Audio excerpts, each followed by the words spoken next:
Volume 2, Chapter 47, wherein is contained the account of how Sancho Panza conducted himself in his government. The history says that from the justice court they carried Sancho to a sumptuous palace, where in a spacious chamber there was a table laid out with royal magnificence. The clarion sounded as Sancho entered the room, and 4 pages came forward to present him with water for his hands, which Sancho received with great dignity. The music ceased, and Sancho seated himself at the head of the table, for there was only that seat placed, and no more than one cover laid. A personage, who it appeared afterwards was a physician, placed himself standing by his side with a whalebone wand in his hand. They then lifted up a fine white cloth covering fruit and a great variety of dishes of different sorts.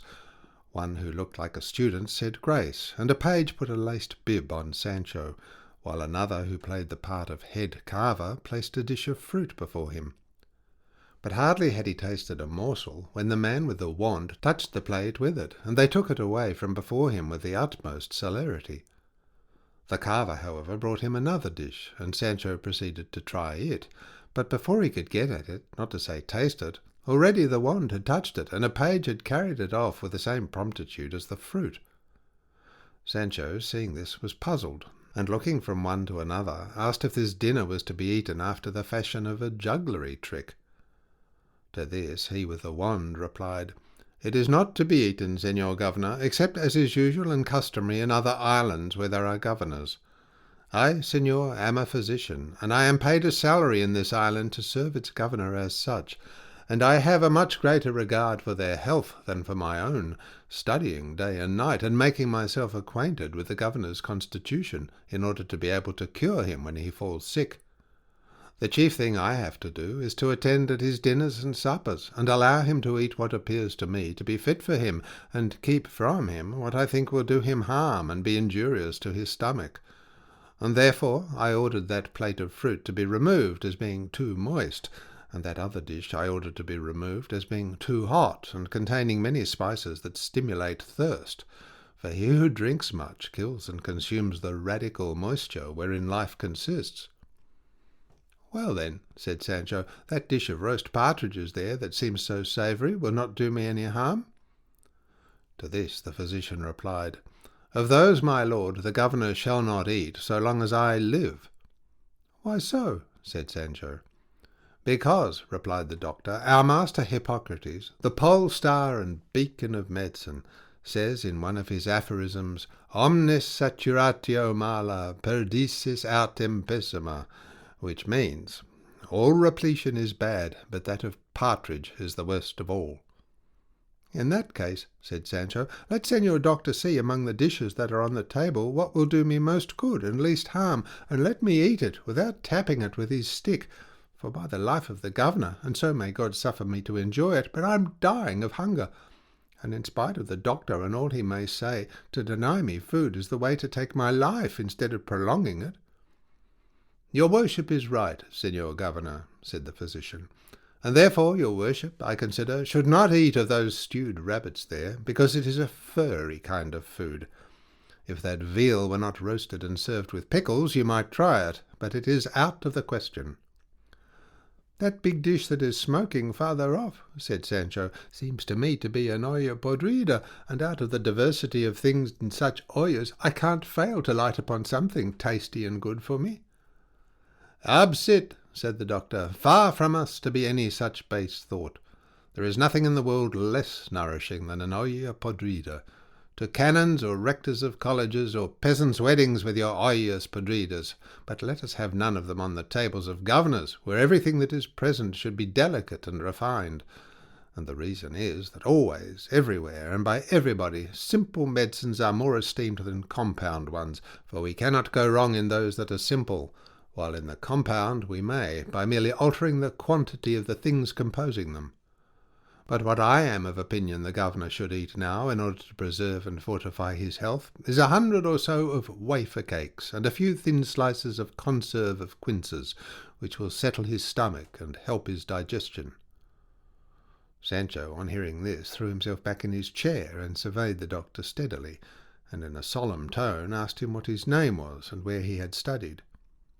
He replied, My name, Senor Governor, is Dr. Pedro Rocio de Agüero. I am a native of a place called Tertiafuera, which lies between Carasuel and Almodovar del Campo, on the right-hand side, and I have the degree of doctor from the University of Osuna. To which Sancho, glowing all over with rage, returned, Then let Dr. Pedro Recio de Malaguero, native of Tertiafuera, a place that's on the right-hand side as we go from Carasuel to Almodovar del Campo, graduate of Osuna, get out of my presence at once, or I swear by the sun I'll take a cudgel, and by dint of blows, beginning with him, I'll not leave a doctor in the whole island, at least of those I know to be ignorant, for as to learned, wise, sensible physicians, them I will reverence and honour as divine persons. Once more, I say, let Pedro Recio get out of this, or I'll take the chair I am sitting on and break it over his head. And if they call me to account for it, I'll clear myself by saying I served God in killing a bad doctor, a general executioner. And now give me something to eat, or else take your government, for a trade that does not feed its master is not worth 2 beans. The doctor was dismayed when he saw the governor in such a passion, and he would have made a Tertiafuera out of the room, but that same instant a post-horn sounded in the street, and the carver, putting his head out of the window, turned round and said, It's a courier from my lord the Duke, no doubt, with some dispatch of importance. The courier came in all sweating and flurried, and taking a paper from his bosom, placed it in the governor's hands. Sancho handed it to the major-domo, and bade him read the superscription, which ran thus. To Don Sancho Panza, governor of the island of Barataria, into his own hands, or those of his secretary. Sancho, when he heard this, said, Which of you is my secretary? I am, senor, said one of those present, for I can read and write, and am a Biscayan. With that addition, said Sancho, you might be secretary to the emperor himself. Open this paper and see what it says. The newborn secretary obeyed, and having read the contents, said the matter was one to be discussed in private. Sancho ordered the chamber to be cleared, the major-domo and the carver only remaining. So the doctor and others withdrew, and then the secretary read the letter, which was as follows. It has come to my knowledge, Senor Don Sancho Panza, that certain enemies of mine and of the island are about to make a furious attack upon it some night, I know not when. It behoves you to be on the alert and keep watch, that they surprise you not. I also know, by trustworthy spies, that 4 persons have entered the town in disguise in order to take your life, because they stand in dread of your great capacity. Keep your eyes open, and take heed who approaches you to address you, and eat nothing that is presented to you. I will take care to send you aid if you find yourself in difficulty, but in all things you will act as may be expected of your judgment. From this place, the 16th of August, at 4 in the morning. Your friend, the Duke. Sancho was astonished, and those who stood by made believe to be so too, and turning to the major-domo, he said to him, What we have got to do first, and it must be done at once, is put Dr. Recio in the lock-up, for if anyone wants to kill me it is he, and by a slow death, and the worst of all, which is hunger. Likewise, said the carver, it is my opinion your worship should not eat anything that is on this table, for the whole was a present from some nuns, and, as they say, behind the cross there's the devil. I don't deny it, said Sancho, so for the present give me a piece of bread and 4 pounds or so of grapes. No poison can come in them, for the fact is I can't go without eating, and if we are to be prepared for these battles that are threatening us, we must be well provisioned, for it is the tripes that carry the heart, and not the heart the tripes. And you, secretary, answer my lord the Duke, and tell him that all his commands shall be obeyed to the letter, as he directs, and say from me to my lady the Duchess that I kiss her hands, and that I beg of her not to forget to send my letter and bundle to my wife Teresa Panza by a messenger, and I will take it as a great favour, and will not fail to serve her in all that may lie within my power. And as you are about it, you may enclose a kiss of the hand to my master Don Quixote, that he may see I am grateful bred, and as a good secretary and a good Biscayan you may add whatever you like, and whatever will come in best. And now take away this cloth, and give me something to eat, and I'll be ready to meet all the spies and assassins and enchanters that may come against me or my island. At this instant a page entered, saying, Here is a farmer on business, who wants to speak to your lordship on a matter of great importance, he says. It's very odd, said Sancho, the ways of these men on business. Is it possible they can be such fools as not to see that an hour like this is no hour for coming on business? We who govern and we who are judges, are we not men of flesh and blood, and are we not to be allowed the time required for taking rest, unless they'd have us made of marble? By God and on my conscience, if the government remains in my hands, which I have a notion it won't, I'll bring more than one man on business to order. However, tell this good man to come in, but take care first of all that he is not some spy or one of my assassins. No, my lord, said the page, for he looks like a simple fellow, and either I know very little, or he is as good bread. There is nothing to be afraid of, said the major domo, for we are all here. Would it be possible, carver, said Sancho, now that Dr. Pedro Recio is not here, to let me eat something solid and substantial, if it were even a piece of bread and an onion? Tonight at supper, said the carver, the shortcomings of the dinner shall be made good, and your lordship shall be fully contented. God grant it, said Sancho. The farmer now came in. A well-favoured man that one might see 1,000 leagues off was an honest fellow and a good soul. The first thing he said was, Which is the Lord Governor here? Which should it be, said the secretary, but he who is seated in the chair? Then I humble myself before him, said the farmer, and going on his knees he asked for his hand to kiss it. Sancho refused it, and bade him stand up and say what he wanted. The farmer obeyed, and then said, I am a farmer, senor, a native of Migueltura, a village 2 leagues from Ciudad Real. Another terte fuera, said Sancho. Say on, brother. I know Migueltura very well. I can tell you, for it's not very far from my own town.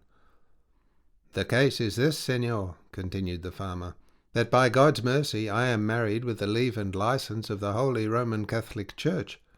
I have 2 sons, students, and the younger is studying to become a bachelor, and the elder to be a licentiate. I am a widower, for my wife died, or, more properly speaking, a bad doctor killed her on my hands, giving her a purge when she was with child, and if it had pleased God that the child had been born and was a boy, I would have put him to study for doctor, that he might not envy his brothers the bachelor and the licentiate. So that if your wife had not died or had not been killed, you would not now be a widower, said Sancho. No, senor, certainly not, said the farmer. We've got that much settled, said Sancho. Get on, brother, for it's more bedtime than business time. Well then, said the farmer, this son of mine, who is going to be a bachelor, fell in love in the said town with a damsel called Clara Perlerina, daughter of Andres Perlerino, a very rich farmer. And this name of Perlerines does not come to them by ancestry or descent, but because all the family are paralytics, and for a better name they call them Perlerines, though to tell the truth the damsel is as fair as an oriental pearl, and like a flower of the field if you look at her on the right side. On the left not so much, for on that side she wants an eye that she lost by smallpox, and though her face is thickly and deeply pitted, those who love her say they are not pits that are there, but the graves where the hearts of her lovers are buried. She is so cleanly that not to soil her face she carries her nose turned up, as they say, so that one would fancy it was running away from her mouth. And with all this she looks extremely well, for she has a wide mouth, and but for wanting 10 or a dozen teeth and grinders she might compare and compete with the comeliest. Of her lips I say nothing, for they are so fine and thin that, if lips might be reeled, one might make a skein of them, but being of a different colour from ordinary lips, they are wonderful, for they are mottled, blue, green, and purple. Let my lord the governor pardon me for painting so minutely the charms of her, who, some time or other, will be my daughter, for I love her, and I don't find her amiss. Paint what you will, said Sancho. I enjoy your painting, and if I had dined, there would be no dessert more to my taste than your portrait. That I have still to furnish, said the farmer, but a time will come when we may be able, if we are not now. And I can tell you, senor, if I could paint her gracefulness and her tall figure, it would astonish you. But that is impossible, because she is bent double with her knees up to her mouth. But for all that, it is easy to see that if she could stand up, she'd knock her head against the ceiling. And she would have given her hand to my bachelor ere this, only that she can't stretch it out, for it's contracted. But still one can see its elegance and fine make by its long furrowed nails. That will do, brother, said Sancho. Consider you have painted her from head to foot. What is it you want now? Come to the point without all the beating about the bush and all these scraps and additions." "I want your worship, senor," said the farmer, "to do me the favour of giving me a letter of recommendation to the girl's father, begging him to be so good as to let this marriage take place, as we are not ill-matched either in the gifts of fortune or of nature. For to tell the truth, Senor Governor, my son is possessed of a devil, and there is not a day but the evil spirit torments him 3 or 4 times, and from having once fallen into the fire, he has his face puckered up like a piece of parchment, and his eyes watery and always running. But he has the disposition of an angel, and if it was not for belabouring and pummelling himself, he'd be a saint." "Is there anything else you want, good man?" said Sancho. "There's another thing I'd like," said the farmer, "but I'm afraid to mention it. However, out it must, for after all I can't let it be rotting in my breast, come what may. I mean, senor, that I'd like your worship to give me 300 or 600 ducats as a help to my bachelor's portion, to help him in setting up house, for they must, in short time, live by themselves, without being subject to the interference of their fathers-in-law." "Just see if there's anything else you'd like," said Sancho, "and don't hold back from mentioning it out of bashfulness or modesty." "No, indeed, there is not," said the farmer. The moment he said this, the governor started to his feet, and seizing the chair he had been sitting on, exclaimed, "By all that's good, you ill-bred, boorish Don Bumpkin, if you don't get out of this at once and hide yourself from my sight, I'll lay your head open with this chair. You horse and rascal, you devil's own painter, and is it at this hour you come to ask me for 600 ducats? How should I have them, you stinking brute? And why should I give them to you if I had them, you knave and blockhead? What have I to do with Miguel Toro or the whole family of the Perlerines? Get out, I say, or by the life of my lord the Duke, I'll do as I said. You're not from Miguel Toro, but some knave sent here from hell to tempt me. Why, you villain, I have not yet had the government half a day, and you want me to have 600 ducats already." The carver made signs to the farmer to leave the room, which he did with his head down, and to all appearance in terror lest the governor should carry his threats into effect, for the rogue knew very well how to play his part. But let us leave Sancho in his wrath, and peace be with them all, and let us return to Don Quixote, whom we left with his face bandaged and doctored after the cat wounds, of which he was not cured for 8 days. And on one of these there befell him what Cide Hamete promises to relate with that exactitude and truth with which he is wont to set forth everything connected with this great history, however minute it may be. Volume 2, Chapter 48. Of what befell Don Quixote with Donna Rodriguez, the Duchess's duenna, together with other occurrences worthy of record and eternal remembrance. Exceedingly moody and dejected was the sorely wounded Don Quixote, with his face bandaged and marked, not by the hand of God, but by the claws of a cat, mishaps incidental to knight-errantry. 6 days he remained without appearing in public, and one night as he lay awake thinking of his misfortunes and of Altisidora's pursuit of him, he perceived that someone was opening the door of his room with a key, and he at once made up his mind that the enamoured damsel was coming to make an assault upon his chastity, and put him in danger of failing in the fidelity he owed to his lady Dulcinea del Toboso. "No," said he, firmly persuaded of the truth of his idea, and he said it loud enough to be heard. "The greatest beauty upon earth shall not avail to make me renounce my adoration of her whom I bear stamped and graved in the core of my heart and the secret depths of my bowels. Be thou, lady mine, transformed into a clumsy country wench, or into a nymph of golden Tagus, wearing a web of silk and gold. Let Merlin or Montesinos hold thee captive where they will. Where'er thou art mine, and where'er I am must be thine." The very instant he had uttered these words, the door opened. He stood up on the bed, wrapped from head to foot in a yellow satin coverlet, with a cap on his head, and his face and his moustaches tied up, his face because of the scratches, and his moustaches to keep them from drooping and falling down, in which trim he looked the most extraordinary scarecrow that could be conceived. He kept his eyes fixed on the door, and just as he was expecting to see the love-smitten and unhappy Altisidora make her appearance, He saw coming in a most venerable duenna, in a long white-bordered veil that covered and enveloped her from head to foot. Between the fingers of her left hand she held a short lighted candle, while with her right she shaded it to keep the light from her eyes, which were covered by spectacles of great size, and she advanced with noiseless steps, treading very softly. Don Quixote kept an eye upon her from his watchtower, and observing her costume and noting her silence, he concluded that it must be some witch or sorceress that was coming in such a guise to work him some mischief, and he began crossing himself at a great rate. The spectre still advanced, and on reaching the middle of the room, looked up and saw the energy with which Don Quixote was crossing himself, and if he was scared by seeing such a figure as hers, she was terrified at the sight of his, for the moment she saw his tall yellow form with the coverlet and the bandages that disfigured him, she gave a loud scream, and exclaiming, "Jesus, what's this I see?" let fall the candle in her fright, and then finding herself in the dark, turned about to make off, but stumbling on her skirts in her consternation, she measured her length with a mighty fall.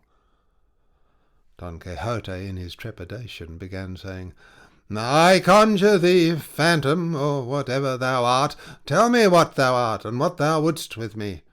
If thou art a soul in torment, say so, and all that my powers can do I will do for thee, for I am a Catholic Christian, and love to do good to all the world, and to this end I have embraced the order of knight-errantry to which I belong, the province of which extends to doing good, even to souls in purgatory." The unfortunate duenna, hearing herself thus conjured, by her own fear guessed Don Quixote's, and in a low plaintive voice answered, "Señor Don Quixote, if so be you are indeed Don Quixote, I am no phantom or spectre or soul in purgatory, as you seem to think, but Donna Rodriguez, duenna of honour to my lady the Duchess, and I come to you with one of those grievances your worship is wont to redress." "Tell me, Señora Donna Rodriguez," said Don Quixote, "do you perchance come to transact any go-between business? Because I must tell you I am not available for anybody's purpose, thanks to the peerless beauty of my lady Dulcinea del Toboso.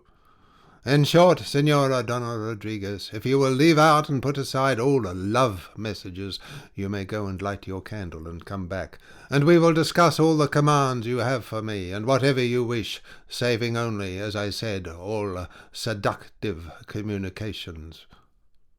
"I carry nobody's messages, señor," said the duenna. "Little you know me. Nay, I am not far enough advanced in years to take to any such childish tricks. God be praised, I have a soul in my body still, and all my teeth and grinders in my mouth, except one or two that the colds, so common in this Aragon country, have robbed me of. But wait a little while I go and light my candle, and I will return immediately and lay my sorrows before you, as before one who relieves those of all the world." And without staying for an answer, she quitted the room, and left Don Quixote tranquilly meditating while he waited for her. 1,000 thoughts at once suggested themselves to him on the subject of this new adventure, and it struck him as being ill done and worse advised in him to expose himself to the danger of breaking his plighted faith to his lady, and said he to himself, "Who knows but that the devil, being wily and cunning, may be trying now to entrap me with a duenna, having failed with empresses, queens, duchesses, marchionesses, and countesses? Many a time have I heard it said by many a man of sense that he will sooner offer you a flat-nosed wench than a Roman-nosed one, and who knows but this privacy, this opportunity, this silence may awaken my sleeping desires, and lead me in these my latter years to fall where I have never tripped. In cases of this sort it is better to flee than to await the battle. But I must be out of my senses to think and utter such nonsense, for it is impossible that a long, white-hooded, spectacled duenna could stir up or excite a wanton thought in the most graceless bosom in the world. Is there a duenna in the world that escapes being ill-tempered, wrinkled, and prudish? Avaunt, then, ye duenna crew, undelightful to all mankind!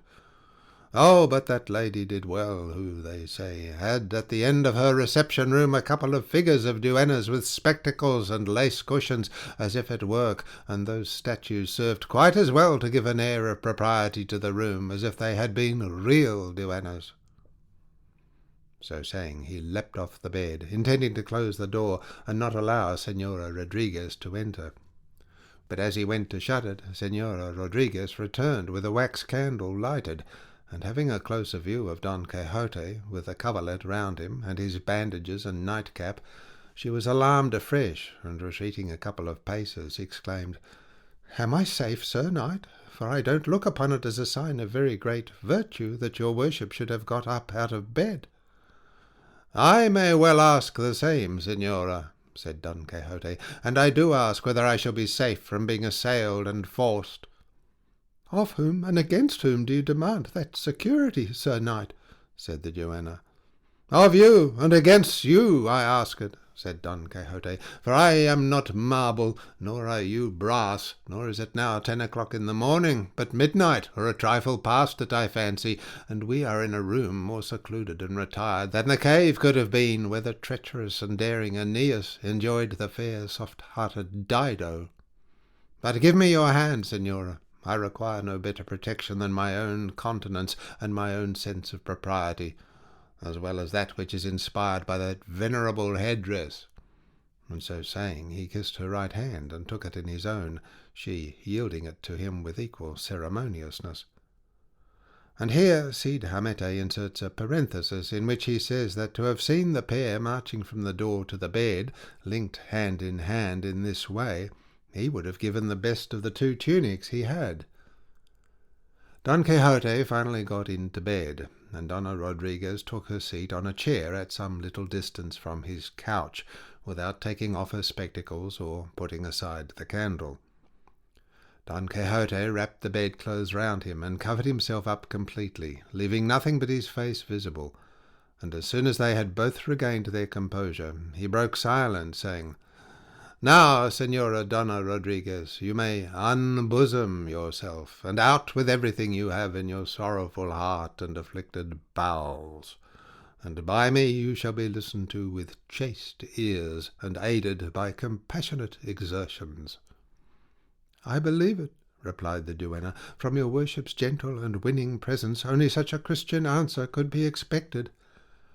The fact is, then, Señor Don Quixote, that though you see me seated in this chair, here in the middle of the kingdom of Aragon, and in the attire of a despised outcast duenna, I am from the Asturias of Oviedo, and of a family with which many of the best of the province are connected by blood. But my untoward fate, and the improvidence of my parents, who, I know not how, were unseasonably reduced to poverty, brought me to the court of Madrid, where, as a provision, and to avoid greater misfortunes, my parents placed me as seamstress in the service of a lady of quality, and I would have you know that for hemming and sewing I have never been surpassed by any all my life. My parents left me in service, and returned to their own country, and a few years later went, no doubt, to heaven, for they were excellent, good Catholic Christians. I was left an orphan, with nothing but the miserable wages and trifling presents that are given to servants of my sort in palaces. But about this time, without any encouragement on my part, one of the esquires of the household fell in love with me, a man somewhat advanced in years, full-bearded and personable, and above all as good a gentleman as the king himself, for he came of a mountain stock. We did not carry on our loves with such secrecy, but that they came to the knowledge of my lady, and she, not to have any fuss about it, had us married with the full sanction of the Holy Mother Roman Catholic Church, of which marriage a daughter was born to put an end to my good fortune, if I had any. Not that I died in childbirth, for I passed through it safely and in due season, but because shortly afterwards my husband died of a certain shock he received, and had I time to tell you of it, I know your worship would be surprised." And here she began to weep bitterly, and said, "Pardon me, Señor Don Quixote, if I am unable to control myself, for every time I think of my unfortunate husband my eyes fill up with tears. God bless me, with what an air of dignity he used to carry my lady behind him on a stout mule as black as jet. For in those days they did not use coaches or chairs, as they say they do now, and ladies rode behind their squires. This much at least I cannot help telling you, that you may observe the good breeding and punctiliousness of my worthy husband. As he was turning into the Calle de Santiago in Madrid, which is rather narrow, one of the alcides of the court, with 2 alguacils before him, was coming out of it, and as soon as my good squire saw him, he wheeled his mule about, and made as if he would turn and accompany him. My lady, who was riding behind him, said to him in a low voice, "What are you about, you sneak? Don't you see that I am here?" The alcide, like a polite man, pulled up his horse and said to him, "Proceed, señor, for it is I rather who ought to accompany my lady Donna Casilda," for that was my mistress's name. Still my husband, cap in hand, persisted in trying to accompany the alcide, and seeing this my lady, filled with rage and vexation, pulled out a big pin, or I rather think a bodkin, out of her needle-case, and drove it into his back with such force that my husband gave a loud yell, and writhing fell to the ground with his lady. Her 2 lackeys ran to rise her up, and the alcide and the alguacils did the same. The Guadalajara gate was all in commotion. I mean the idlers congregated there. My mistress came back on foot, and my husband hurried away to a barber's shop, protesting that he was run right through the guts. The courtesy of my husband was noised abroad to such an extent that the boys gave him no peace in the street, and on this account, and because he was somewhat short-sighted, my lady dismissed him, and it was chagrin at this, I am convinced beyond a doubt, that brought on his death. I was left a helpless widow, with a daughter on my hands, growing up in beauty like the sea foam. At length, however, as I had the character of being an excellent needlewoman, my lady the Duchess, then lately married to my lord the Duke, offered to take me with her to this kingdom of Aragon, and my daughter also. And here, as time went by, my daughter grew up, and with her all the graces in the world. She sings like a lark, dances quick as thought, foots it like a gipsy, reads and writes like a schoolmaster, and does sums like a miser. Of her neatness I say nothing, for the running water is not purer, and her age is now, if my memory serves me, 16 years, 5 months, and 3 days, one more or less. To come to the point, the son of a very rich farmer, living in a village of my lord the Duke's not very far from here, fell in love with this girl of mine, and in short, how I know not, they came together, and under the promise of marrying her he made a fool of my daughter, and will not keep his word.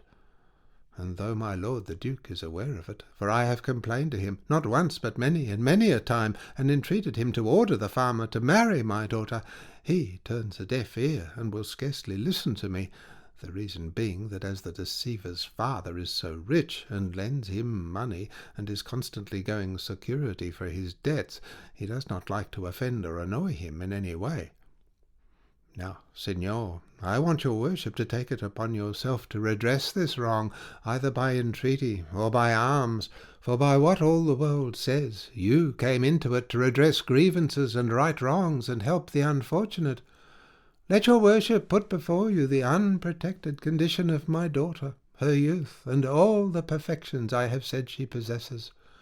And before God, and on my conscience, out of all the damsels my lady has, there is not one that comes up to the sole of her shoe, and the one they call Altisidora, and look upon as the boldest and gayest of them, put in comparison with my daughter, does not come within 2 leagues of her.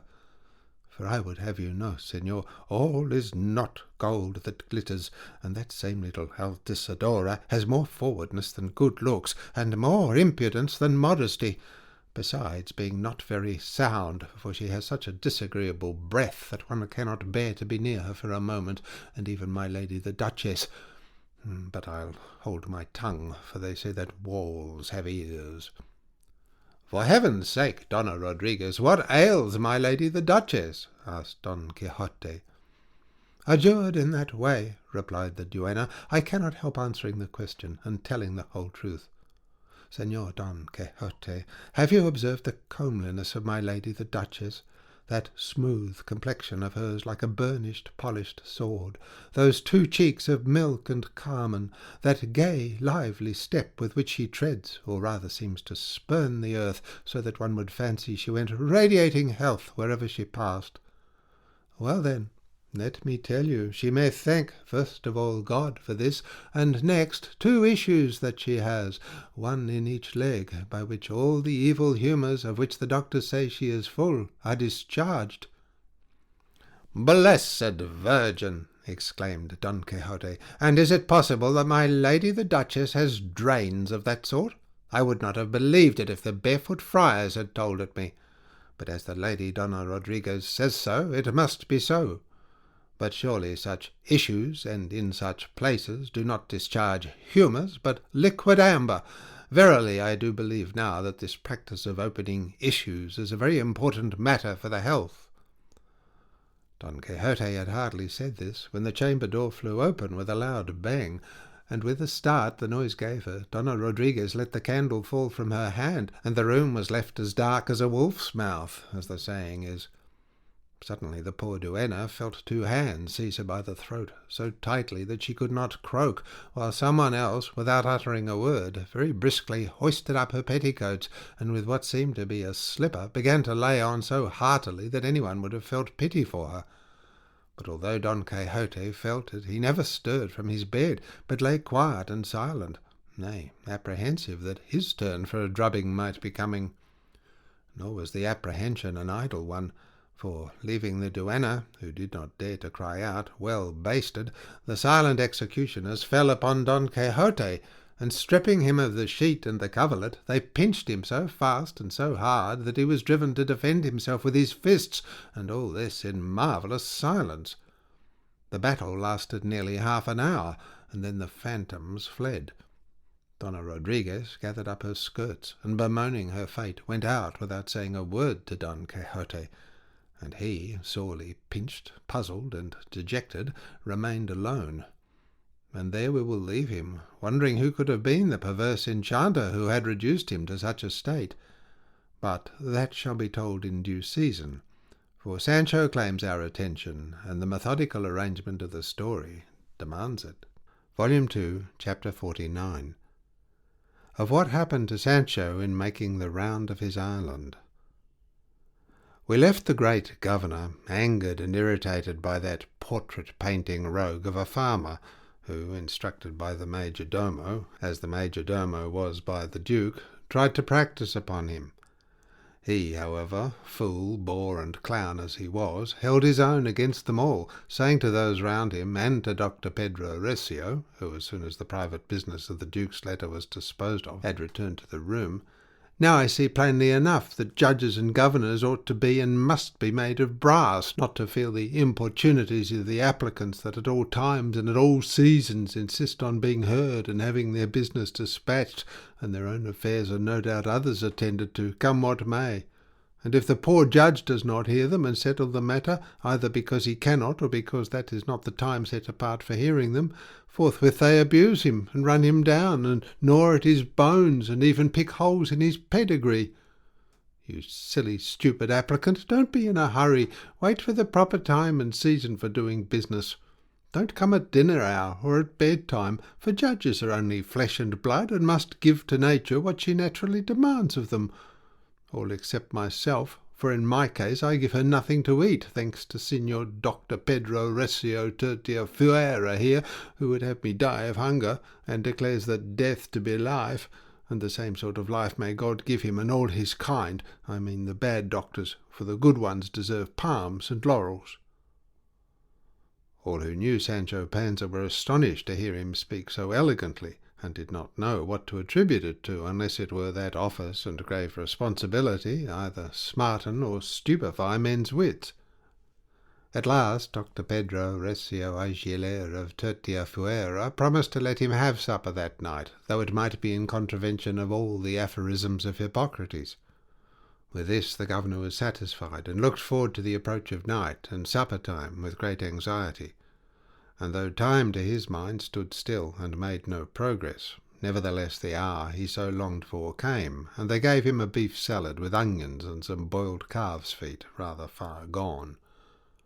At this he fell to with greater relish than if they had given him francolins from Milan, pheasants from Rome, veal from Sorrento, partridges from Moron, or geese from Lavaios, and turning to the doctor at supper, he said to him, "Look here, Signor Doctor, for the future don't trouble yourself about giving me dainty things or choice dishes to eat, for it will be only taking my stomach off its hinges. It is accustomed to goat, cow, bacon, hung beef, turnips, and onions, and if by any chance it is given these palace dishes, it receives them squeamishly, and sometimes with loathing. What the head carver had best do is serve me with what they call ollas podridas, and the rottener they are, the better they smell, and he could put whatever he likes into them, so long as it is good to eat, and I'll be obliged to him, and will requite him some day. But let nobody play pranks on me, for either we are or we are not. Let us live and eat in peace and good fellowship, for when God sends the dawn, he sends it for all. I mean to govern this island without giving up a right or taking a bribe. Let everyone keep his eye open and look out for the arrow, for I can tell them the devil's in Cantiana, and if they drive me to it, they'll see something that will astonish them. Nay, make yourself honey, and the flies eat you."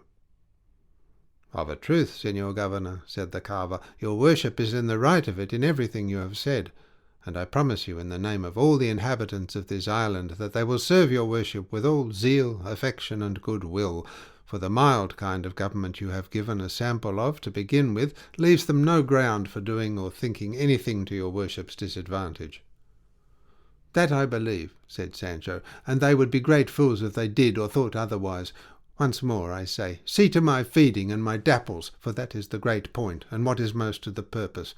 And when the hour comes to let us go the rounds, for it is my intention to purge this island of all manner of uncleanness, and of all idle, good-for-nothing vagabonds, for I would have you know that lazy idlers are the same thing in a state as the drones in a hive, that eat up the honey the industrious bees make. I mean to protect the husbandman, to preserve to the gentleman his privileges, to reward the virtuous, and above all to respect religion and honour its ministers. What say you to that, my friends? Is there anything in what I say, or am I talking to no purpose?" "There is so much in what your worship says, Signor Governor," said the major domo, "that I am filled with wonder when I see a man like your worship, entirely without learning, for I believe you have none at all, say such things, and so full of sound maxims and sage remarks, very different from what was expected of your worship's intelligence by those who sent us, or by us who came here. Every day we see something new in this world. Jokes become realities, and the jokers find the tables turned upon them." Night came, and with the permission of Dr. Pedro Recio, the governor had supper. Then they got ready to go the rounds, and he started with the major domo, the secretary, the head carver, the chronicler charged with recording his deeds, and alguacils and notaries enough to form a fair-sized squadron. In the midst marched Sancho with his staff, as fine a sight as one could wish to see, and but a few streets of the town had been traversed when they heard a noise as of a clashing of swords.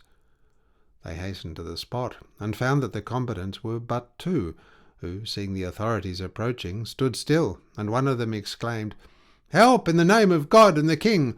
Are men to be allowed to rob in the middle of this town, and rush out and attack people in the very streets?" "Be calm, my good man," said Sancho, "and tell me what the cause of this quarrel is, for I am the governor." Said the other combatant, "Señor Governor, I will tell you in a very few seconds. Your worship must know that this gentleman has just now won more than 1,000 reals in that gambling house opposite, and God knows how. I was there, and gave more than one doubtful point in his favour, very much against what my conscience told me. He made off with his winnings, and when I made sure he was going to give me a crown, or so at least by way of a present, as is usual and customary to give men of quality of my sort, who stand by to see fair or foul play, and back up swindles, and prevent quarrels, he pocketed his money and left the house. Indignant at this, I followed him, and speaking to him fairly and civilly, asked him to give me, if it were only 8 reals, for he knows that I am an honest man, and that I have neither profession nor property, for my parents never brought me up to any, or left me any. But the rogue, who is a greater thief than Carcass, and a greater sharper than Andradilla, would not give me more than 4 reals.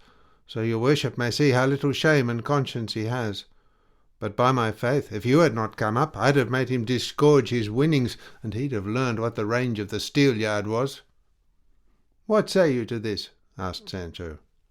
The other replied that all his antagonist said was true, and that he did not choose to give him more than 4 reals, because he very often gave him money, and that those who expected presents ought to be civil and take what is given them with a cheerful countenance, and not make any claim against winners unless they know them for certain to be sharpers, and their winnings to be unfairly won, and that there could be no better proof that he himself was an honest man than his having refused to give anything, for sharpers always pay tribute to lookers-on who know them. "That is true," said the major domo. "Let your worship consider what is to be done with these men." "What is to be done," said Sancho, "is this.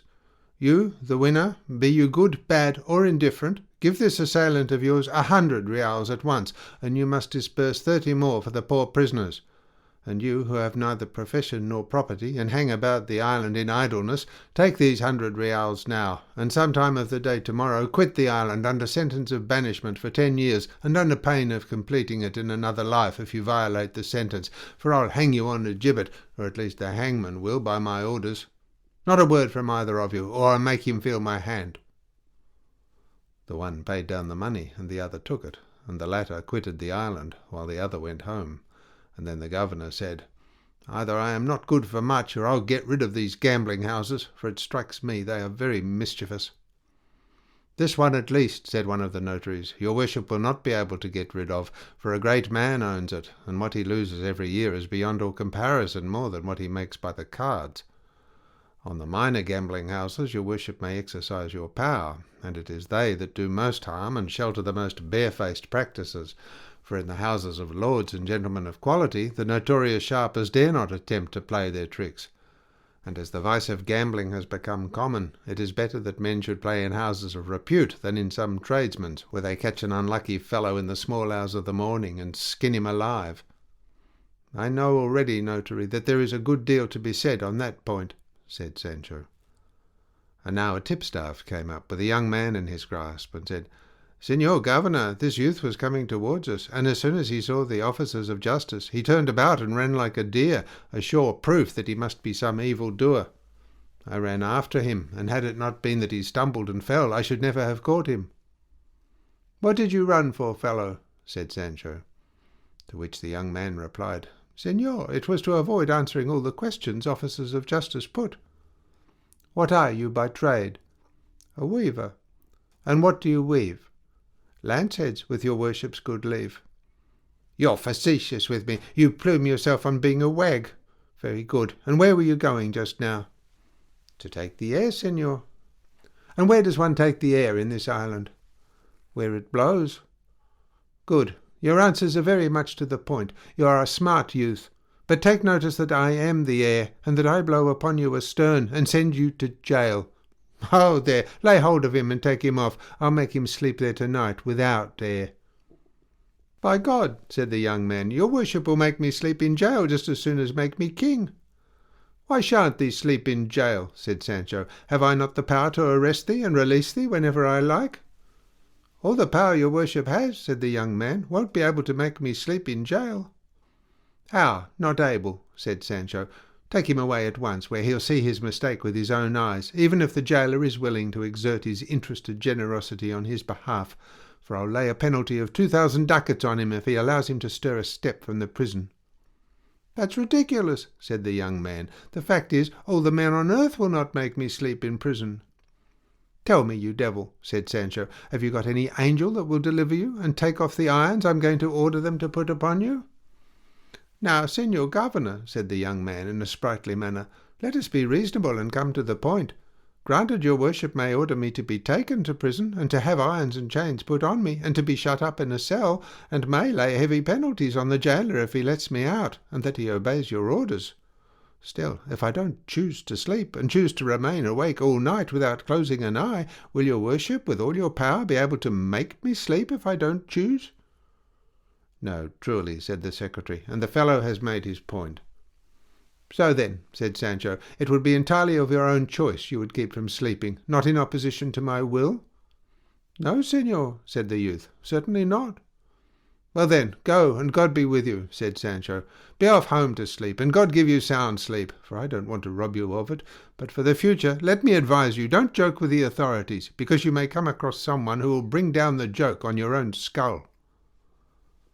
The young man went his way, and the governor continued his round, and shortly afterwards 2 tipstaffs came up with a man in custody and said, "Señor Governor, this person, who seems to be a man, is not so, but a woman, and not an ill-favoured one, in man's clothes." They raised 2 or 3 lanterns to her face, and by their light they distinguished the features of a woman, to all appearance of the age of 16 or a little more, with her hair gathered into a golden green silk net, and fair as the 1,000 pearls. They scanned her from head to foot, and observed that she had on red silk stockings with garters of white taffety bordered with gold and pearl. Her breeches were of green and gold stuff, and under an open jacket or jerkin of the same she wore a doublet of the finest white and gold cloth. Her shoes were white, and such as men wear. She carried no sword at her belt, but only a richly ornamented dagger, and on her fingers she had several handsome rings. In short, the girl seemed fair to look at in the eyes of all, and none of those who beheld her knew her. The people of the town said they could not imagine who she was, and those who were in on the secret of the jokes that were to be practised upon Sancho were the ones who were most surprised, for this incident or discovery had not been arranged by them, and they watched anxiously to see how the affair would end. Sancho was fascinated by the girl's beauty, and he asked her who she was, where she was going, and what had induced her to dress herself in that garb. She, with her eyes fixed on the ground, answered in modest confusion, "I cannot tell you, señor, before so many people, what it is of such consequence to me to have kept secret. One thing I wish to be known, that I am no thief or evildoer, but only an unhappy maiden whom the power of jealousy has led to break through the respect that is due to modesty." Hearing this, the major-domo said to Sancho, "Make the people stand back, Señor Governor, that this lady may say what she wishes to with less embarrassment." Sancho gave the order, and all except the major-domo, the head carver, and the secretary fell back. Finding herself then in the presence of no more, the damsel went on to say, "I am the daughter, sirs, of Pedro Perez Mallorca, the wool-farmer of this town, who is in the habit of coming very often to my father's house." "That won't do, señora," said the major-domo, "for I know Pedro Perez very well, and I know he has no child at all, either son or daughter. And besides, though you say he is your father, you add then that he comes very often to your father's house." "I had already noticed that," said Sancho. "I am confused just now, sirs," said the damsel, "and I don't know what I am saying, but the truth is that I am the daughter of Diego de la Llana, whom you must all know." "Aye, that will do," said the major-domo, "for I know Diego de la Llama, and know that he is a gentleman of position and a rich man, and that he has a son and a daughter, and that since he was left a widower, nobody in all this town can speak of having seen his daughter's face, for he keeps her so closely shut up that he does not give even the sun a chance of seeing her, and for all that, report says she is extremely beautiful." "It is true," said the damsel, "and I am that daughter.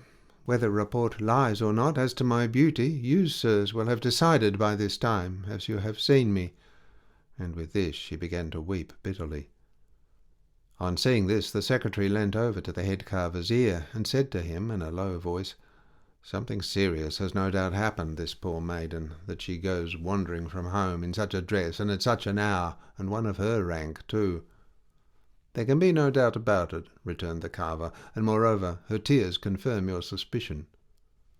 Sancho gave her the best comfort he could, and entreated her to tell them, without any fear, what had happened to her, as they would all earnestly and by every measure in their power endeavour to relieve her.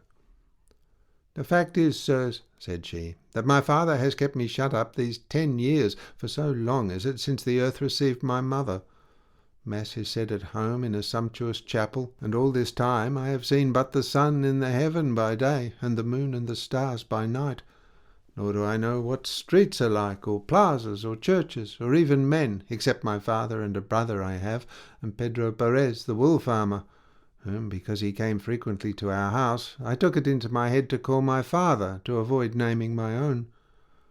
This seclusion and the restrictions laid upon my going out, were it only to church, have been keeping me unhappy for many a day and month past. I long to see the world, or at least the town where I was born, and it did not seem to me that this wish was inconsistent with the respect maidens of good quality should have for themselves. When I heard them talking of bullfights taking place, and of javelin games, and of acting plays, I asked my brother, who was a year younger than myself, to tell me what sorts of things these were, and many more that I had never seen. He explained them to me as well as he could, but the only effect was to kindle in me a still stronger desire to see them. At last, to cut short the story of my ruin, I begged and entreated my brother, that I had never made such an entreaty. And once more she gave way to a burst of weeping. "Proceed, Senora," said the major domo, "and finish your story of what has happened to you, for your words and tears are keeping us all in suspense." "I have but little more to say, though many a tear to shed," said the damsel, "for ill-placed desires can only be paid for in some such way." The maiden's beauty had made a deep impression on the head-carver's heart, and he again raised his lantern for another look at her, and thought they were not tears she was shedding, but seed-pearls, or dew of the meadow. Nay, he exalted them still higher, and made oriental pearls of them, and fervently hoped her misfortune might not be so great a one as her tears and sobs seemed to indicate. The governor was losing patience at the length of time the girl was taking to tell her story, and told her not to keep them waiting any longer, for it was late, and there still remained a good deal of the town to be gone over. She, with broken sobs and half-suppressed sighs, went on to say, "My misfortune, my misadventure, is simply this, that I entreated my brother to dress me up as a man in a suit of his clothes, and take me some night, when our father was asleep, to see the whole town. He, overcome by my entreaties, consented, and dressing me in this suit, and himself in clothes of mine that fitted him as if made for him, for he has not a hair on his chin, and might pass for a very beautiful young girl, tonight, about an hour ago more or less, we left the house, and guided by our youthful and foolish impulse, we made the circuit of the whole town, and then, as we were about to return home, we saw a great troop of people coming, and my brother said to me, 'Sister, this must be the round. Stir your feet and put wings to them, and follow me as fast as you can, lest they recognize us, for that would be a bad business for us.' And so saying, he turned about, and began, I cannot say to run, but to fly. In less than 6 paces I fell from fright, and then the officer of justice came up, and carried me before your worships, where I find myself put to shame before all these people as whimsical and vicious." "So then, Signora," said Sancho, "no other mishap has befallen you, nor was it jealousy that made you leave home, as you said at the beginning of your story?" "Nothing has happened to me," said she, "nor was it jealousy that brought me out, but merely a longing to see the world, which did not go beyond seeing the streets of this town." The appearance of the tipstaffs, with her brother in custody, whom one of them had overtaken as he ran away from his sister, now fully confirmed the truth of what the damsel said. He had nothing on but a rich petticoat and a short blue damask cloak with fine gold lace, and his head was uncovered and adorned only with his own hair, which looked like rings of gold, so bright and curly was it. The governor, the major domo, and the carver went aside with him, and unheard by his sister, asked him how he came to be in that dress, and he, with no less shame and embarrassment, told exactly the same story as his sister, to the great delight of the enamoured carver. The governor, however, said to them, "In truth, young lady and gentlemen, this has been a very childish affair, and to explain your folly and rashness there was no necessity for all this delay and all these tears and sighs, for if you had said, 'We are so and so, and we escaped from our father's house in this way in order to ramble about, out of mere curiosity and with no other object,' there would have been an end of the matter, and none of these little sobs and tears and all the rest of it." "That is true," said the damsel, "but you see the confusion I was in was so great it did not let me behave as I ought." "No harm has been done," said Sancho.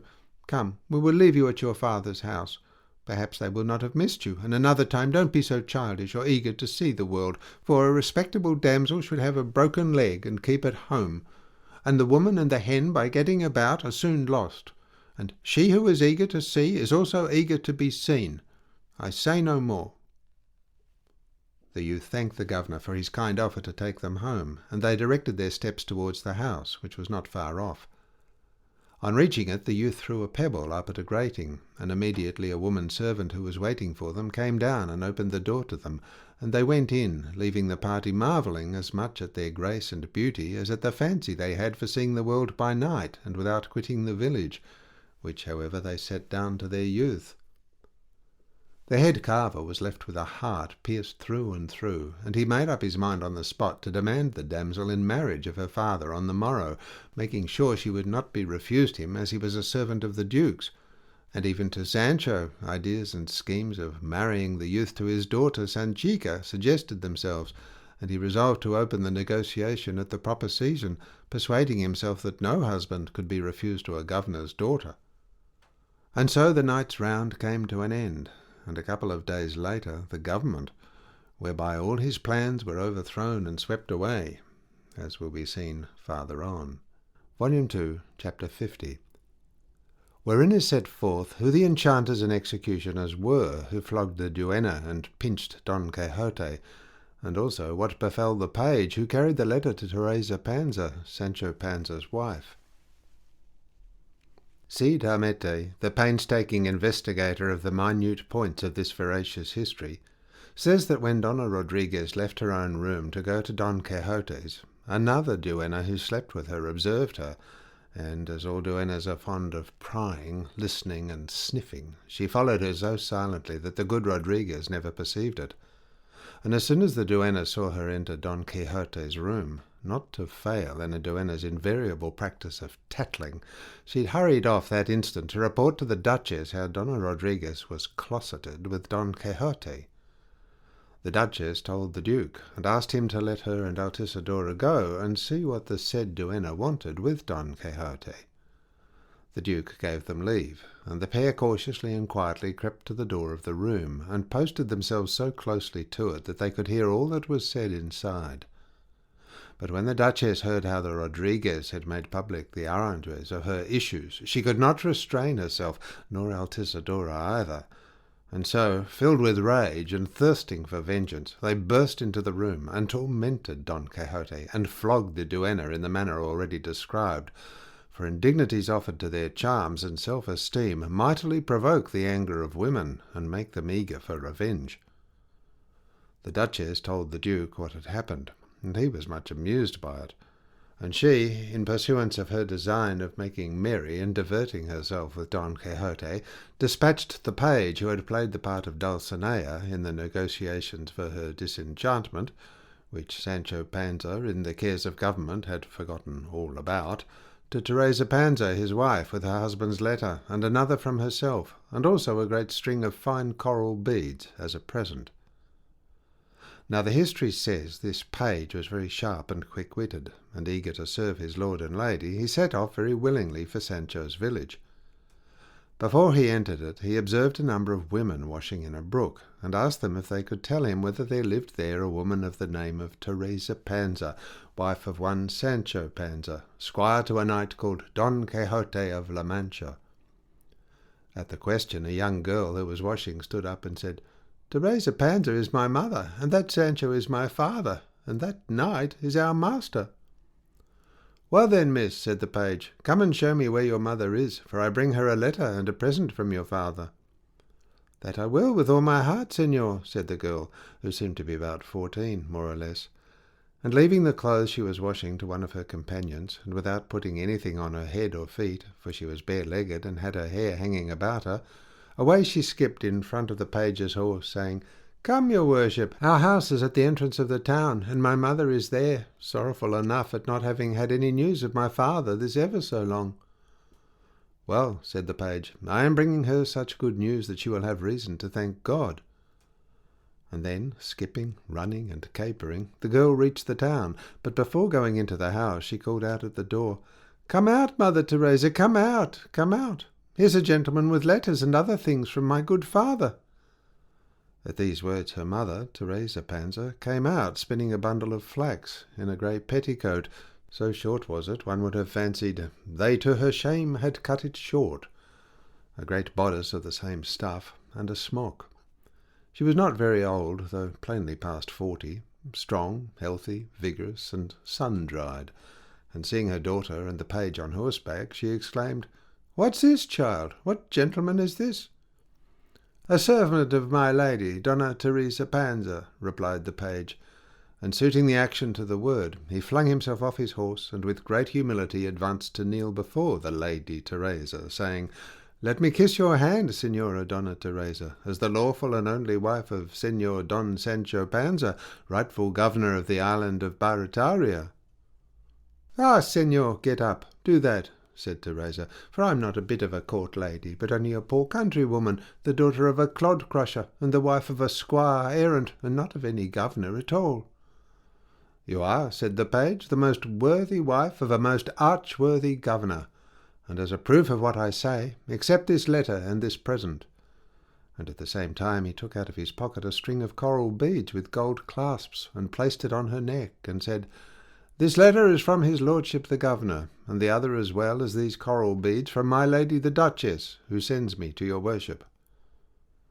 Teresa stood lost in astonishment, and her daughter just as much, and the girl said, "May I die, but our master Don Quixote is at the bottom of this. He must have given father the government or country he so often promised him." "That is the truth," said the page, "for it is through Señor Don Quixote that Señor Sancho is now governor of the island of Barataria, as will be seen by this letter."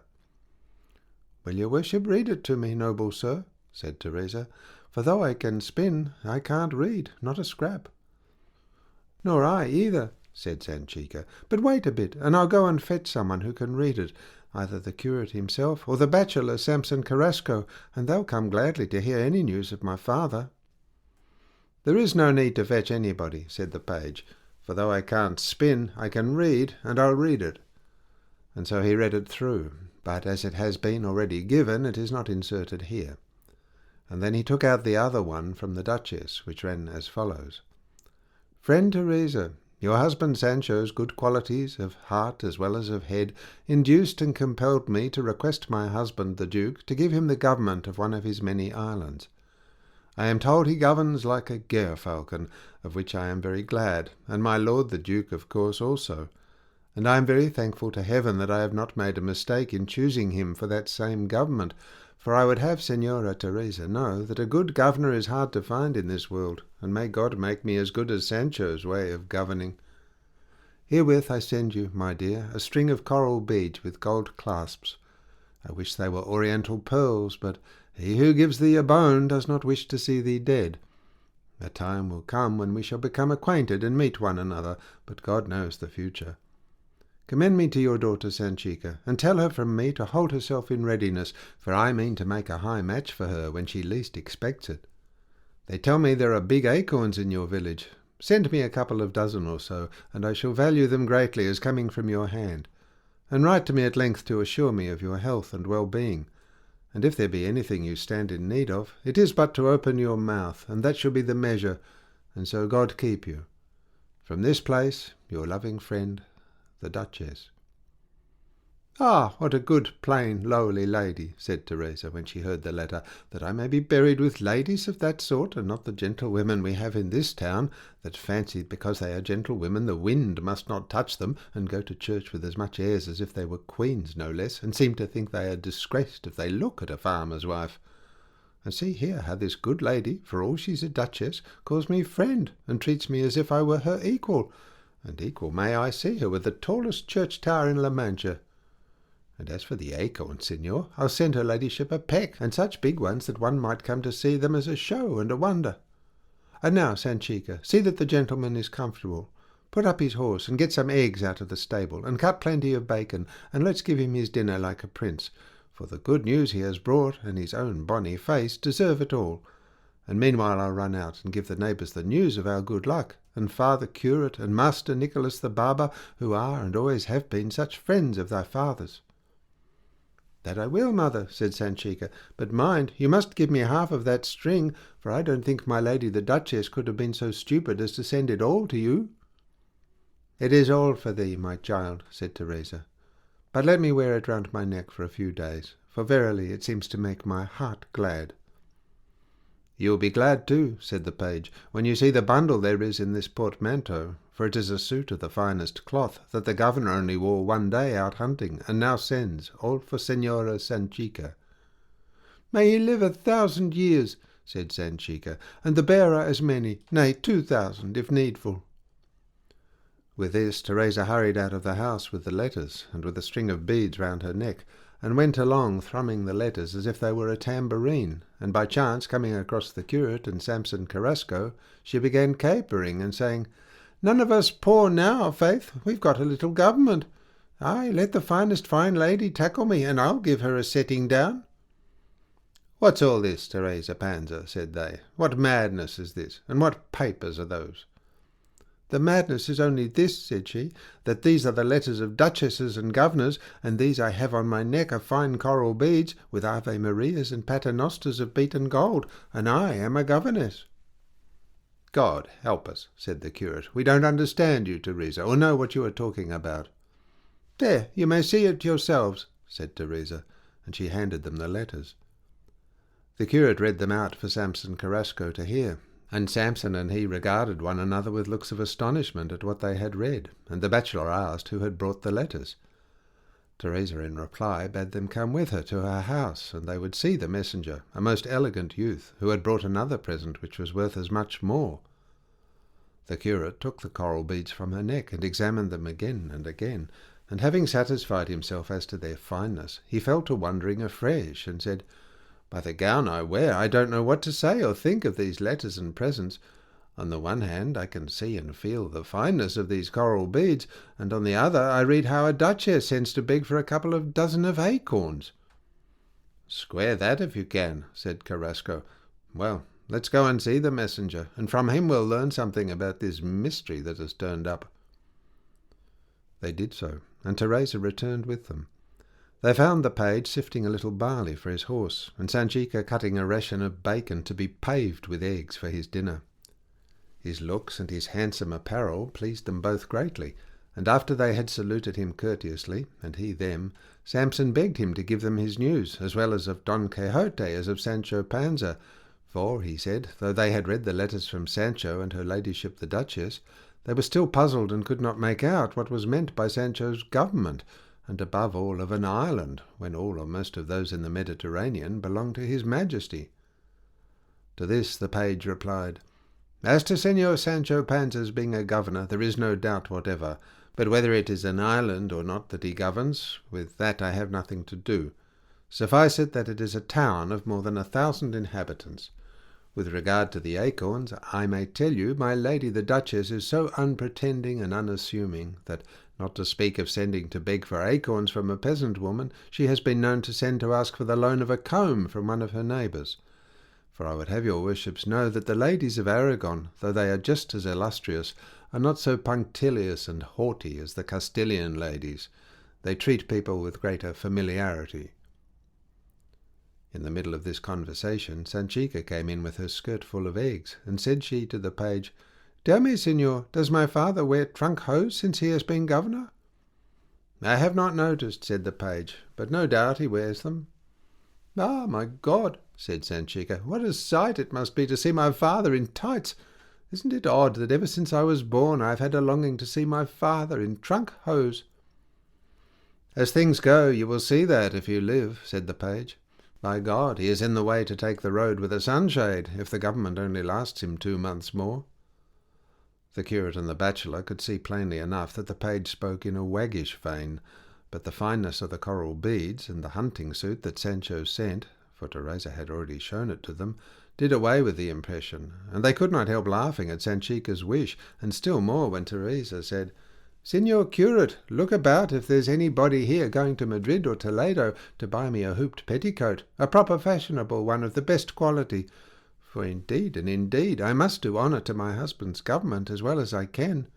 Nay, if I am put to it and have to, I'll go to court and set a coach like all the world, for she who has a governor for her husband may very well have one and keep one." "And why not, mother?" said Sanchica. "Would to God it were to-day instead of to-morrow, even though they were to say when they saw me seated in the coach with my mother, 'See that rubbish, that garlic-stuffed fellow's daughter, how she goes stretched at her ease in a coach as if she was a she-pope.' But let them tramp through the mud, and let me go in my coach with my feet off the ground. Bad luck to backbiters all over the world. Let me go warm, and the people may laugh. Do I say right, mother?" "To be sure you do, my child," said Teresa. "And all this good luck, and even more, my good Sancho foretold me. And thou wilt see, my daughter, he won't stop till he has made me a countess, for to make a beginning is everything in luck, and as I have heard thy good father say many a time, for besides being thy father, he's the father of proverbs too, when they offer thee a heifer, run with a halter. When they offer thee a government, take it. When they would give thee a county, seize it. When they say, 'Hear, hear,' to thee with something good, swallow it. Oh no, go to sleep and don't answer the strokes of good fortune and the lucky chances that are knocking at the door of your house." "And what do I care," added Sanchica, "whether anybody says when he sees me holding my head up, 'The dog saw himself in hempen breeches,' and the rest of it?" Hearing this, the curate said, "I do believe that all this family of the Panzas are born with a sackful of proverbs in their insides, every one of them. I never saw one of them that does not pour them out at all times and on all occasions." "That is true," said the page, "for Señor Governor Sancho utters them at every turn, and though a great many of them are not to the purpose, still they amuse one, and my lady the Duchess and the Duke praise them highly." "Then you still maintain that all this about Sancho's government is true, señor," said the bachelor, "and that there actually is a duchess who sends him presents and writes to him? Because we, although we have handled the present and read the letters, don't believe it, and suspect it to be something in the line of our fellow townsman Don Quixote, who fancies that everything is done by enchantment. And for this reason I am almost ready to say that I'd like to touch and feel your worship to see whether you are a mere ambassador of the imagination, or a man of flesh and blood." "All I know, sirs," replied the page, "is that I am a real ambassador, and that Señor Sancho Panza is governor as a matter of fact, and that my lord and lady, the Duke and Duchess, can give, and have given him this same government, and that I have heard it said Sancho Panza bears himself very stoutly therein. Whether there be any enchantment in all this or not, it is for your worships to settle between you, for that's all I know by the oath I swear, and that is by the life of my parents, whom I have still alive and love dearly." "It may be so," said the bachelor, "but dubitat Augustinus." "Doubt who will," said the page. "What I have told you is the truth, and that will always rise above falsehood as oil above water, if not operibus credite et non verbis. Let one of you come with me, and he will see with his eyes what he does not believe with his ears." "It's for me to make that trip," said Sanchica. "Take me with you, señor, behind you on your horse, for I'll go with all my heart to see my father." "Governors' daughters," said the page, "must not travel along the roads alone, but accompanied by coaches and litters and a great number of attendants." "By God," said Sanchica, "I can go just as well mounted on a she-ass as in a coach. What a dainty lass you must take me for!" "Hush, girl," said Teresa, "you don't know what you're talking about. The gentleman is quite right, for as the time, so the behaviour. When it was Sancho, it was Sancha. When it is governor, it's Señora. I don't know if I'm right." "Señora Teresa says more than she is aware of," said the page. "And now give me something to eat, and let me go at once, for I mean to return this evening." "Come and do penance with me," said the curate at this, "for Señora Teresa has more will than means to serve so worthy a guest." The page refused, but had to consent at last for his own sake, and the curate took him home with him very gladly, in order to have an opportunity of questioning him at leisure about Don Quixote and his doings. The bachelor offered to write the letters in reply for Teresa, but she did not care to let him mix himself up in her affairs, for she thought him somewhat given to joking, and so she gave a cake and a couple of eggs to a young acolyte who was a penman, and he wrote for her 2 letters, one for her husband and the other for the Duchess, dictated out of her own head, which are not the worst inserted in this great history, as will be seen farther on. Volume 2, Chapter 51. Of the progress of Sancho's government, and other such entertaining matters. Day came after the night of the governor's round, A night which the head carver passed without sleeping, so were his thoughts of the face and air and beauty of the disguised damsel, while the major domo spent what was left of it in writing an account to his lord and lady of all Sancho said and did, being as much amazed at his sayings as at his doings, for there was a mixture of shrewdness and simplicity in all his words and deeds.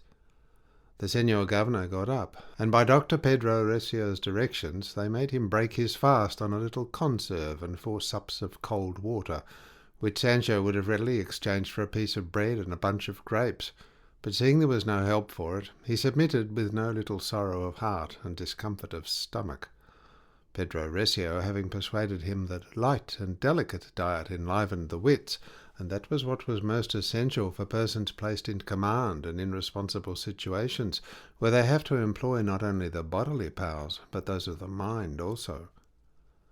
By means of this sophistry, Sancho was made to endure hunger, and hunger so keen that in his heart he cursed the government, and even him who had given it to him. However, with his hunger and his conserve, he undertook to deliver judgments that day, and the first thing that came before him was a question that was submitted to him by a stranger in the presence of the major domo and the other attendants, and it was in these words: "Señor, a large river separated 2 districts of one and the same lordship. Will your worship please to pay attention, for the case is an important and a rather knotty one. Well then, on this river there was a bridge, and at one end of it a gallows and a sort of tribunal, where 4 judges commonly sat to administer the law, which the lord of the river, bridge, and the lordship had enacted, and which was to this effect: if anyone crosses by this bridge from one side to the other, he shall declare on oath where he is going and with what object, and if he swears truly he shall be allowed to pass, but if falsely he shall be put to death for it by hanging on the gallows erected there, without any remission." Though the law and its severe penalty were known, many persons crossed, but in their declarations it was easy to see at once they were telling the truth, and the judges let them pass free. It happened, however, that one man, when they came to take his declaration, swore and said that, by the oath he took, he was going to die upon that gallows that stood there, and nothing else. The judges held a consultation over the oath, and they said, "If we let this man pass free, he has sworn falsely, and by the law he ought to die. But if we hang him, as he swore he was going to die on that gallows, and therefore swore the truth, by the same law he ought to go free." It is asked of your worship, Señor Governor, what are the judges to do with this man? For they are still in doubt and perplexity, and having heard of your worship's acute and exalted intellect, they have sent me to entreat your worship on their behalf to give your opinion on this very intricate and puzzling case. To this Sancho made answer: "Indeed, those gentlemen the judges that send you to me might have spared themselves the trouble, for I have more of the obtuse than the acute in me. But repeat the case over again, so that I may understand it, and then perhaps I may be able to hit the point." The querist repeated again and again what he had said before, and then Sancho said, "It seems to me I can set the matter right in a moment, and in this way. The man swears that he is going to die upon the gallows, but if he dies upon it, he has sworn the truth, and by the law enacted deserves to go free and pass over the bridge. But if they don't hang him, then he has sworn falsely, and by the same law deserves to be hanged." "It is as the Señor Governor says," said the messenger, "and as regards a complete comprehension of the case, there is nothing left to desire or hesitate about." "Well then, I say," said Sancho, "that of this man they should let pass the part that has sworn truly, and hang the part that has lied, and in this way the conditions of the passage will be fully complied with." "But then, Señor Governor," replied the querist, "the man will have to be divided into 2 parts, and if he is divided, of course he will die, and so none of the requirements of the law will be carried out, and it is absolutely necessary to comply with it." "Look here, my good sir," said Sancho, "either I'm a numbskull, or else there is the same reason for this passenger dying as for his living and passing over the bridge, For if the truth saves him, the falsehood equally condemns him, and that being the case, it is my opinion you should say to the gentleman who sent you to me, that as the arguments for condemning him and for absolving him are exactly balanced, they should let him pass freely, as it is always more praiseworthy to do good than to do evil. This I would give signed with my name, if I knew how to sign.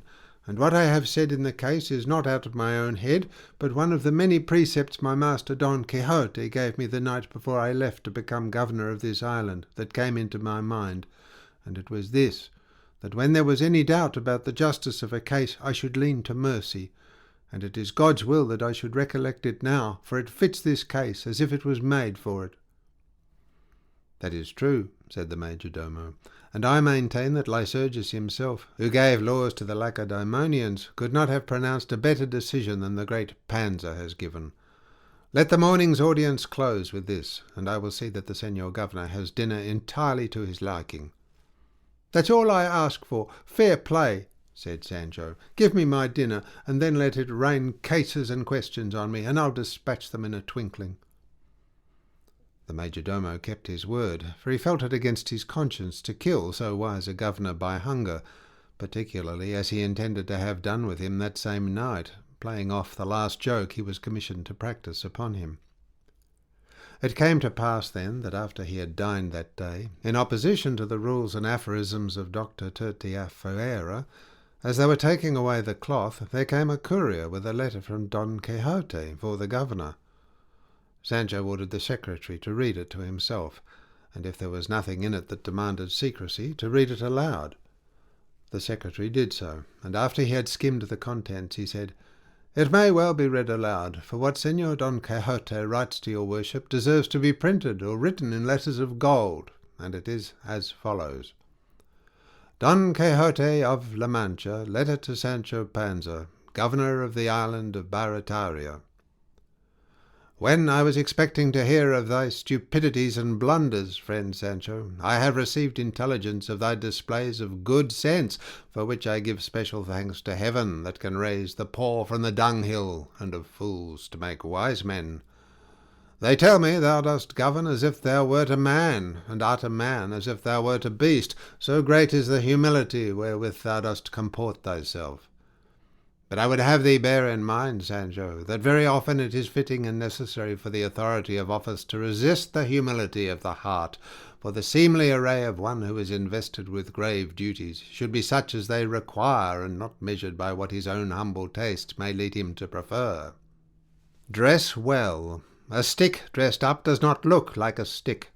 I do not say thou shouldst wear trinkets or fine raiment, or that being a judge thou shouldst dress like a soldier, but that thou shouldst array thyself in the apparel thy office requires, and that at the same time it be neat and handsome. To win the goodwill of the people thou governest, there are two things, among others, that thou must do. One is to be civil to all, this, however, I told thee before, and the other to take care that food be abundant, for there is nothing that vexes the heart of the poor more than hunger and high prices.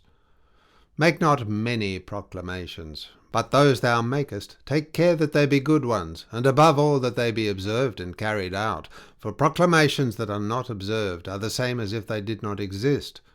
Nay, they encourage the idea that the prince who had the wisdom and authority to make them had not the power to enforce them, and laws that threaten and are not enforced come to be like the log, the king of the frogs, that frightened them at first, but that in time they despised and mounted upon. Be a father to virtue, and a stepfather to vice. Be not always strict, nor yet always lenient, but observe a mean between these two extremes, for in that is the aim of wisdom. Visit the jails, the slaughter-houses, and the market-places, for the presence of the governor is of great importance in such places. It comforts the prisoners who are in hope of a speedy release. It is the bugbear of the butchers who have then to give just weight, and it is the terror of the market-women for the same reason.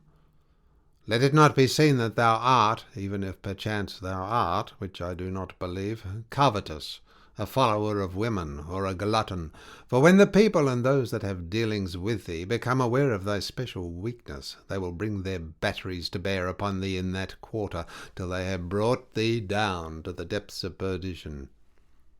consider and reconsider. Con and con over again the advices and the instructions I gave thee before thy departure hence to thy government, and thou wilt see that in them, if thou dost follow them, thou hast a help at hand that will lighten for thee the troubles and difficulties that beset governors at every step. Write to thy lord and lady, and show thyself grateful to them, for ingratitude is the daughter of pride, and one of the greatest sins we know of. And he who is grateful to those who have been good to him shows that he will be so to God also, who has bestowed and still bestows so many blessings upon him. My lady the Duchess sent off a messenger with thy suit, and another present to thy wife Teresa Panza. We expect the answer every moment. I have been a little indisposed through a certain scratching I came in for, not very much to the benefit of my nose, but it was nothing. For if there are enchanters who maltreat me, there are also some who defend me. Let me know if the major domo who is with thee had any share in the Trafaldi performance, as thou didst suspect, and keep me informed of everything that happens thee, as the distance is so short, all the more as I am thinking of giving over very shortly this idle life I am now leading, for I was not born for it. A thing has occurred to me which I am inclined to think will put me out of favour with the Duke and Duchess, but though I am sorry for it, I do not care, for after all I must obey my calling rather than their pleasure, in accordance with the common saying, Amicus Plato sed magis amica veritas. I quote this Latin to thee, because I conclude that since thou hast been a governor thou wilt have learnt it. Adieu. God keep thee from being an object of pity to anyone. Thy friend, Don Quixote of La Mancha. Sancho listened to the letter with great attention, and it was praised and considered wise by all who heard it. He then rose up from table, and calling his secretary, shut himself in with him in his own room, and without putting it off any longer, set about answering his master Don Quixote at once. And he bade the secretary write down what he told him, without adding or suppressing anything, which he did, and the answer was to the following effect. Sancho Panza's letter to Don Quixote of La Mancha. The pressure of business is so great upon me that I have no time to scratch my head or even to cut my nails, and I have them so long, God send a remedy for it. I say this, master of my soul, that you may not be surprised if I have not until now sent you word of how I fare, well or ill, in this government, in which I am suffering more hunger than when we two were wandering through the woods and wastes. My lord the Duke wrote to me the other day to warn me that certain spies had got into this island to kill me, but up to the present I have not found out any except a certain doctor who receives a salary in this town for killing all the governors that come here. He is called Dr. Pedro Recio, and is from Tertefuera, so you see what a name he has, to make me dread dying under his hands. This doctor says of himself that he does not cure diseases when there are any, but prevents them coming, and the medicines he uses are diet and more diet, until he brings one down to bare bones, as if leanness was not worse than fever.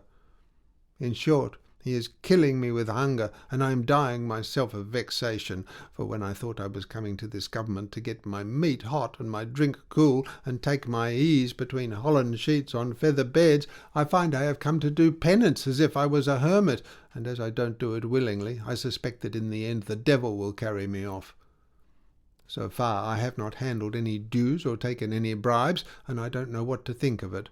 For here they tell me that the governors that come to this island, before entering it, have plenty of money either given to them or lent to them by the people of the town, and that this is the usual custom, not only here, but with all who enter upon governments. Last night, going the rounds, I came upon a fair damsel in man's clothes, and a brother of hers dressed as a woman.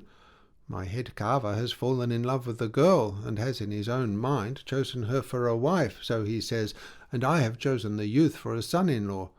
Today we are going to explain our intentions to the father of the pair, who is one Diego de la Llana, a gentleman and an old Christian, as much as you please. I have visited the market-places, as your worship advises me, and yesterday I found a stall-keeper selling new hazelnuts, and proved her to have mixed a bushel of old, empty, rotten nuts with a bushel of new. I confiscated the whole for the children of the charity school, who will know how to distinguish them well enough, and I sentenced her not to come into the market-place for a fortnight. They told me I did bravely. I can tell your worship it is commonly said in this town that there are no people worse than the market women, for they are all barefaced, unconscionable, and impudent, and I can well believe it from what I have seen of them in other towns. I am very glad my lady the Duchess has written to my wife Teresa Panza and sent her the present your worship speaks of, and I will strive to show myself grateful when the time comes. Kiss her hands for me, and tell her I say she has not thrown it into a sack with a hole in it, as she will see in the end. I should not like your worship to have any difference with my lord and lady, for if you fall out with them, it is plain it must do me harm, and as you give me advice to be grateful, it will not do for your worship not to be so yourself to those who have shown you such kindness, and by whom you have been treated so hospitably in their castle. That about the scratching I don't understand, but I suppose it must be one of the ill turns the wicked enchanters are always doing your worship. When we meet I shall know all about it. I wish I could send your worship something, but I don't know what to send, unless it be some very curious cloister pipes to work with bladders that they make in this island. But if the office remains with me, I'll find out something to send one way or another. If my wife, Teresa Panza, writes to me, pay the postage and send me the letter, for I have a very great desire to hear how my house and wife and children are going on. And so may God deliver your worship from evil-minded enchanters, and bring me well and peacefully out of this government, which I doubt, for I expect to take leave of it and my life together, from the way Dr. Pedro Recio treats me. Your worship's servant, Sancho Panza, the governor. The secretary sealed the letter, and immediately dismissed the courier, and those who were carrying on the joke against Sancho, putting their heads together, arranged how he was to be dismissed from the government. Sancho spent the afternoon in drawing up certain ordinances relating to the good government of what he fancied the island, and he ordained that there were to be no provision hucksters in the state, and that men might import wine into it from any place they pleased, provided they declared the quarter it came from, so that a price might be put upon it according to its quality, reputation, and the estimation it was held in. And he that watered his wine, or changed the name, was to forfeit his life for it. He reduced the prices of all manner of shoes, boots, and stockings, but of shoes in particular, as they seemed to him to run extravagantly high. He established a fixed rate for servants' wages, which were becoming recklessly exorbitant. He laid extremely heavy penalties upon those who sang lewd or loose songs, either by day or night. He decreed that no blind man should sing of any miracle in verse, unless he could produce authentic evidence that it was true, for it was his opinion that most of those the blind men sing are trumped up to the detriment of the true ones. He established and created an alguacil of the poor, not to harass them, but to examine them and see whether they really were so, for many a sturdy thief or drunkard goes about under the cover of a make-believe crippled limb or a sham sore. In a word, he made so many good rules that to this day they are preserved there, and are called the Constitutions of the Great Governor Sancho Panza.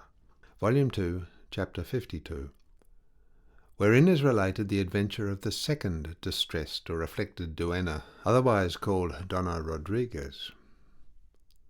Cide Hamete relates that Don Quixote, being now cured of his scratches, felt that the life he was leading in the castle was entirely inconsistent with the order of chivalry he professed. So he determined to ask the Duke and Duchess to permit him to take his departure for Saragossa, as the time of the festival was now drawing near, and he hoped to win there the suit of armour which is the prize at festivals of the sort. But one day, at table with the Duke and Duchess, just as he was about to carry his resolution into effect and ask for their permission, lo and behold, suddenly there came in through the door of the great hall 2 women, as they afterwards proved to be, draped in mourning from head to foot, one of whom, approaching Don Quixote, flung herself at full length at his feet, pressing her lips to them, and uttering moans so sad, so deep, and so doleful, that she put all who heard and saw her into a state of perplexity. And though the Duke and Duchess supposed it must be some joke their servants were playing off upon Don Quixote, still the earnest way the woman sighed and moaned and wept puzzled them and made them feel uncertain, until Don Quixote, touched with compassion, raised her up and made her unveil herself and remove the mantle from her tearful face. She complied, and disclosed what no one could have ever anticipated, for she disclosed the countenance of Donna Rodriguez, the duenna of the house, the other female in mourning being her daughter, who had been made a fool of by the rich farmer's son. All who knew her were filled with astonishment, and the Duke and Duchess more than any, for though they thought her a simpleton and a weak creature, they did not think her capable of crazy pranks. Donna Rodriguez, at length, turning to her master and mistress, said to them, "Will your excellencies be pleased to permit me to speak to this gentleman for a moment, for it is requisite I should do so in order to get successfully out of the business in which the boldness of an evil-minded clown has involved me." The Duke said that for his part he gave her leave, and that she might speak with Señor Don Quixote as much as she liked. She then, turning to Don Quixote, and addressing herself to him, said, "Some days since, valiant knight, I gave you an account of the injustice and treachery of a wicked farmer to my dearly beloved daughter, the unhappy damsel here before you, and you promised me to take her part and right the wrong that has been done her. But now it has come to my hearing that you are about to depart from this castle in quest of such fair adventures as God may vouchsafe to you. Therefore, before you take the road, I would that you challenge this froward rustic, and compel him to marry my daughter in fulfilment of the promise he gave her to become her husband before he seduced her. For to expect that my lord the Duke will do me justice is to ask pears from the elm tree, for the reason I stated privately to your worship. And so may our Lord grant you good health, and forsake us not." To these words Don Quixote replied very gravely and solemnly, "Worthy duenna, check your tears, or rather dry them, and spare your sighs, for I take it upon myself to obtain redress for your daughter, for whom it would have been better not to have been so ready to believe lovers' promises, which are for the most part quickly made and very slowly performed. And so, with my lord the Duke's leave, I will at once go in quest of this inhuman youth, and will find him out, and challenge him, and slay him, if so be he refuses to keep his promised word. For the chief object of my profession is to spare the humble and chastise the proud. I mean, to help the distressed, and destroy the oppressors." "There is no necessity," said the Duke, "for your worship to take the trouble of seeking out the rustic of whom this worthy duenna complains, nor is there any necessity either for asking my leave to challenge him, for I admit him duly challenged, and will take care that he is informed of the challenge, and accepts it, and comes to answer it in person to this castle of mine, where I shall afford to both a fair field, observing all the conditions which are usually and properly observed in such trials, and observing, too, justice to both sides, as all princes who offer a free field to combatants within the limits of their lordships are bound to do." "Then, with that assurance and your highness's good leave," said Don Quixote, "I hereby, for this once, waive my privilege of gentle blood, and come down and put myself on a level with the lowly birth of the wrongdoer, making myself equal with him, and enabling him to enter into combat with me. And so I challenge and defy him, though absent, on the plea of his malfeasance in breaking faith with this poor damsel, who was a maiden, and now by his misdeed is none, and say that he shall fulfil the promise he gave her to become her lawful husband, or else stake his life upon the question." And then, plucking off a glove, he threw it down in the middle of the hall, and the Duke picked it up, saying, as he had said before, that he accepted the challenge in the name of his vassal, and fixed 6 days thence as the time, the courtyard of the castle as the place, and for arms the customary ones of knights, lance and shield and full armour, with all the other accessories, without trickery, guile, or charms of any sort, and examined and passed by the judges of the field. "But first of all," he said, "it is requisite that this worthy duenna and unworthy damsel should place their claim for justice in the hands of Don Quixote, for otherwise nothing can be done, nor can the said challenge be brought to a lawful issue." "I do so place it," replied the duenna. "And I too," added her daughter, all in tears, and covered with shame and confusion. This declaration having been made, and the Duke having settled in his own mind what he would do in the matter, The ladies in black withdrew, and the Duchess gave orders that for the future they were not to be treated as servants of hers, but as lady adventurers who came to her house to demand justice. So they gave them a room to themselves, and waited on them as they would on strangers, to the consternation of the other women servants, who did not know where the folly and imprudence of Donna Rodriguez and her unlucky daughter would stop. And now, to complete the enjoyment of the feast and bring the dinner to a satisfactory end, lo and behold, the page who had carried the letters and presents to Teresa Panza, the wife of the governor Sancho, entered the hall, and the Duke and Duchess were very well pleased to see him, being anxious to know the result of his journey. But when they asked him, the page said in reply that he could not give it before so many people, or in a few words, and begged their excellences to be pleased to let it wait for a private opportunity, and in the meantime amuse themselves with these letters. And taking out the letters, he placed them in the Duchess's hand. One bore, by way of address, "Letter for my lady, the Duchess so-and-so, of I don't know where," and the other, "To my husband Sancho Panza, governor of the island of Barataria, whom God prosper longer than me." The Duchess's bread would not bake, as the saying is, until she had read her letter, and having looked it over herself, and seen that it might be read aloud for the Duke and all present to hear, she read out as follows: "Teresa Panza's letter to the Duchess. The letter your Highness wrote me, my lady, gave me great pleasure, for indeed I found it very welcome. The string of coral beads is very fine, and my husband's hunting suit does not fall short of it. All this village is very much pleased that your ladyship has made a governor of my good man Sancho, though nobody will believe it, particularly the curate, and Master Nicholas the barber, and the bachelor Samson Carrasco. But I don't care for that, for so long as it is true, as it is, they may all say what they like. Though, to tell the truth, if the coral beads and the suit had not come, I would not have believed it either. For in this village everybody thinks my husband a numbskull, and except for governing a flock of goats, they cannot fancy what sort of government he can be fit for. God grant it, and direct him according as he sees his children stand in need of it. I am resolved, with your worship's leave, lady of my soul, to make the most of this fair day, and go to court to stretch myself at ease in a coach, and make all those I have envying me already burst their eyes out. So I beg your excellence to order my husband to send me a small trifle of money, and to let it be something to speak of, because one's expenses are heavy at the court. For a loaf costs a real, and meat 30 maravedis a pound, which is beyond everything. And if he does not want me to go, let him tell me in time, for my feet are on the fidgets to be off, and my friends and neighbours tell me that if my daughter and I make a figure and a brave show at court, my husband will come to be known far more by me than I by him, for of course plenty of people will ask, 'Who are those ladies in that coach?' And some servant of mine will answer, 'The wife and daughter of Sancho Panza, governor of the island of Barataria.' And in this way Sancho will become known, and I'll be thought well of, and to Rome for everything. I am as vexed can be that they have gathered no acorns this year in our village. For all that, I send your Highness about half a peck that I went to the wood to gather and pick out one by one myself, and I could find no bigger ones. I wish they were as big as ostrich eggs.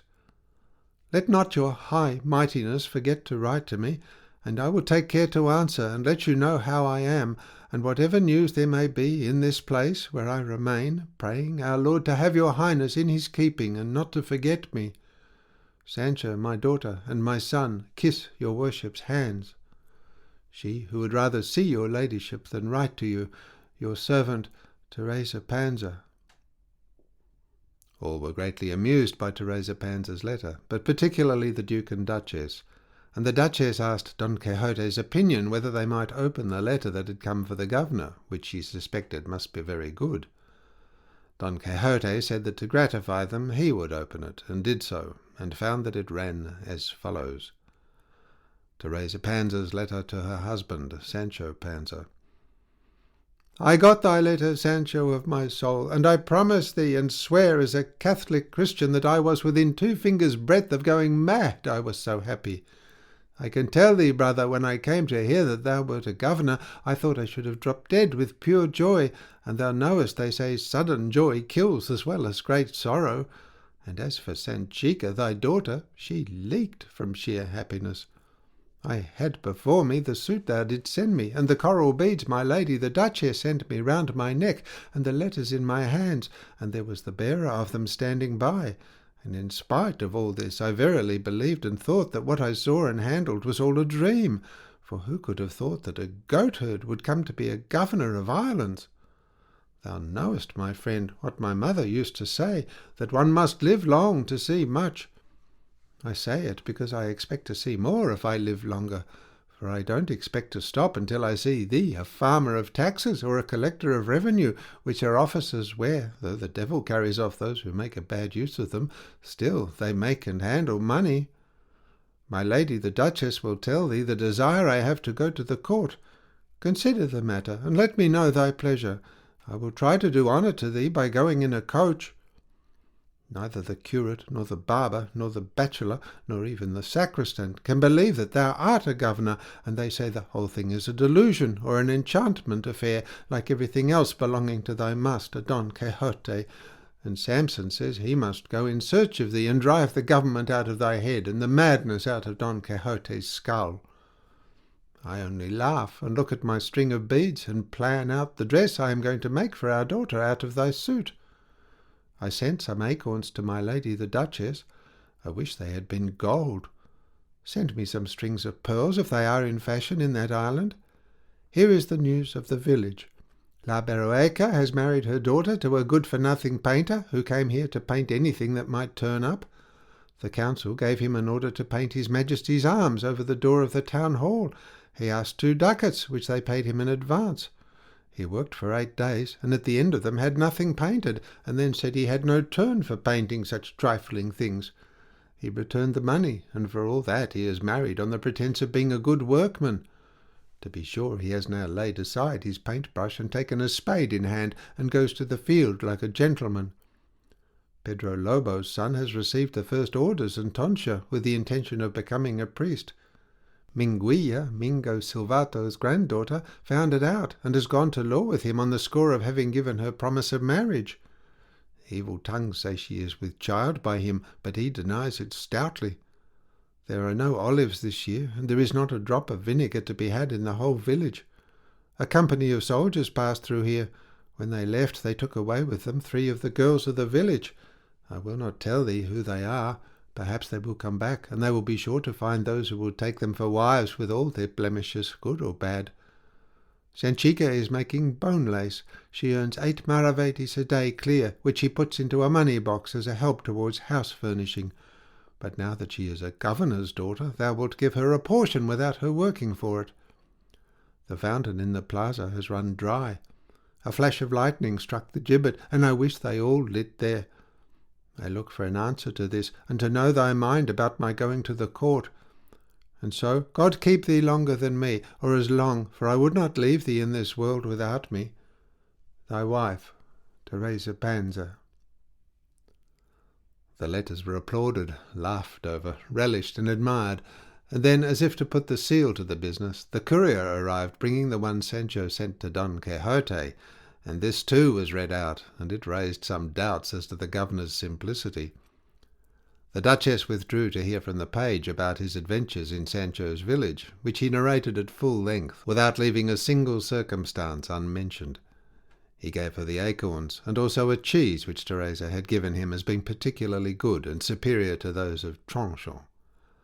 The Duchess received it with greatest delight, in which we will leave her, to describe the end of the government of the great Sancho Panza, flower and mirror of all governors of islands. Volume 2, Chapter 53. Of the troublous end and termination Sancho Panza's government came to.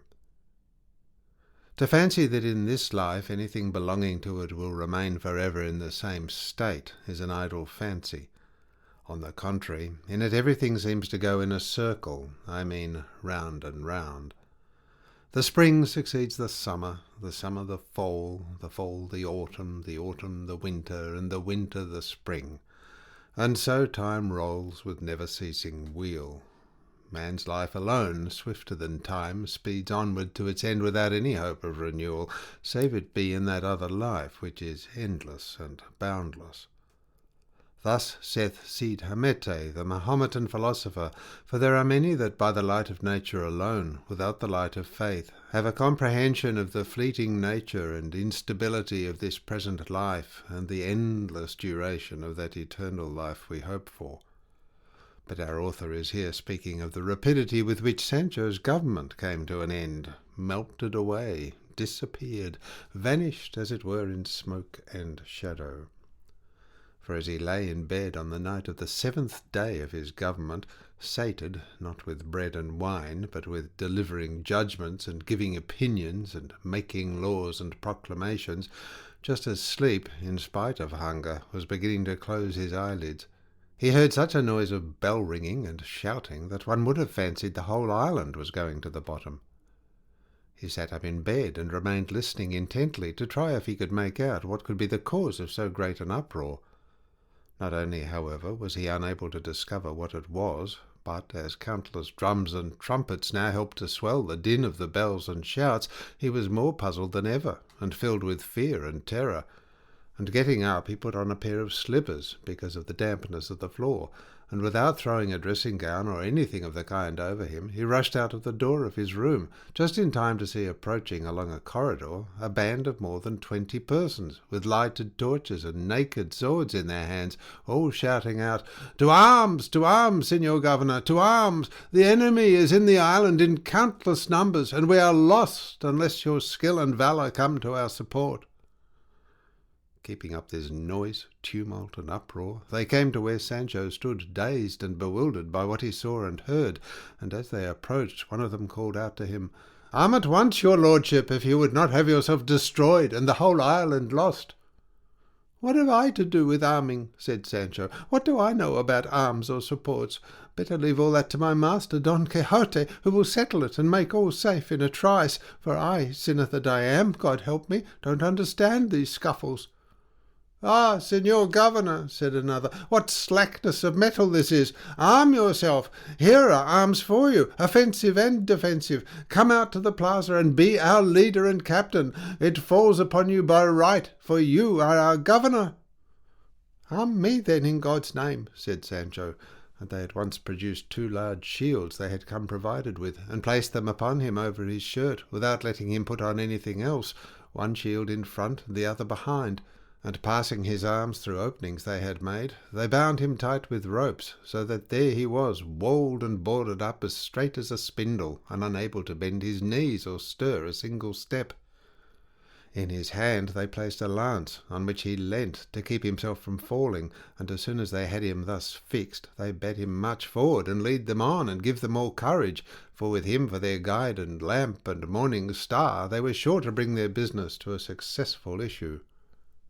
"How am I to march, unlucky being that I am," said Sancho, "when I can't stir my kneecaps, for these boards I have bound so tight to my body won't let me? What you must do is carry me in your arms, and lay me across, or set me upright in some postern, and I'll hold it either with this lance or with my body." "Oh, Signor Governor," cried another, "it is fear more than the boards that keep you from moving. Make haste, stir yourself, for there is no time to lose. The enemy is increasing in numbers, the shouts grow louder, and the danger is pressing." Urged by these exhortations and reproaches, the poor governor made an attempt to advance, but fell to the ground with such a crash that he fancied he had broken himself all to pieces. There he lay like a tortoise enclosed in its shell, or a side of bacon between 2 kneading troughs, or a boat bottom up on the beach, nor did the gang of jokers feel any compassion for him when they saw him down. So far from that, extinguishing their torches, they began to shout afresh, and to renew the calls to arms with such energy, trampling on poor Sancho, and slashing at him over the shield with their swords in such a way that, if he had not gathered himself together and made himself small and drawn in his head between the shields, it would have fared badly with the poor governor, as, squeezed into that narrow compass, he lay, sweating and sweating again, and commending himself with all his heart to God to deliver him from his present peril. Some stumbled over him, others fell upon him, and one there was who took up a position on top of him for some time, and from thence, as if from a watchtower, issued orders to the troops, shouting out, "Here, our side! Here the enemy is thickest! Hold the breach there! Shut that gate! Barricade those ladders. Here, with your stink-pots of pitch and resin and kettles of boiling oil, and block the streets with feather beds." In short, in his ardour, he mentioned every little thing and every implement and engine of war by means of which an assault upon a city is warded off, while the bruised and battered Sancho, who heard and suffered all, was saying to himself, "Oh, if it would only please the Lord to let the island be lost at once, and I could see myself either dead or out of this torture." Heaven heard his prayer, and when he least expected it, he heard voices exclaiming, "Victory! Victory! The enemy retreats beaten! Come, Senor Governor, get up, and come and enjoy the victory, and divide the spoils that have been won from the foe by the might of that invincible arm." "Lift me up," said the wretched Sancho in a woe-begone voice. They helped him to rise, and as soon as he was on his feet, said, "The enemy I have beaten you may nail to my forehead. I don't want to divide the spoils of the foe. I only beg and entreat some friend, if I have one, to give me a sup of wine, for I'm parched with thirst, and wipe me dry, for I'm turning to water." They rubbed him down, fetched him wine, and unbound the shields, and he seated himself upon his bed, and with fear, agitation, and fatigue he fainted away. Those who had been concerned in the joke were now sorry they had pushed it so far. However, the anxiety his fainting away had caused them was relieved by his returning to himself. He asked what o'clock it was. They told him it was just daybreak. He said no more, and in silence began to dress himself, while all watched him, waiting to see what the haste with which he was putting on his clothes meant. He got himself dressed at last, and then, slowly, for he was sorely bruised and could not go fast, he proceeded to the stable, followed by all who were present, and going up to Dapple, embraced him, and gave him a loving kiss on the forehead, and said to him, not without tears in his eyes, "Come along, comrade and friend and partner of my toils and sorrows.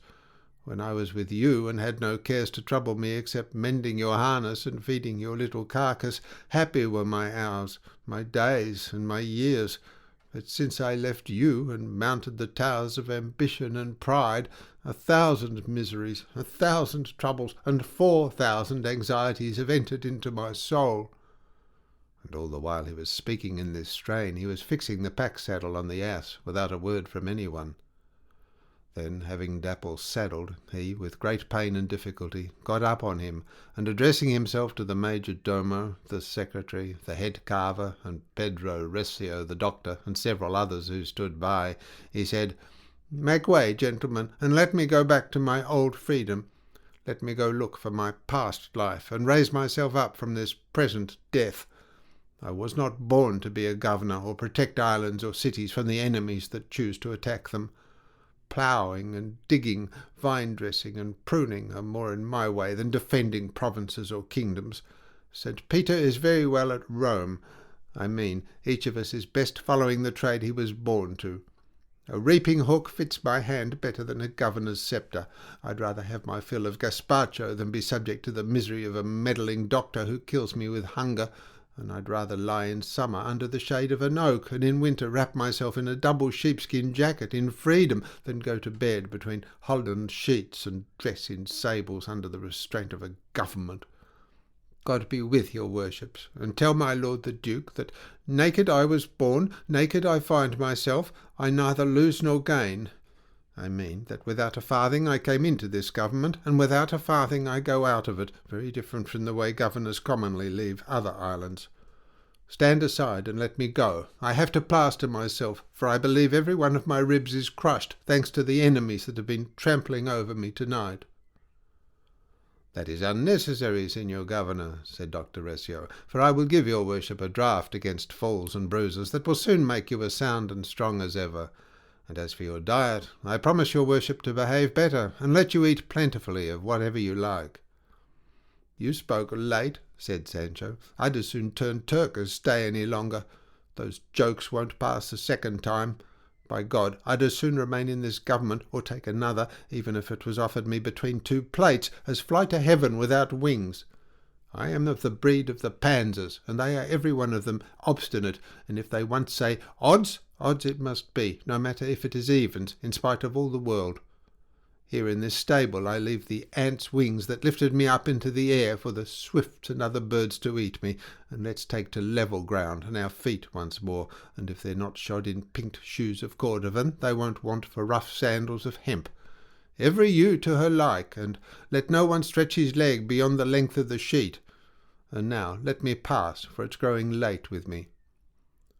To this the major domo said, "Señor Governor, we would let your worship go with all our hearts, though it sorely grieves us to lose you, for your wit and Christian conduct naturally make us regret you. But it is well known that every governor, before he leaves the place where he has been governing, is bound first of all to render an account. Let your worship do so for the 10 days you have held the government, and then you may go, and the peace of God go with you." "No one can demand it of me," said Sancho, "but he whom my lord the duke shall appoint. I am going to meet him, and to him I will render an exact one.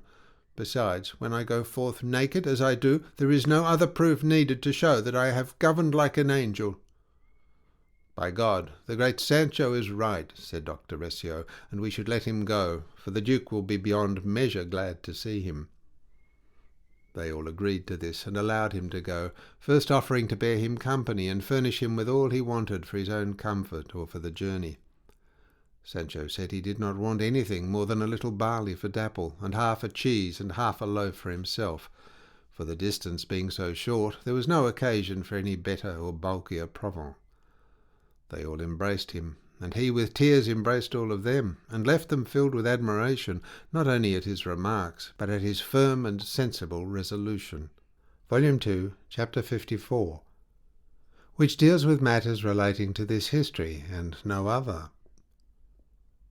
The Duke and Duchess resolved that the challenge Don Quixote had, for the reason already mentioned, given their vassal, should be proceeded with.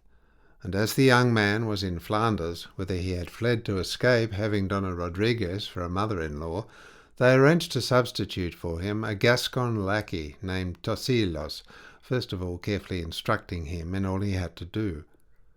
2 days later the Duke told Don Quixote that in 4 days from that time his opponent would present himself on the field of battle, armed as a knight, and would maintain that the damsel lied by half a beard, nay, a whole beard, if she affirmed that he had given her a promise of marriage.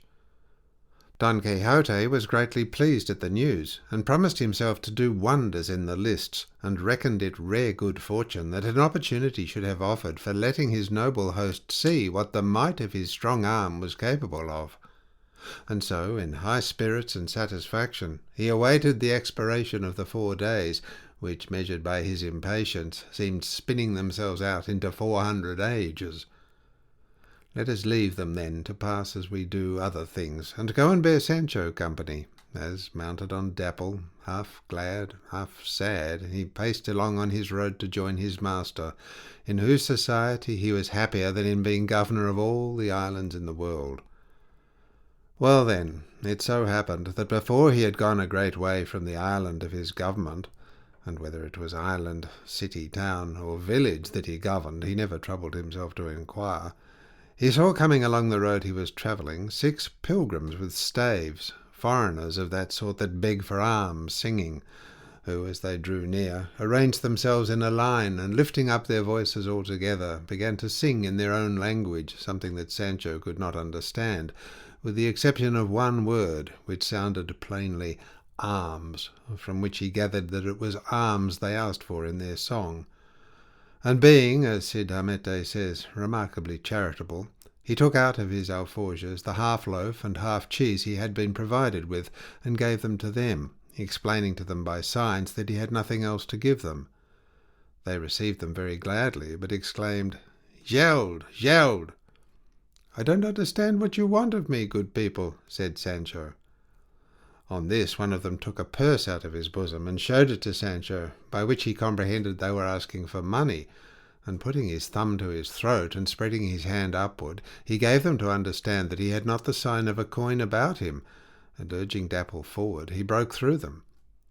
But as he was passing, one of them, who had been examining him very closely, rushed towards him, and flinging his arms round him, exclaimed in a loud voice, and good Spanish, "God bless me, what's this I see? Is it possible that I hold in my arms my dear friend, my good neighbour, Sancho Panza?"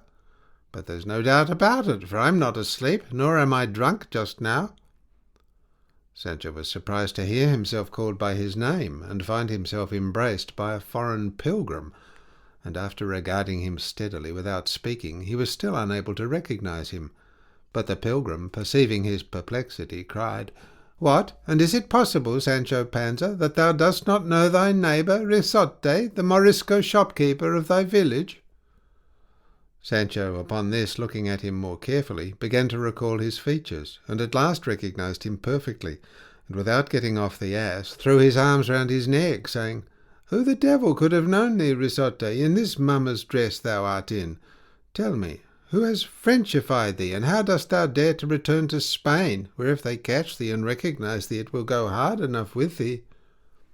"If thou dost not betray me, Sancho," said the pilgrim, "I am safe, for in this dress no one will recognize me. But let us turn aside out of the road into that grove there, where my comrades are going to eat and rest, and thou shalt eat with them there, for they are very good fellows. I'll have time enough to tell thee then all that has happened me since I left our village, in obedience to his Majesty's edict that threatened such severities against the unfortunate people of my nation, as thou hast heard." Sancho complied, and Quixote having spoken to the other pilgrims, they withdrew to the grove they saw, turning a considerable distance out of the road. They threw down their staves, took off their pilgrims' cloaks, and remained in their underclothing. They were all good-looking young fellows, except Quixote, who was a man somewhat advanced in years. They carried alforges, all of them, and all apparently well filled, at least with things provocative of thirst, such as would summon it from 2 leagues off. They stretched themselves on the ground, and making a tablecloth of the grass, they spread upon it bread, salt, knives, walnut, scraps of cheese, and well-picked ham bones, which, if they were past gnawing, were not past sucking. They also put down a black dainty called, they say, caviar, and made of the eggs of fish, a great thirst-wakener. Nor was there any lack of olives, dry, it is true, and without any seasoning, but for all that toothsome and pleasant. But what made the best show in the field of the banquet was 6 bottles of wine, for each of them produced his own from his alforges. Even the good Quixote, who, from a Morisco, had transformed himself into a German or Dutchman, took out his, which in size might have vied with the 5 others. They then began to eat with very great relish, and very leisurely, making the most of each morsel, very small ones of everything, they took up on the point of the knife, and then, all at the same moment, raised their arms and bottles aloft, the mouths placed in their mouths, and all eyes fixed on heaven, just as if they were taking aim at it.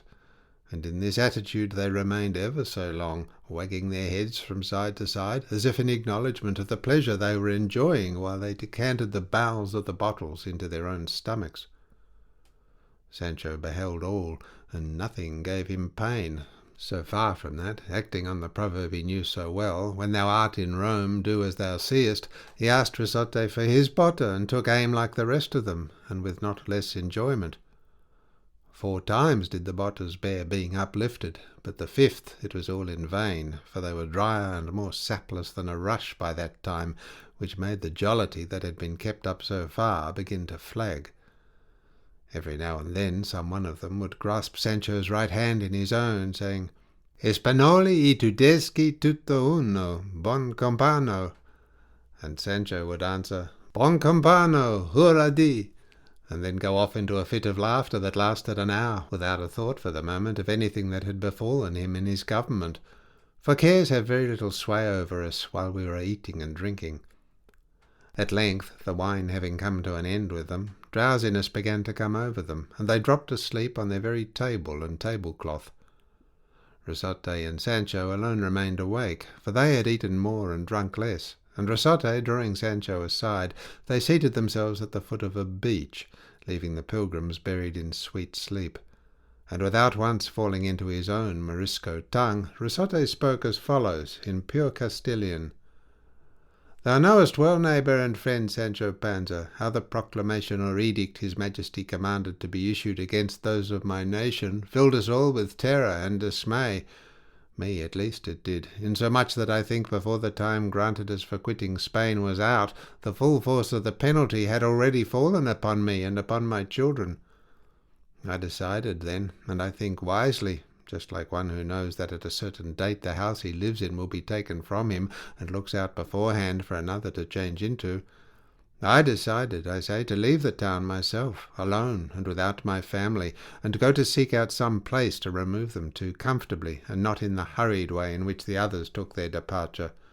For I saw very plainly, and so did all the older men among us, that the proclamations were not mere threats, as some said, but positive enactments which would be enforced at the appointed time.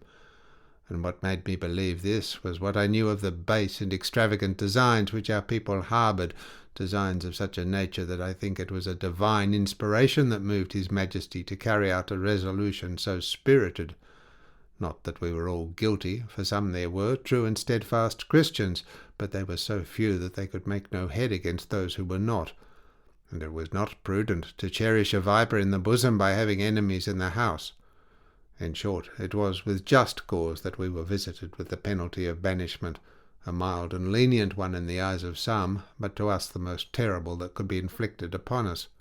Wherever we are, we weep for Spain, for after all we were born there, and it is our natural fatherland. Nowhere do we find the reception our unhappy condition needs, and in Barbary and all the parts of Africa where we counted upon being received, succoured and welcomed, it is there they insult and ill-treat us most. We knew not our good fortune until we lost it, and such is the longing we almost all of us have to return to Spain, that most of those who, like myself, know the language, and there are many who do, come back to it and leave their wives and children forsaken yonder, so great is their love for it. And now I know by experience the meaning of the saying, "Sweet is the love of one's country." I left our village, as I said, and went to France, but though they gave us a kind reception there, I was anxious to see all I could. I crossed into Italy and reached Germany, and there it seemed to me we might live with more freedom, as the inhabitants do not pay any attention to trifling points. Everyone lives as he likes, for in most parts they enjoy liberty of conscience. I took a house in a town near Augsburg, and then joined these pilgrims, who are in the habit of coming to Spain in great numbers every year to visit the shrines there, which they look upon as their Indies, and a sure and certain source of gain. They travel nearly all over it, and there is no town out of which they do not go, full up of meat and drink, as the saying is, and with a real at least in money, and they come off the end of their travels with more than 100 crowns saved, which, changed into gold, they smuggle out of the kingdom, either in the hollow of their staves, or in the patches of their pilgrims' cloaks, or by some device of their own, and carry to their country in spite of the guards at the posts and passes where they are searched.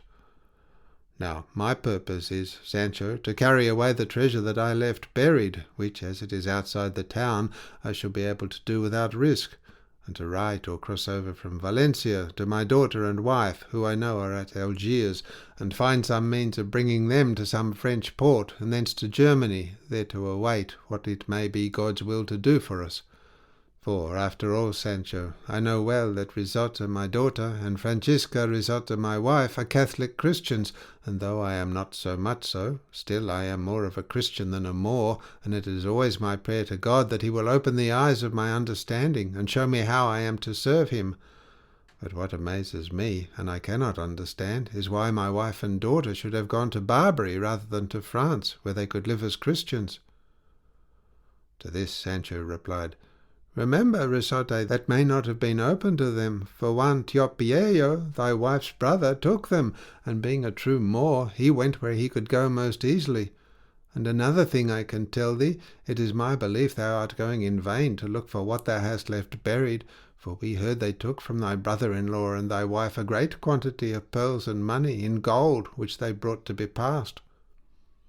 "That may be," said Risotte, "but I know they did not touch my hoard, for I did not tell them where it was, for fear of accidents.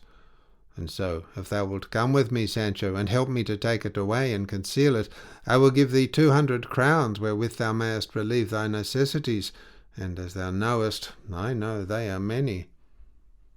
"I would do it," said Sancho, "but I am not at all covetous, for I gave up an office this morning, in which, if I was, I might have made the walls of my house of gold, and dined off silver plates before 6 months were over. And so, for this reason, and because I feel I would be guilty of treason to my king if I helped his enemies, I would not go with thee if instead of promising me 200 crowns thou wert to give me 400 here in hand." "And what office is this thou hast given up, Sancho?" asked Quixote. "I have given up being governor of an island," said Sancho, "and such a one, faith, as you won't find the like of easily." "And where is this island?" said Quixote. "Where?" said Sancho. "2 leagues from here, and it is called the island of Barataria." "Nonsense, Sancho," said Quixote. "Islands are always out in the sea. There are no islands on the mainland." "What, no islands?" said Sancho. "I tell thee, friend Quixote, I left it this morning, and yesterday I was governing there as I pleased, like a Sagittarius, but for all that I gave it up, for it seemed to me a dangerous office, a governor's." "And what hast thou gained by the government?" asked Quixote. "I have gained," said Sancho, "the knowledge that I am no good for governing unless it is a drove of cattle, and that the riches that are to be got by these governments are got at the cost of one's rest and sleep, aye, and even one's food, for in islands the governors must eat little, especially if they have doctors to look after their health." "I don't understand thee, Sancho," said Quixote, "but it seems to me all nonsense thou art talking. Who would give thee islands to govern? Is there any scarcity in the world of cleverer men than thou art for governors?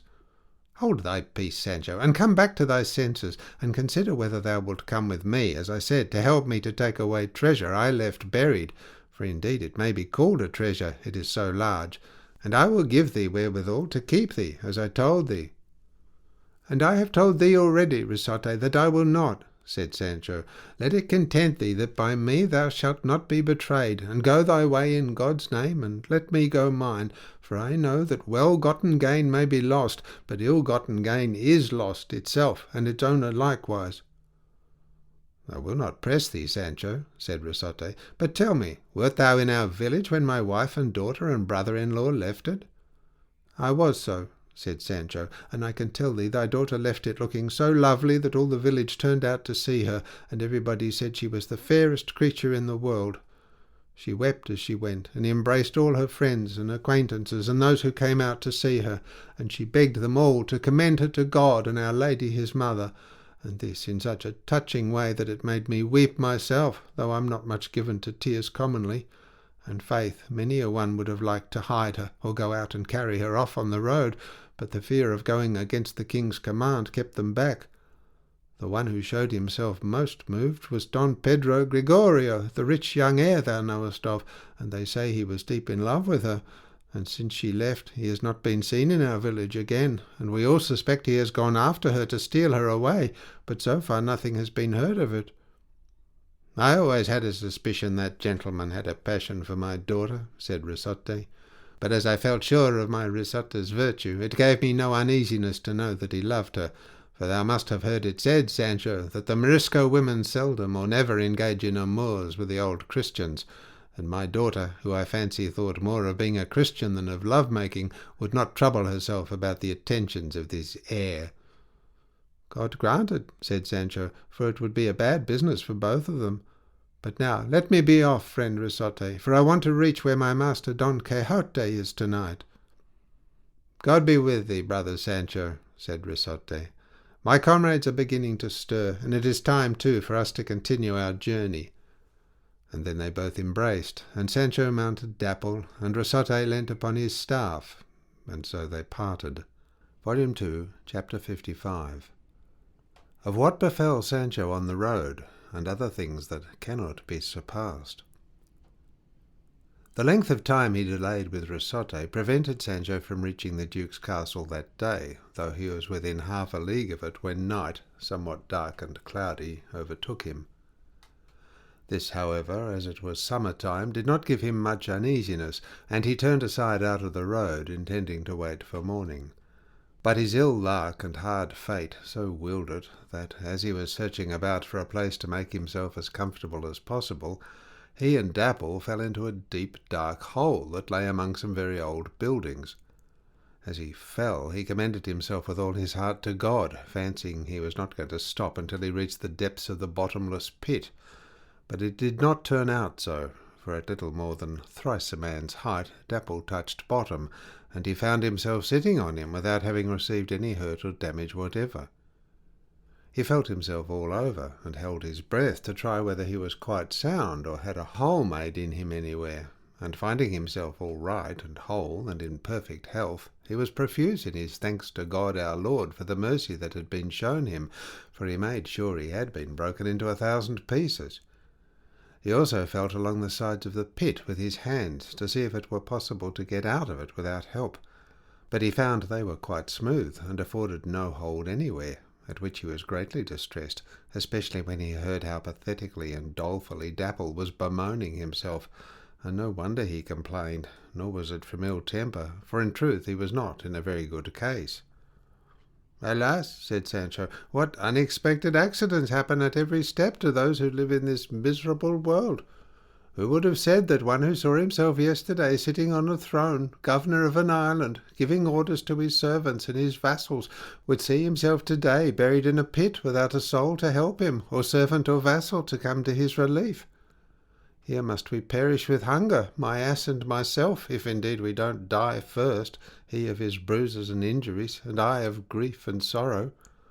At any rate, I'll not be as lucky as my master Don Quixote of La Mancha, when he went down into the cave of that enchanted Montesinos, where he found people to make more of him than if he had been in his own house, for it seems he came in for a table laid out and a bed ready made. There he saw fair and pleasant visions, but here I'll see, I imagine, toads and adders. Unlucky wretch that I am, what an end my follies and fancies have come to! They'll take up my bones out of this, when it's heaven's will that I'm found, picked clean, white, and polished, and my good Dapples with them, and by that perhaps it will be found out who we are, at least by such as have heard that Sancho Panza never separated from his ass, nor his ass from Sancho Panza. Unlucky wretches, I say again, that our hard fate should not let us die in our own country and among our own people, where if there was no help for our misfortune, at any rate there would be someone to grieve for it, and to close our eyes as we passed away. Oh, comrade and friend, how ill have I repaid thy faithful services! Forgive me, and entreat fortune, as well as thou canst, to deliver us out of this miserable strait we are both in, and I promise to put a crown of laurel on thy head, and make thee look like a poet laureate, and give thee double feeds." In this strain did Sancho bewail himself, and his ass listened to him, but answered him never a word, such was the distress and anguish the poor beast found himself in.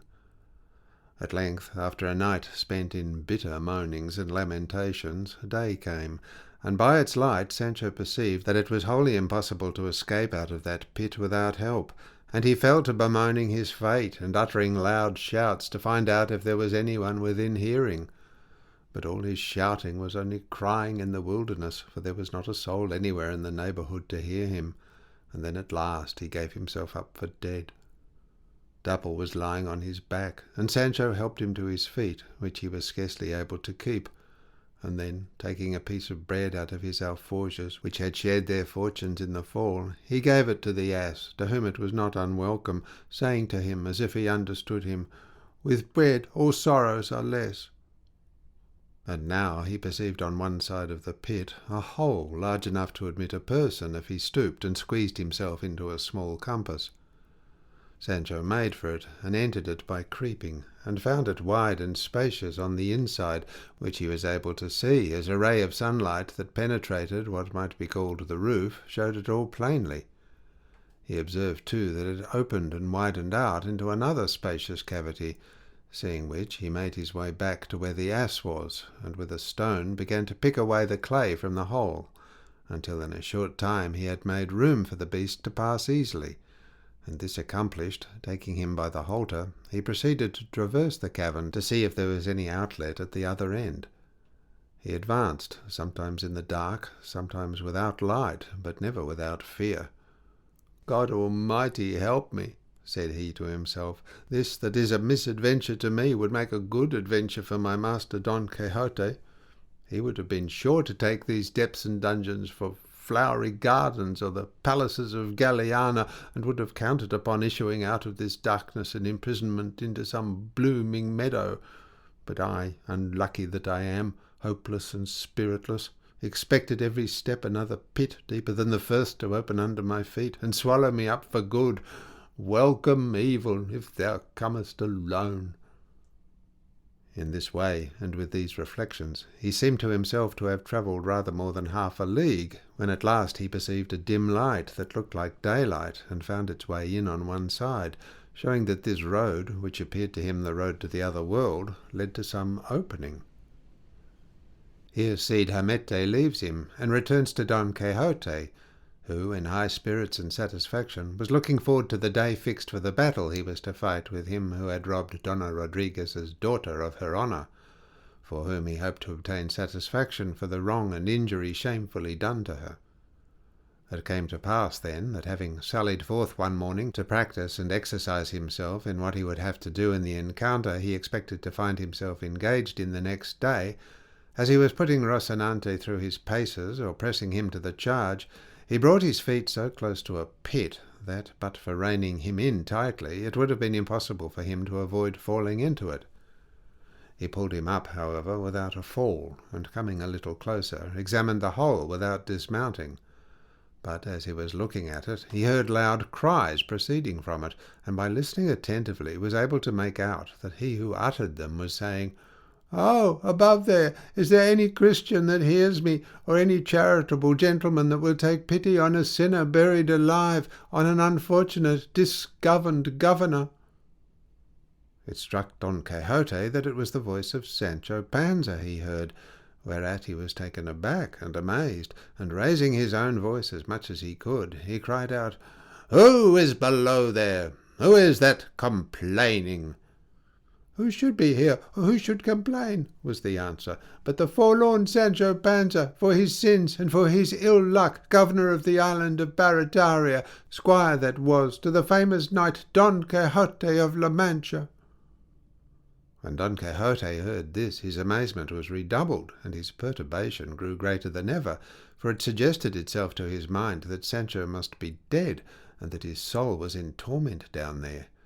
And carried away by this idea, he exclaimed, "I conjure thee by everything that as a Catholic Christian I can conjure thee by, tell me who thou art, and if thou art a soul in torment, tell me what thou wouldst have me do for thee, for as my profession is to give aid and succour to those that need it in this world, it will also extend to aiding and succouring the distressed of the other, who cannot help themselves." "In that case," answered the voice, "your worship who speaks to me must be my master Don Quixote of La Mancha.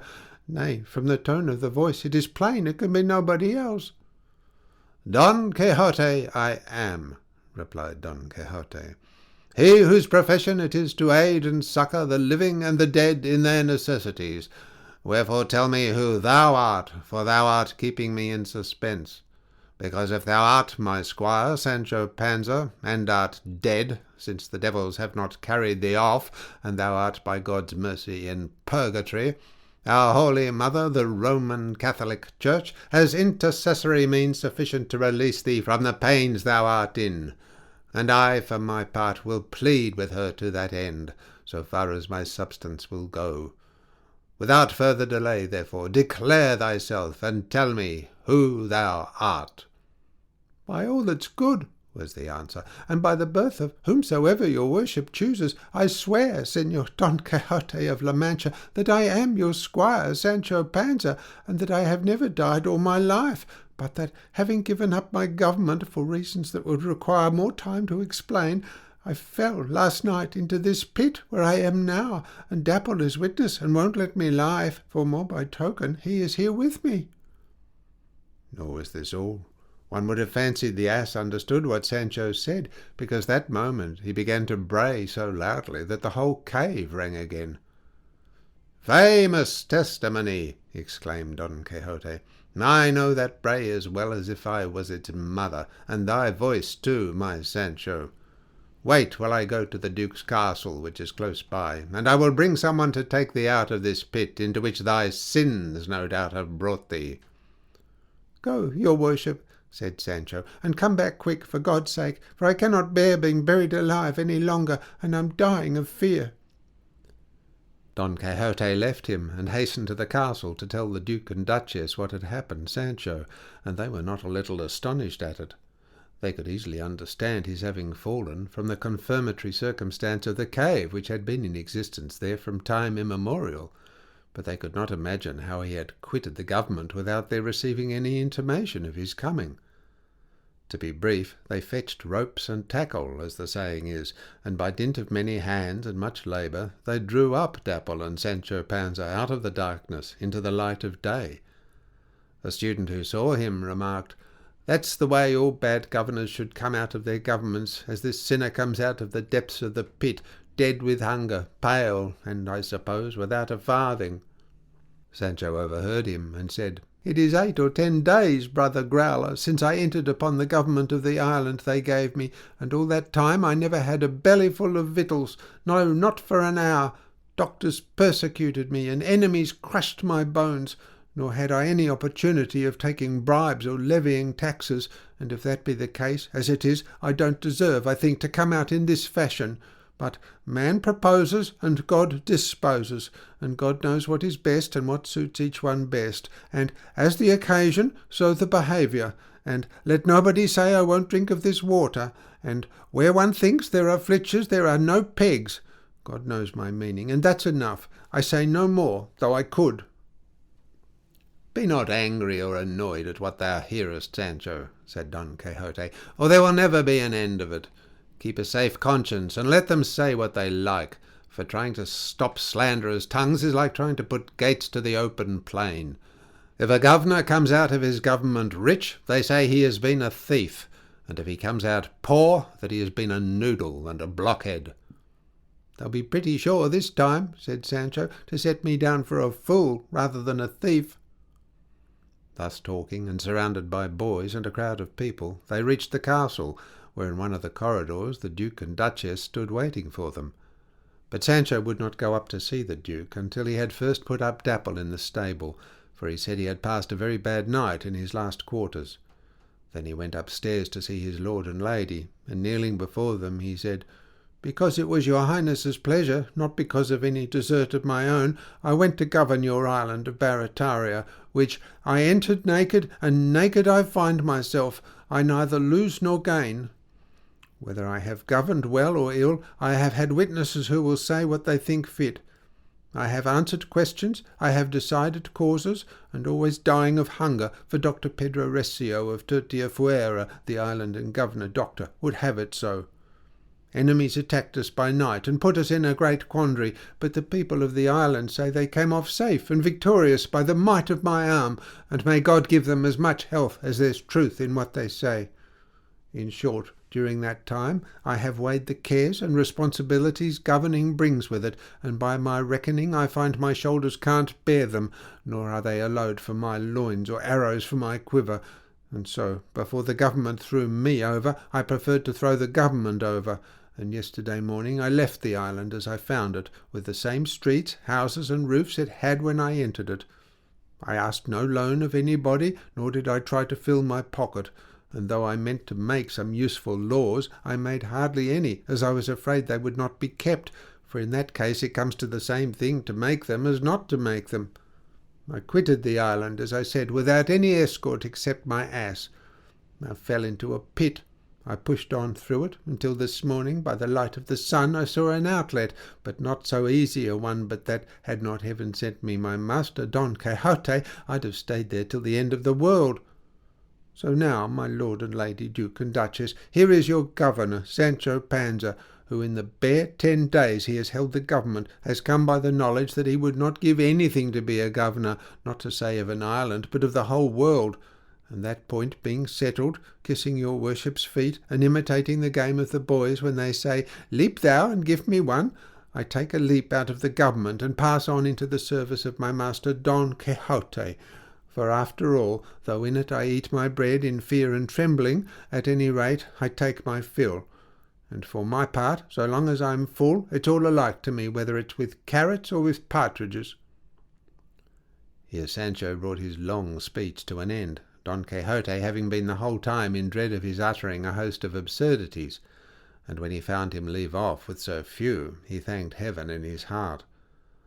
The Duke embraced Sancho, and told him he was heartily sorry he had given up the government so soon, but that he would see that he was provided with some other post on his estate, less onerous and more profitable. The Duchess also embraced him, and gave orders that he should be taken good care of, as it was plain to see he had been badly treated, and worse bruised. Volume 2, Chapter 56. Of the prodigious and unparalleled battle that took place between Don Quixote of La Mancha and the lackey Tosilos, in defence of the daughter of Donna Rodriguez. The Duke and Duchess had no reason to regret the joke that had been played upon Sancho Panza in giving him the government, especially as their major domo returned the same day, and gave them a minute account of almost every word and deed that Sancho uttered or did during the time, and to wind up with, eloquently described to them the attack upon the island, and Sancho's fright and departure, with which they were not a little amused. After this, the history goes on to say that the day fixed for the battle arrived, and that the Duke, after having repeatedly instructed his lackey Tosilos how to deal with Don Quixote so as to vanquish him without killing or wounding him, gave orders to have the heads removed from the lances, telling Don Quixote that Christian charity, on which he plumed himself, could not suffer the battle to be fought with so much risk and danger to life, and that he must be content with the offer of a battlefield on his territory, though that was against the decree of the Holy Council, which prohibits all challenges of the sort, and not push such an arduous venture to its extreme limits. Don Quixote bade his Excellence arrange all matters connected with the affair as he pleased, as on his part he would obey him in everything.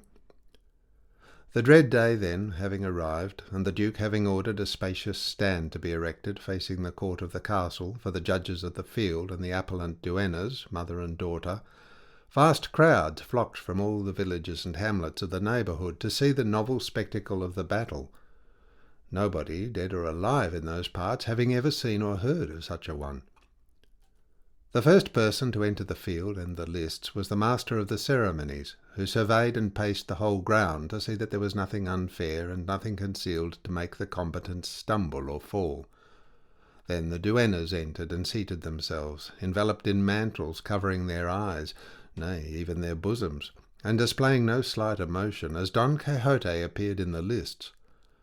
Shortly afterwards, accompanied by several trumpets, and mounted on a powerful steed that threatened to crush the whole place, the great lackey Tosilos made his appearance on one side of the courtyard, with his visor down, and stiffly cased in a suit of stout shining armour. The horse was a manifest Frieslander, broad-backed and flea-bitten, and with 100 of wool hanging to each of his fetlocks. The gallant combatant came well primed by his master the Duke as to how he was to bear himself against the valiant Don Quixote of La Mancha, being warned that he must on no account slay him, but strive to shirk the first encounter so as to avoid the risk of killing him, as he was sure to do if he met him full tilt. He crossed the courtyard at a walk, and coming to where the duennas were placed, stopped to look at her who demanded him for a husband. The marshal of the field summoned Don Quixote, who had already presented himself in the courtyard, and standing by the side of Tosilos, he addressed the duennas, and asked them if they consented that Don Quixote of La Mancha should do battle for their right.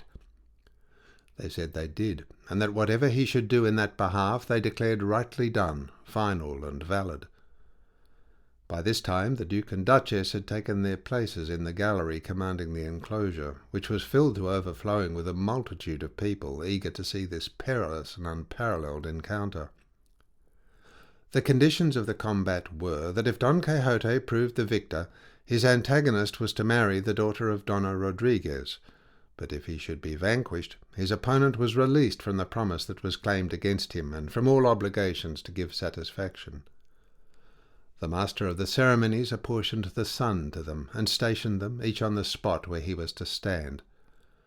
The drums beat, the sound of the trumpets filled the air, the earth trembled underfoot, the hearts of the gazing crowd were full of anxiety, some hoping for a happy issue, some apprehensive of an untoward ending to the affair, and lastly Don Quixote, commending himself with all his heart to God our Lord and to the Lady Dulcinea del Toboso, stood waiting for them to give the necessary signal for the onset. Our lackey, however, was thinking of something very different. He only thought of what I am now going to mention.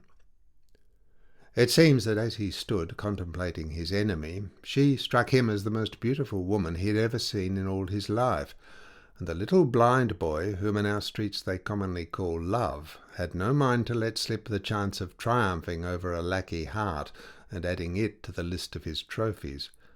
And so, stealing gently upon him unseen, he drove a dart 2 yards long into the poor lackey's left side, and pierced his heart through and through, which he was able to do quite at his ease, for Love is invisible, and comes in and goes out as he likes, without anyone calling him to account for what he does. Well then, when they gave the signal for the onset, our lackey was in an ecstasy, musing upon the beauty of her whom he had already made mistress of his liberty, and so he paid no attention to the sound of the trumpet, unlike Don Quixote, who was off the instant he heard it, and at the highest speed Rocinante was capable of, set out to meet his enemy, his good squire Sancho, shouting lustily as he saw him start, "God guide thee, cream and flower of knight-errant! God give thee the victory, for thou hast the right on thy side!" But though Tosilos saw Don Quixote coming at him, he never stirred a step from the spot where he was posted, and instead of doing so, called loudly to the marshal of the field, to whom, when he came up to see what he wanted, he said, "Señor, is not this battle to decide whether I marry or do not marry that lady?" "Just so," was the answer. "Well then," said the lackey, "I feel qualms of conscience, and I should lay a heavy burden upon it if I were to proceed any further with the combat. I therefore declare that I yield myself vanquished, and that I am willing to marry the lady at once." The marshal of the field was lost in astonishment at the words of Tosilos, and as he was one of those who were privy to the arrangement of the affair, he knew not what to say in reply. Don Quixote pulled up in mid-career when he saw that his enemy was not coming on to the attack. The Duke could not make out the reason why the battle did not go on, but the marshal of the field hastened to him to let him know what Tosilos said, and he was amazed and extremely angry at it. In the meantime, Tosilos advanced to where Donna Rodriguez sat, and said in a loud voice, "Señora, I am willing to marry your daughter, and I have no wish to obtain by strife and fighting what I can obtain in peace and without any risk to my life." The valiant Don Quixote heard him, and said, "As that is the case, I am released and absolved from my promise. Let them marry by all means, and as God our Lord has given her, may St. Peter add his blessing." The Duke had now descended to the courtyard of the castle, and going up to Tosilos, he said to him, "Is it true, Sir Knight, that you yield yourself vanquished, and that, moved by scruples of conscience, you wish to marry this damsel?" "It is, señor," replied Tosilos. "And he does well," said Sancho, "for what thou hast to give to the mouse, give to the cat, and it will save thee all trouble." Tosilos, meanwhile, was trying to unlace his helmet, and he begged them to come to his help at once, as his power of breathing was failing him, and he could not remain so long shut up in that confined space. They removed it in all haste, and his lackey features were revealed to public gaze. At this sight, Donna Rodriguez and her daughter raised a mighty outcry, exclaiming, "This is a trick! This is a trick! They have put Tosilos, my lord the Duke's lackey, upon us in place of the real husband. The justice of God and the king against such trickery, not to say roguery." "Do not distress yourselves, ladies," said Don Quixote, "for this is no trickery or roguery, or if it is not the Duke who is at the bottom of it, but those wicked enchanters who persecute me, and who, jealous of my reaping the glory of this victory, have turned your husband's features into those of this person, who you say is a lackey of the Duke's. Take my advice, and notwithstanding the malice of my enemies, marry him, for beyond a doubt he is the one you wish for a husband." When the Duke heard all this, his anger was near vanishing in a fit of laughter, and he said, "The things that happened to Señor Don Quixote are so extraordinary that I am ready to believe this lackey of mine is not one. But let us adopt this plan and device. Let us put off the marriage for, say, a fortnight, and let us keep this person about whom we are uncertain in close confinement, and perhaps in the course of that time he may return to his original shape. For the spite which the enchanters entertain against Señor Don Quixote cannot last so long, especially as it is of so little advantage to them to practise these deceptions and transformations." "Oh, señor," said Sancho, "those scoundrels are well used to changing whatever concerns my master from one thing into another. A knight that he overcame some time back, called the Knight of the Mirrors, they turned into the shape of the bachelor Samson Carrasco of our town, and a great friend of ours. And my lady Dulcinea del Toboso they have turned into a common country wench. So I suspect this lackey will have to live and die a lackey all the days of his life." Here the Rodriguez's daughter exclaimed, "Let him be who he may, this man that claims me for a wife. I am thankful to him for the same, for I had rather be the lawful wife of a lackey than the cheated mistress of a gentleman, though he who played me false is nothing of the kind." To be brief, all the talk and all that had happened ended in Tosilos being shut up until it was seen how his transformation turned out.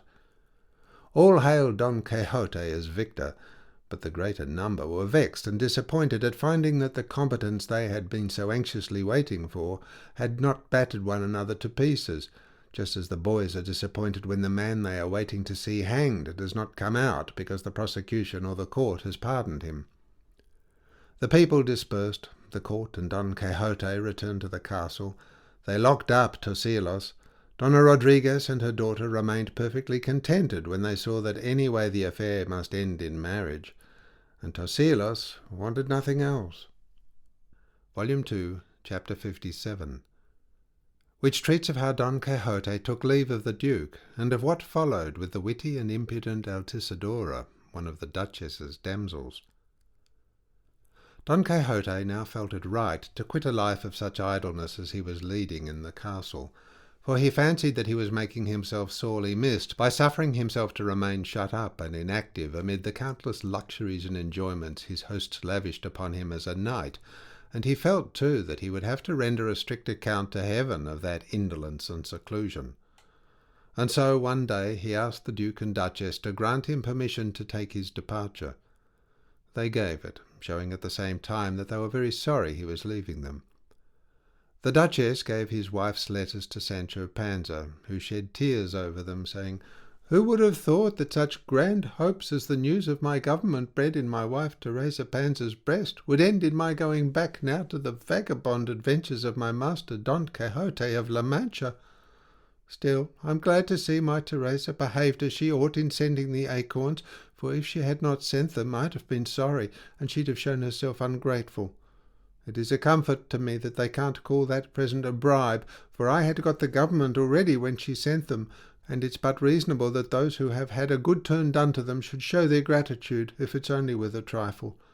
After all, I went into the government naked, and I came out of it naked, so I can say with a safe conscience, and that's no small matter, naked I was born, naked I find myself, I neither lose nor gain."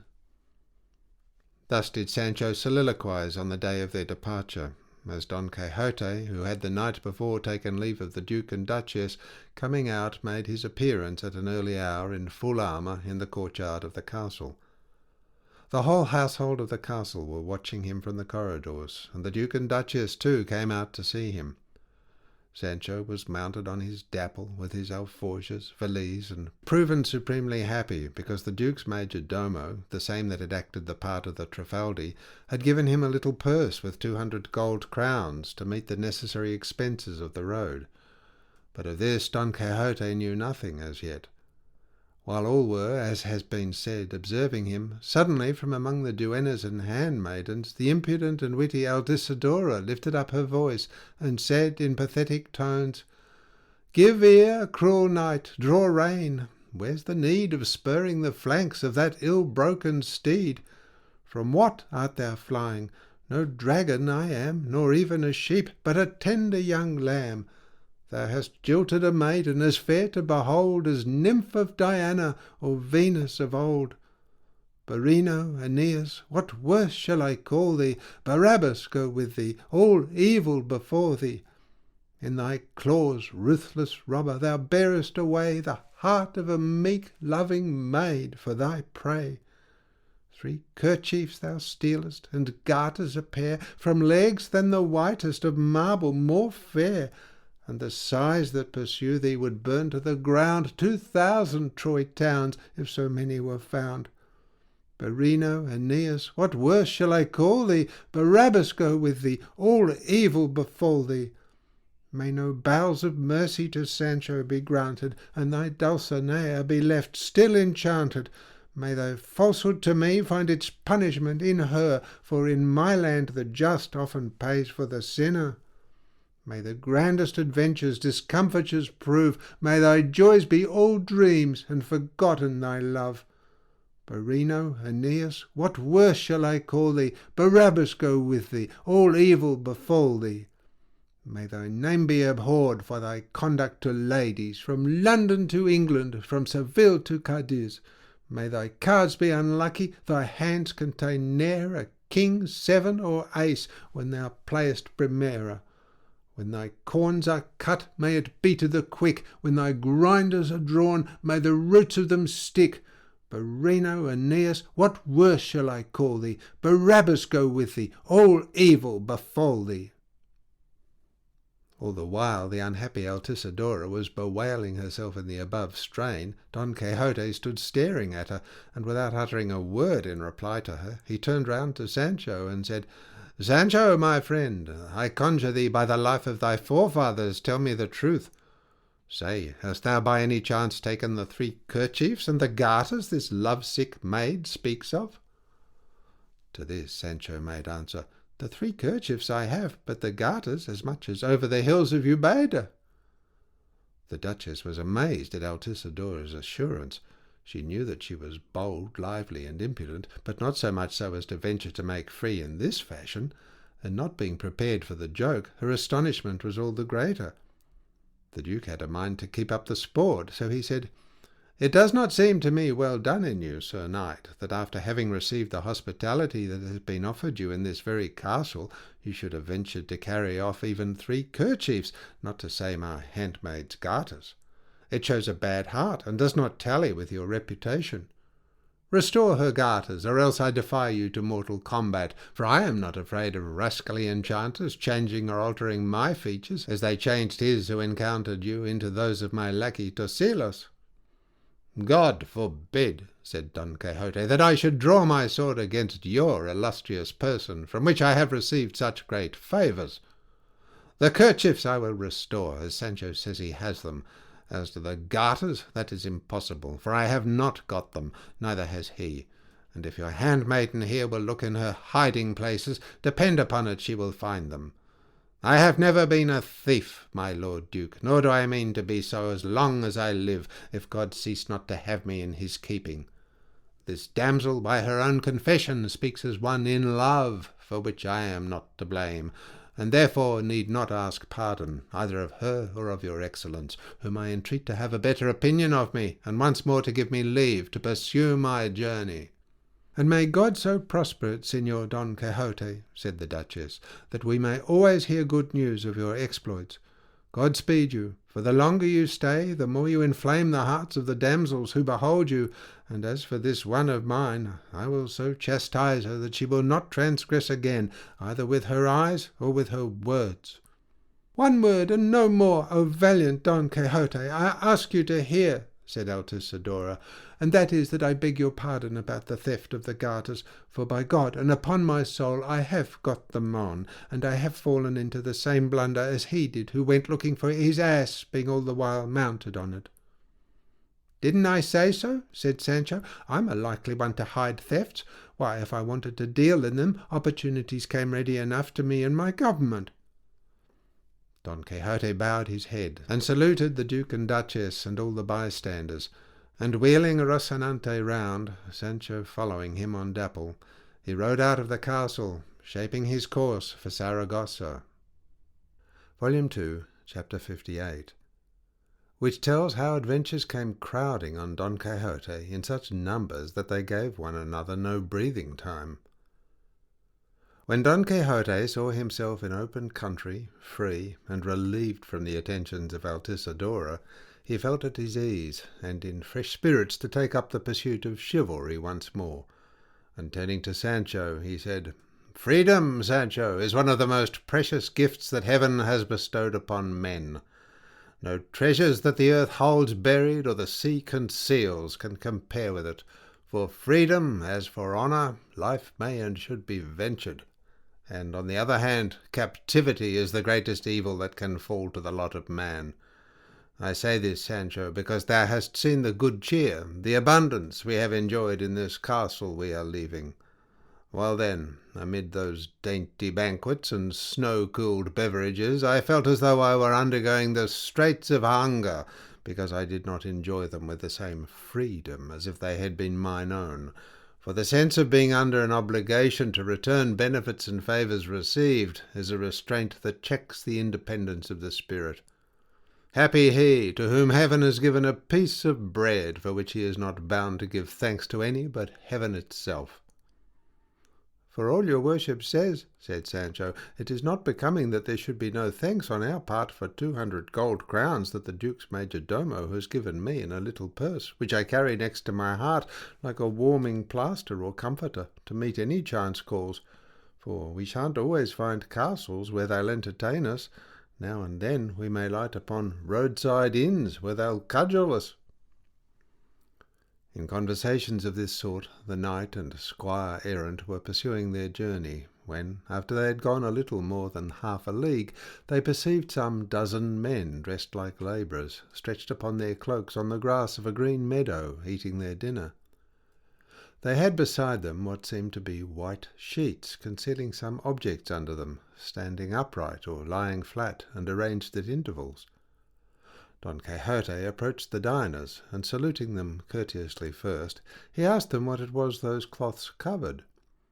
"Señor," answered one of the party, "under these cloths are some images carved in relief, intended for a retablo we are putting up in our village. We carry them covered up that they may not be soiled, and on our shoulders that they may not be broken." "With your good leave," said Don Quixote, "I should like to see them, for images that are carried so carefully no doubt must be fine ones." "I should think they were," said the other. "Let the money they cost speak for that, for as a matter of fact there is not one of them that does not stand us in more than 50 ducats, and that your worship may judge. Wait a moment, and you shall see with your own eyes." And getting up from his dinner, he went and uncovered the first image, which proved to be one of St. George on horseback, with a serpent writhing at his feet, and the lance thrust down its throat with all that fierceness that is usually depicted. The whole group was one blaze of gold, as the saying is. On seeing it, Don Quixote said, "That knight was one of the best knights-errant the army of heaven ever owned. He was called Don St. George, and he was, moreover, a defender of maidens. Let us see the next one." The man uncovered it, and it was seen to be that of St. Martin on his horse, dividing his cloak with the beggar. The instant Don Quixote saw it, he said, "This knight, too, was one of the Christian adventurers, but I believe he was generous rather than valiant, as thou mayest perceive, Sancho, by his dividing his cloak with the beggar, and giving him half of it. No doubt it was winter at the time, for otherwise he would have given him the whole of it, so charitable was he." "It was not that, most likely," said Sancho, "but that he held with the proverb that says, 'For giving and keeping there's need of brains.'" Don Quixote laughed, and asked them to take off the next cloth, underneath which was seen the image of the patron saint of the Spains, seated on horseback, his sword stained with blood, trampling on Moors and treading heads underfoot. And on seeing it, Don Quixote exclaimed, "Aye, this is a knight, and of the squadrons of Christ. This one is called Don St. James, the Moor Slayer, one of the bravest saints and knights the world ever had, or heaven has now." They then raised another cloth, which it appeared covered St. Paul, falling from his horse, with all the details that are usually given in representations of his conversion.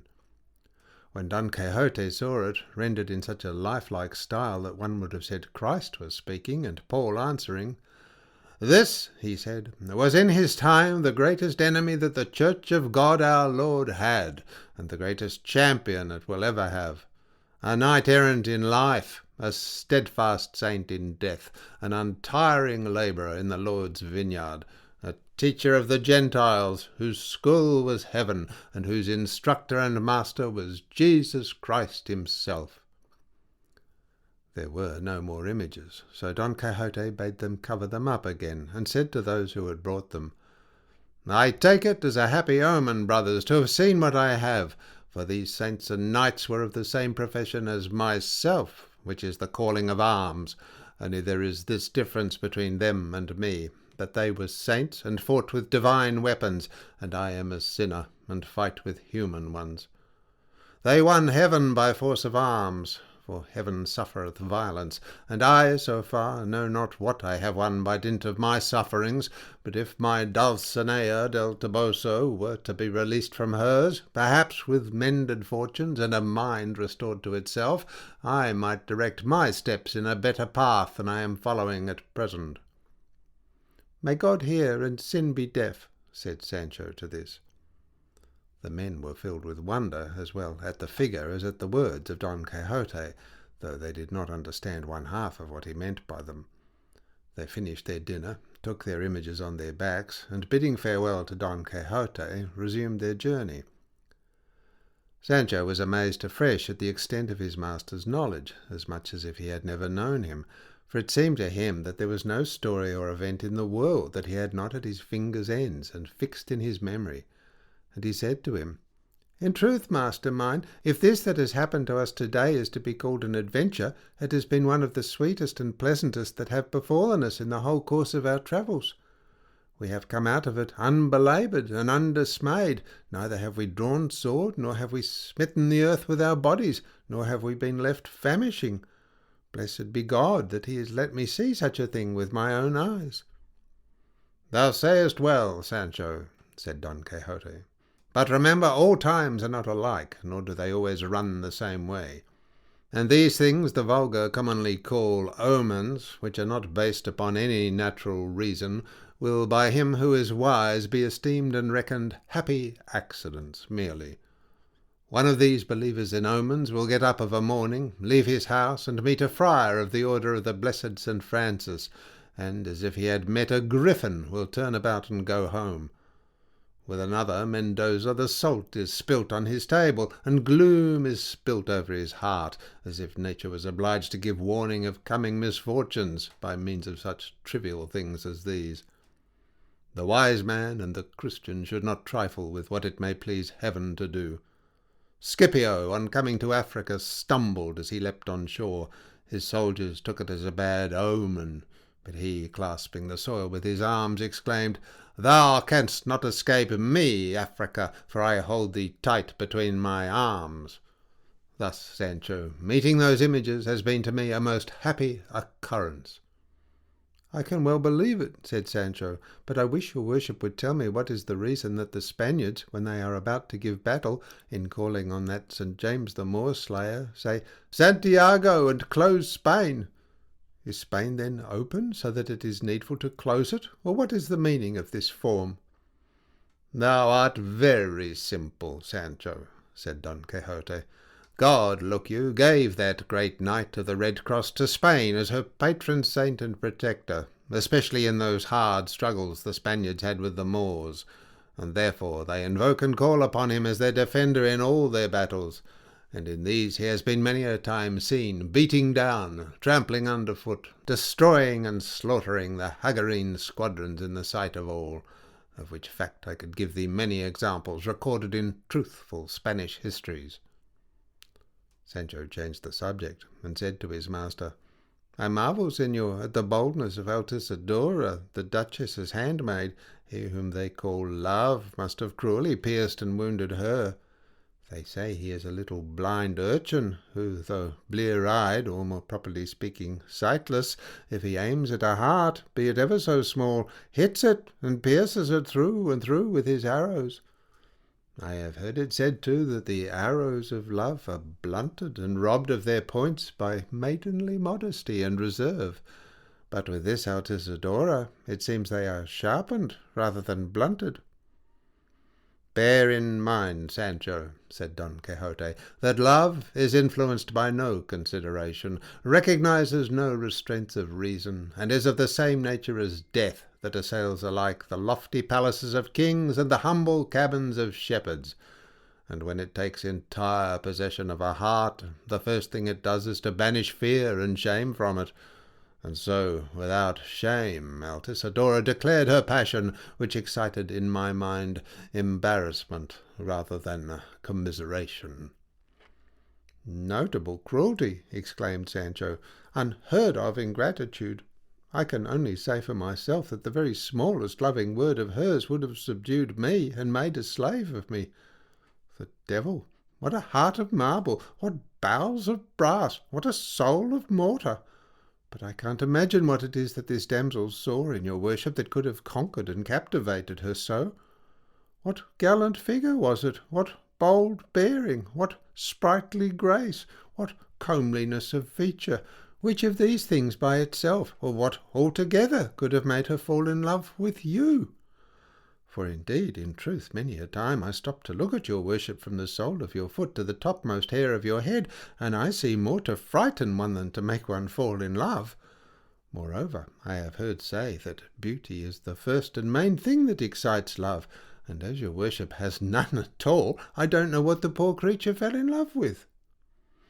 "Recollect, Sancho," replied Don Quixote, "there are two sorts of beauty, one of the mind, the other of the body.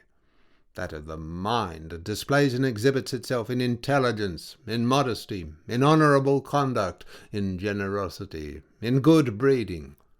And all these qualities are possible and may exist in an ugly man, and when it is this sort of beauty, and not that of the body, that is the attraction, love is apt to spring up suddenly and violently. I, Sancho, perceive clearly enough that I am not beautiful, but at the same time I know I am not hideous, and it is enough for an honest man not to be a monster to be an object of love, if only he possesses the endowments of mind I have mentioned." While engaged in this discourse, they were making their way through a wood that lay beyond the road, when suddenly, without expecting anything of the kind, Don Quixote found himself caught in some nets of green cord stretched from one tree to another, and unable to conceive what it could be, he said to Sancho, "Sancho, it strikes me this affair of these nets will prove one of the strangest adventures imaginable. May I die if the enchanters that persecute me are not trying to entangle me in them and delay my journey by way of revenge for my obduracy towards Altisidora. Well then, let me tell them that if these nets, instead of being green cord, were made of the hardest diamonds, or stronger than that wherewith the jealous god of blacksmiths enmeshed Venus and Mars, I would break them as easily as if they were made of rushes or cotton threads."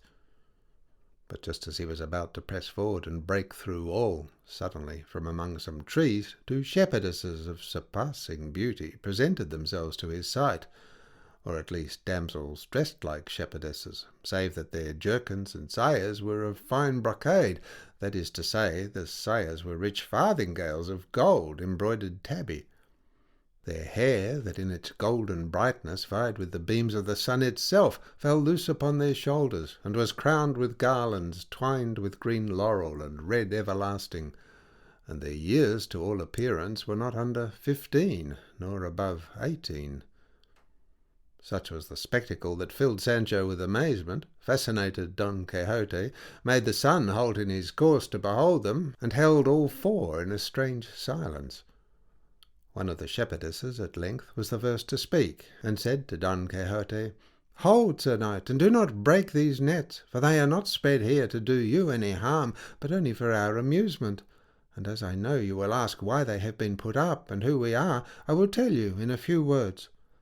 In a village some 2 leagues from this, where there are many people of quality and rich gentlefolk, it was agreed upon by a number of friends and relations to come with their wives, sons and daughters, neighbours, friends and kinsmen, and make holiday in this spot, which is one of the pleasantest in the whole neighbourhood, setting up a new pastoral Arcadia among ourselves, we maidens dressing ourselves as shepherdesses, and the youths as shepherds.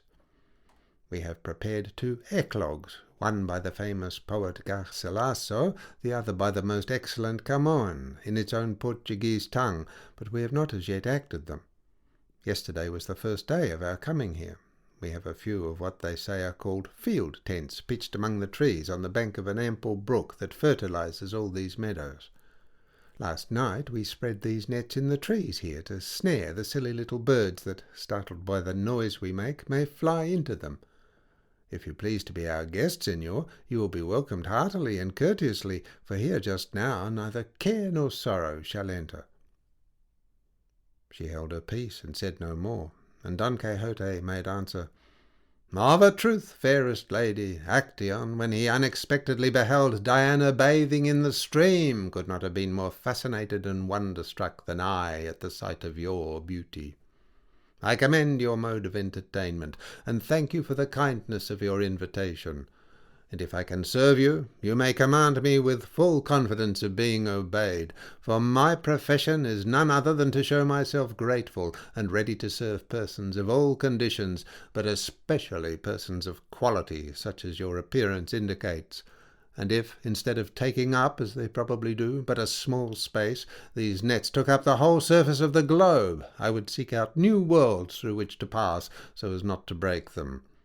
And that ye may give some degree of credence to this exaggerated language of mine, know that it is no less than Don Quixote of La Mancha that makes this declaration to you, if indeed it be that such a name has reached your ears." "Ah, friend of my soul," instantly exclaimed the other shepherdess, "what great good fortune has befallen us! Seest thou this gentleman we have before us?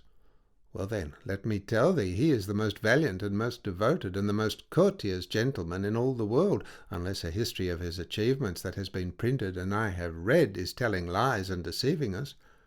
I will lay a wager that this good fellow who is with him is one Sancho Panza, his squire, whose drolleries none can equal." "That's true," said Sancho. "I am that same droll and squire you speak of, and this gentleman is my master, Don Quixote of La Mancha, the same that's in the history and that they talk about." "Oh, my friend," said the other, "let us entreat him to stay, for it will give our fathers and brothers infinite pleasure. I too have heard just what thou hast told me of the valour of the one and the drolleries of the other, and what is more, of him they say that he is the most constant and loyal lover that was ever heard of, and that his lady is one Dulcinea del Toboso, to whom all over Spain the palm of beauty is awarded." "And justly awarded," said Don Quixote, "unless, indeed, your unequalled beauty makes it a matter of doubt. But spare yourselves the trouble, ladies, of pressing me to stay, for the urgent calls of my profession do not allow me to take rest under any circumstances."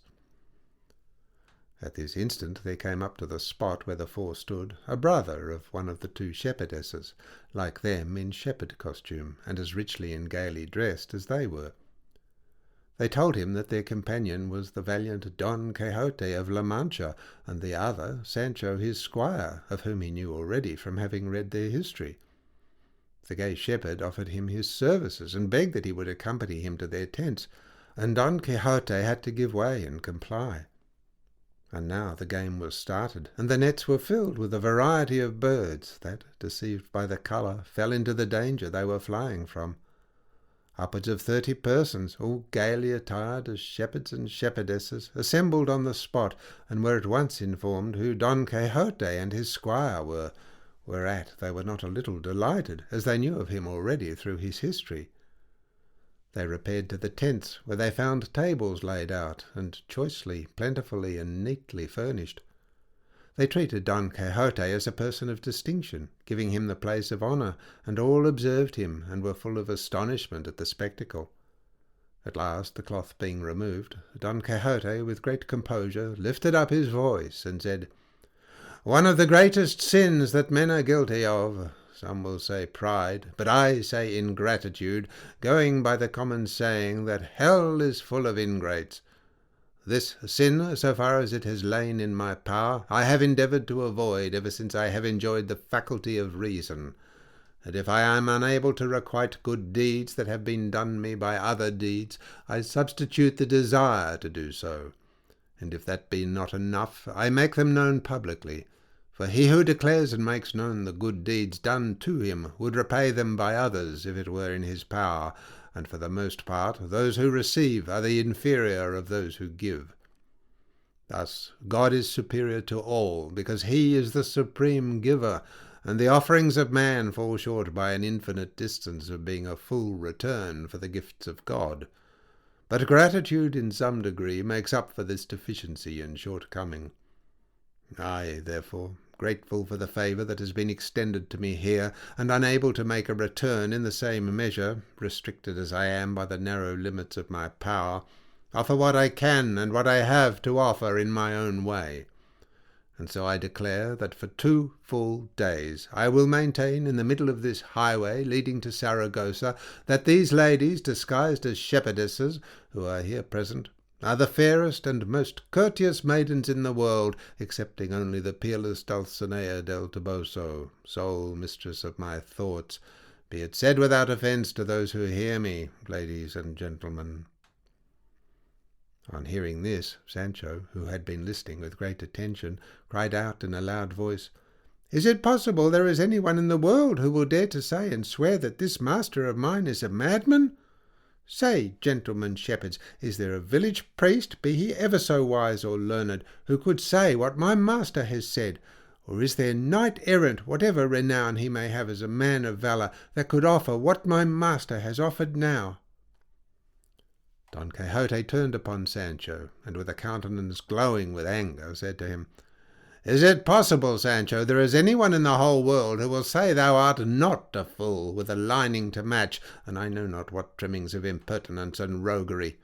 Who asked thee to meddle in my affairs, or to inquire whether I am a wise man or a blockhead? Hold thy peace, answer me not a word, saddle Rocinante if he be unsaddled, and let us go to put my offer into execution. For with the right that I have on my side, thou mayest reckon as vanquished all who shall venture to question it." And in a great rage, and showing his anger plainly, he rose from his seat, leaving the company lost in wonder, and making them feel doubtful whether they ought to regard him as a madman or a rational being. In the end, though, they sought to dissuade him from involving himself in such a challenge, assuring him they admitted his gratitude as fully established, and needed no fresh proofs to be convinced of his valiant spirit, as those related in the history of his exploits were sufficient. Still Don Quixote persisted in his resolve, and mounted on Rocinante, bracing his buckler on his arm and grasping his lance, he posted himself in the middle of a high road that was not far from the green meadow. Sancho followed on Dapple, together with all members of the pastoral gathering, eager to see what would be the upshot of his vainglorious and extraordinary proposal. Don Quixote then, having, as has been said, planted himself in the middle of the road, made the welkin ring with words to this effect: "Ho, ye travellers and wayfarers, knights, squires, folk on foot or on horseback, who pass this way or shall pass in the course of the next 2 days. Know that Don Quixote of La Mancha, knight-errant, is posted here to maintain by arms that the beauty and courtesy enshrined in the nymphs that dwell in these meadows and groves surpass all upon earth, putting aside the lady of my heart, Dulcinea del Toboso. Wherefore let him who is of the opposite opinion come on, for here I await him." Twice he repeated the same words, and twice they fell unheard by any adventurer.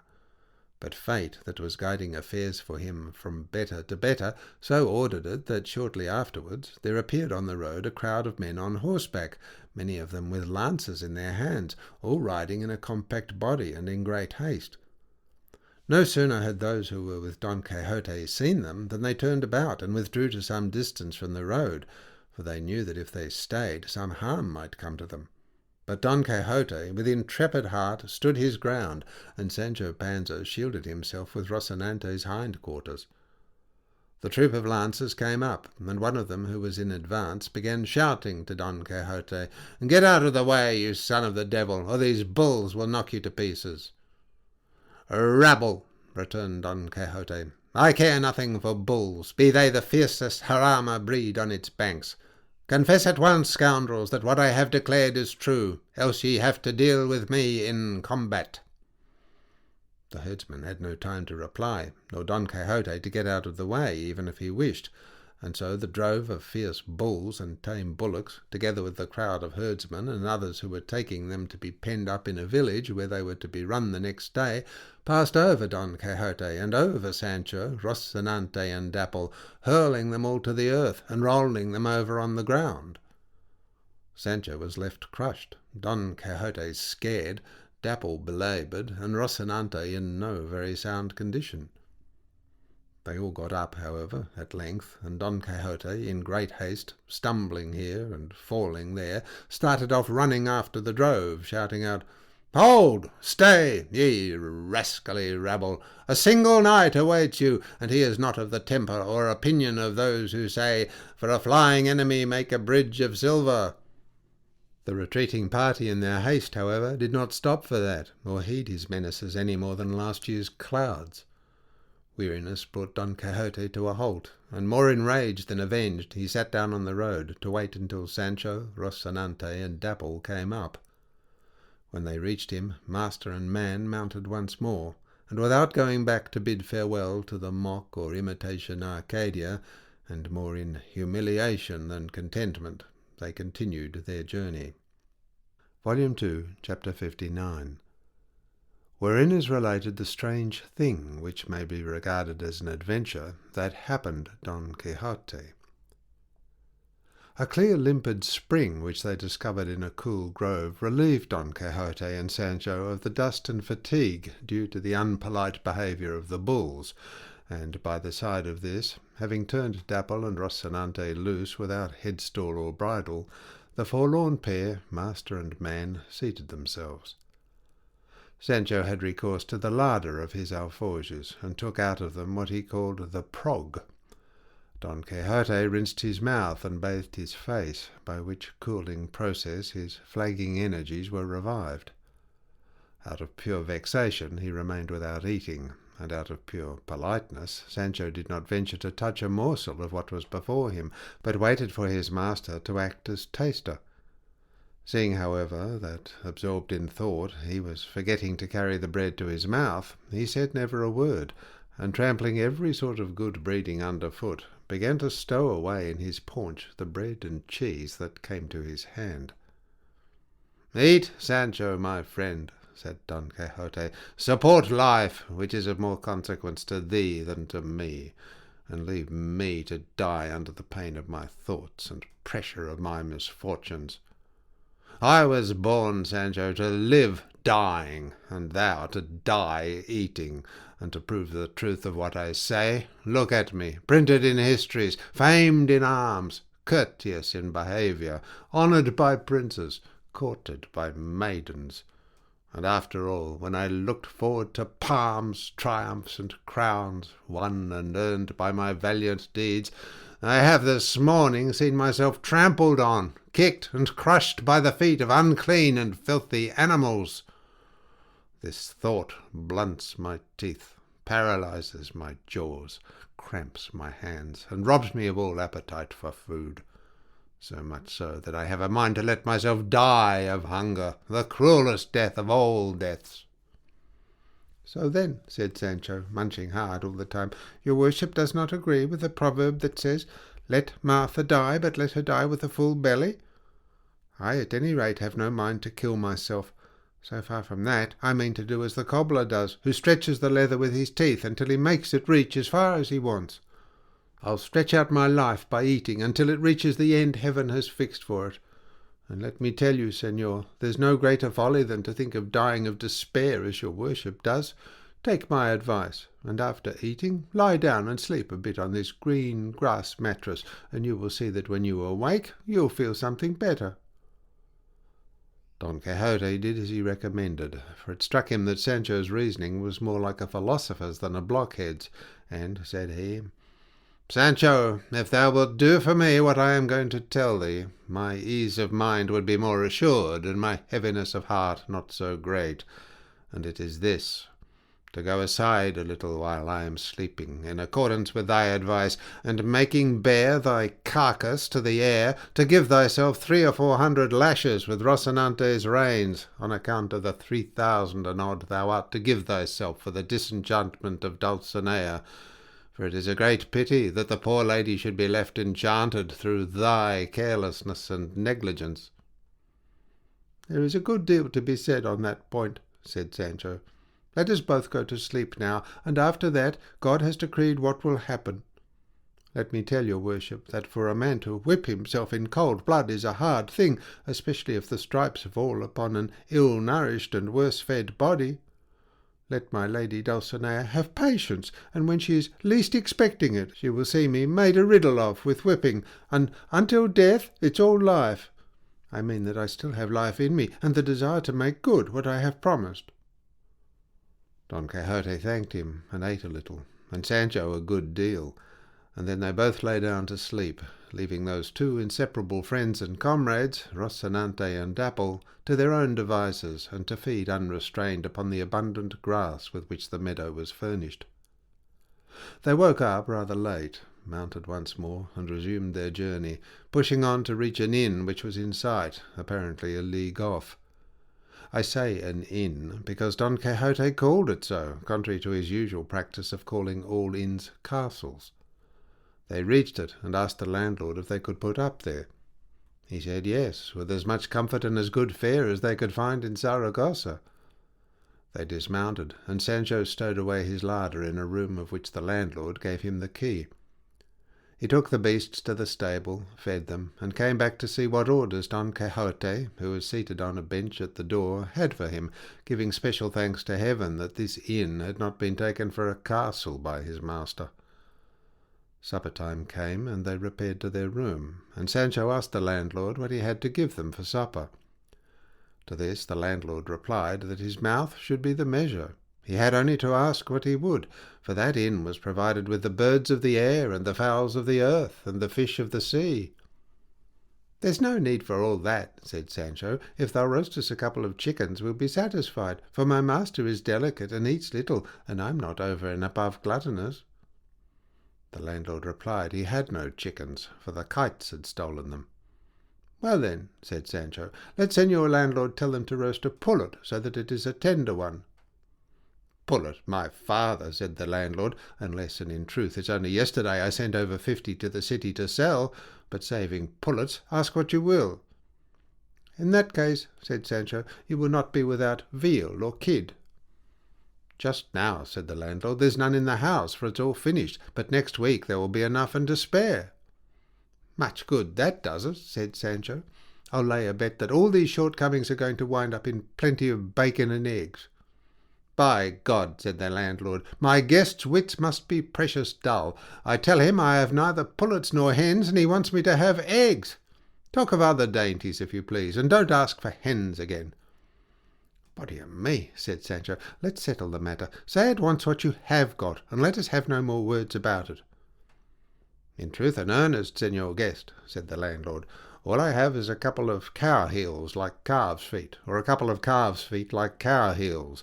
They are boiled with chickpeas, onions, and bacon, and at this moment they are crying, 'Come, eat me! Come, eat me!'" "I'll mark them for mine on the spot," said Sancho. "Let nobody touch them. I'll pay better for them than anyone else, for I could not wish for anything more to my taste, and I don't care a pin whether they are feet or heels." "Nobody shall touch them," said the landlord, "for the other guests I have, being persons of high quality, bring their own cook and caterer and larder with them."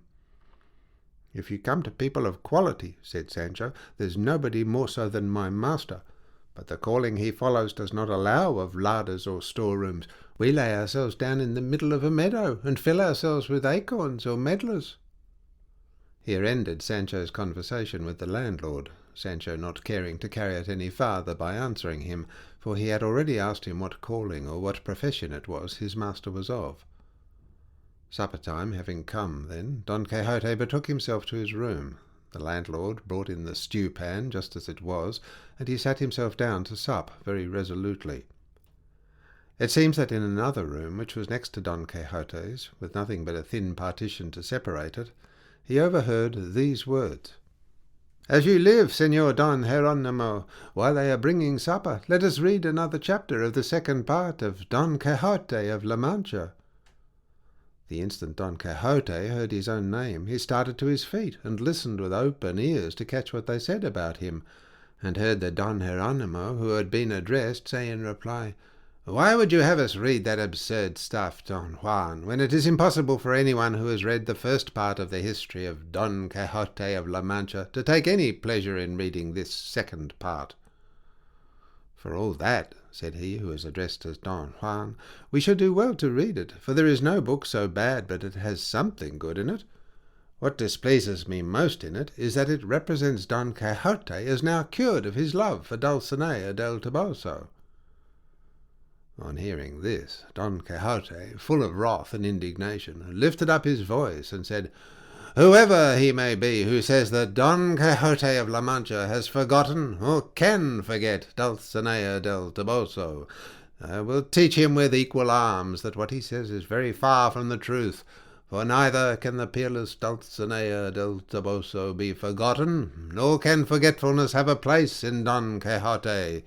His motto is constancy, and his profession to maintain the same with his life, and never wrong it." "Who is this that answers us?" said they in the next room.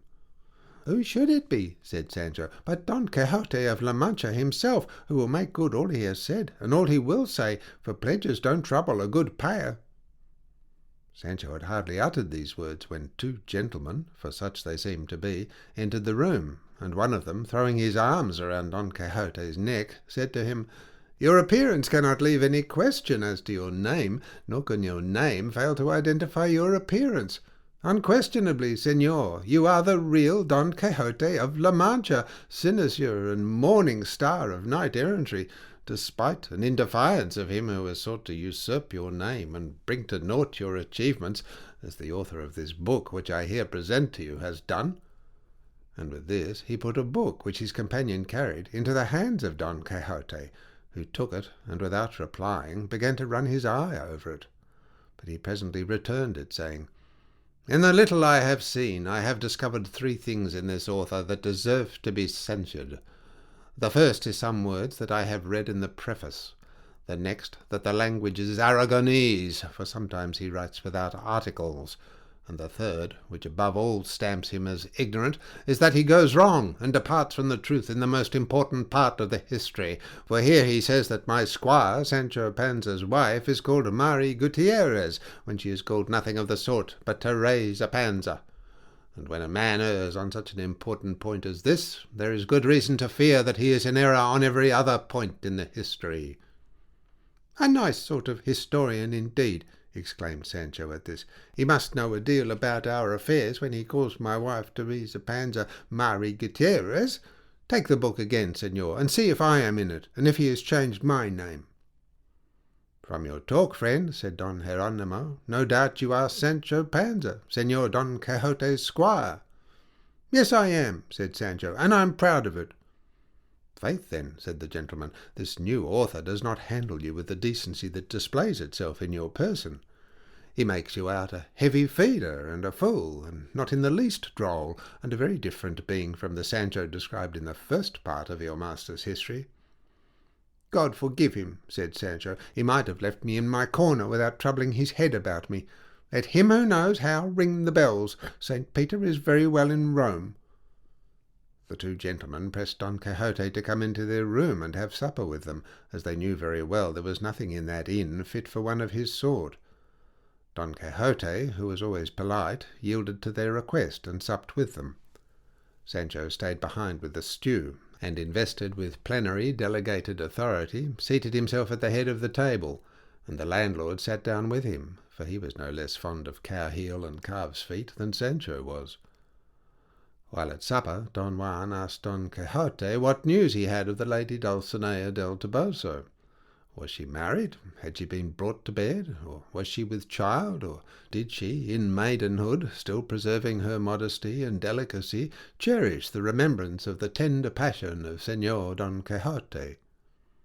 To this he replied, "Dulcinea is a maiden still, and my passion more firmly rooted than ever, our intercourse unsatisfactory as before, and her beauty transformed into that of a foul country wench. and then he proceeded to give them a full and particular account of the enchantment of Dulcinea, and of what had happened to him in the cave of Montesinos, together with what the sage Merlin had prescribed for her disenchantment, namely the scourging of Sancho.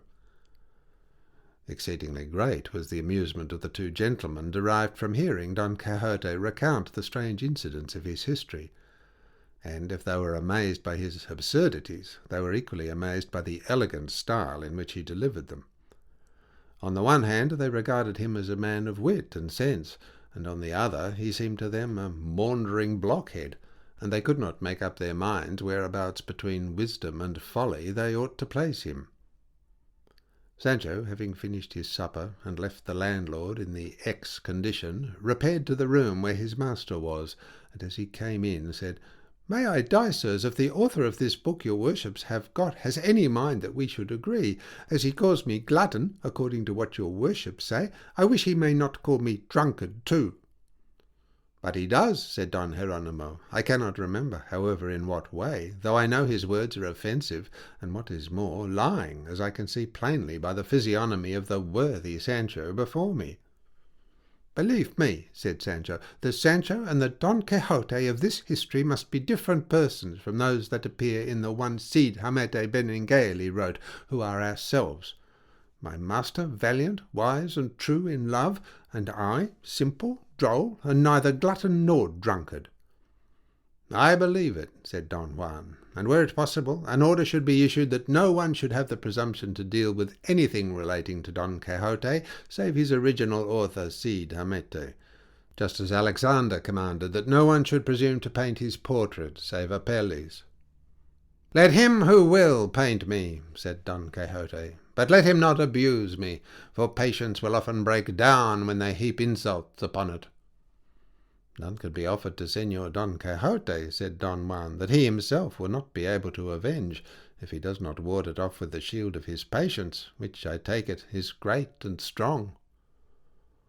A considerable portion of the night passed in conversation of this sort, and though Don Juan wished Don Quixote to read more of the book to see what it was all about, he was not to be prevailed upon, saying that he treated it as read, and pronounced it utterly silly, and if by any chance it should come to its author's ears that he had it in his hand, he did not want him to flatter himself with the idea that he had read it, for our thoughts, and still more our eyes, should keep themselves aloof from what is obscene and filthy.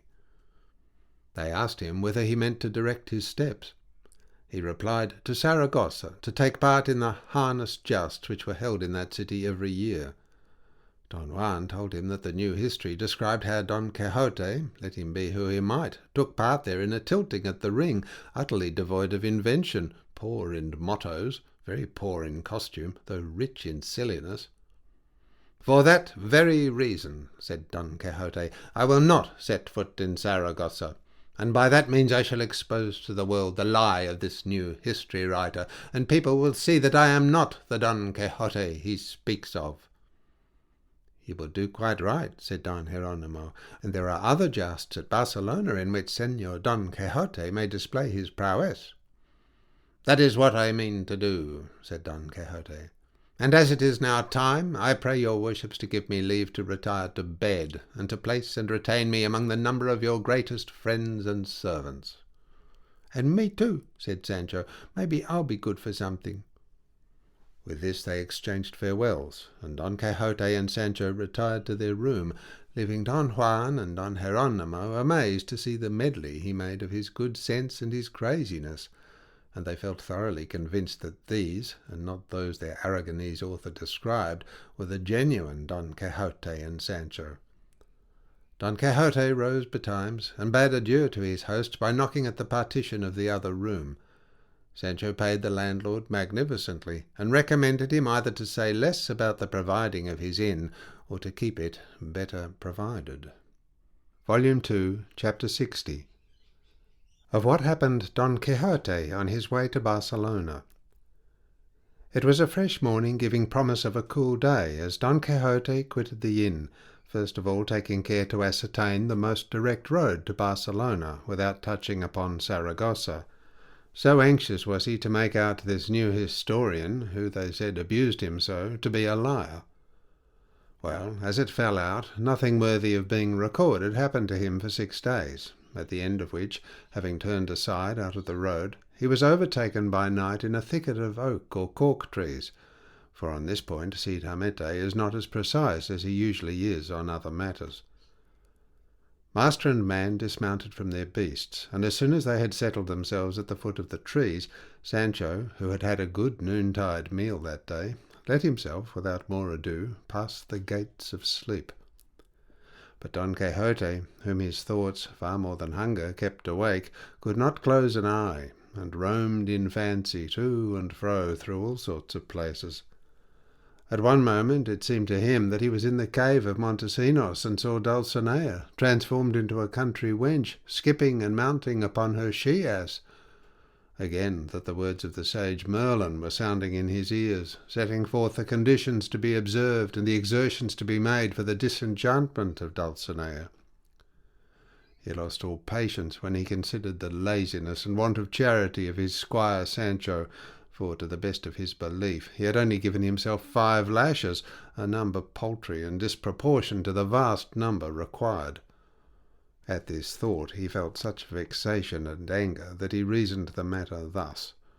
If Alexander the Great cut the Gordian knot, saying, "To cut comes to the same thing as to untie," and yet did not fail to become Lord Paramount of all Asia, neither more nor less could happen now in Dulcinea's disenchantment, if I scourged Sancho against his will.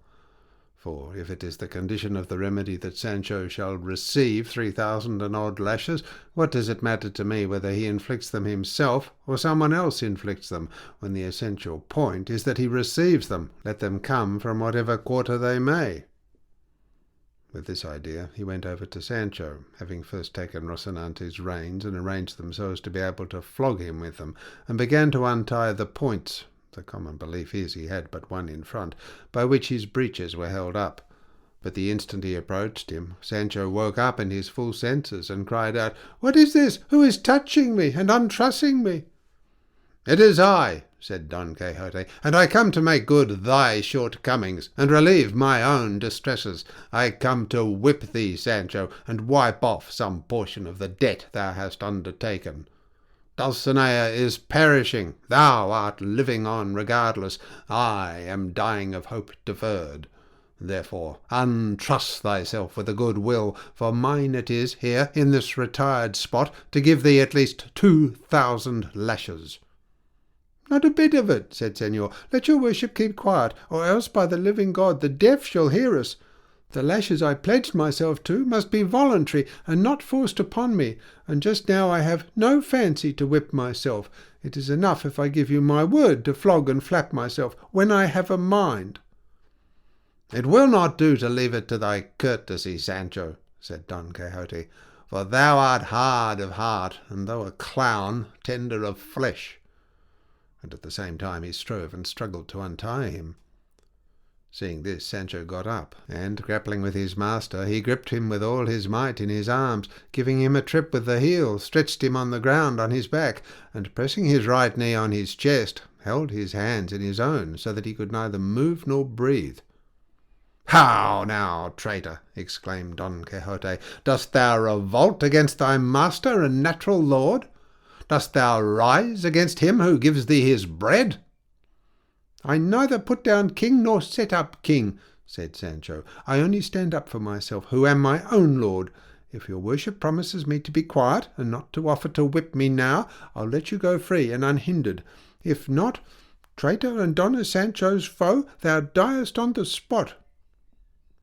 Don Quixote gave his promise, and swore by the life of his thoughts not to touch so much as a hair of his garments, and to leave him entirely free, and to his own discretion to whip himself whenever he pleased.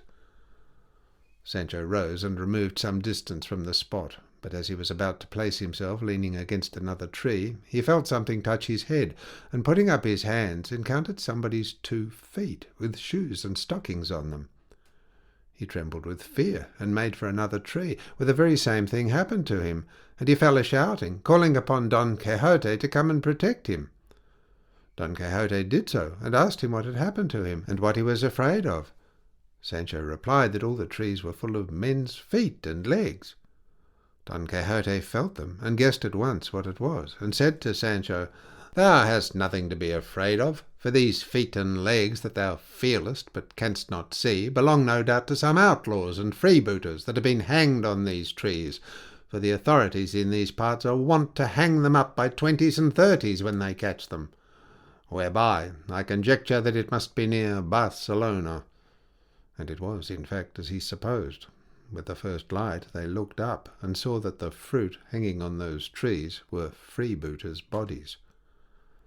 And now day dawned, and if the dead freebooters had scared them, their hearts were no less troubled by upwards of 40 living ones, who all of a sudden surrounded them, and in the Catalan tongue bade them stand and wait until their captain came up.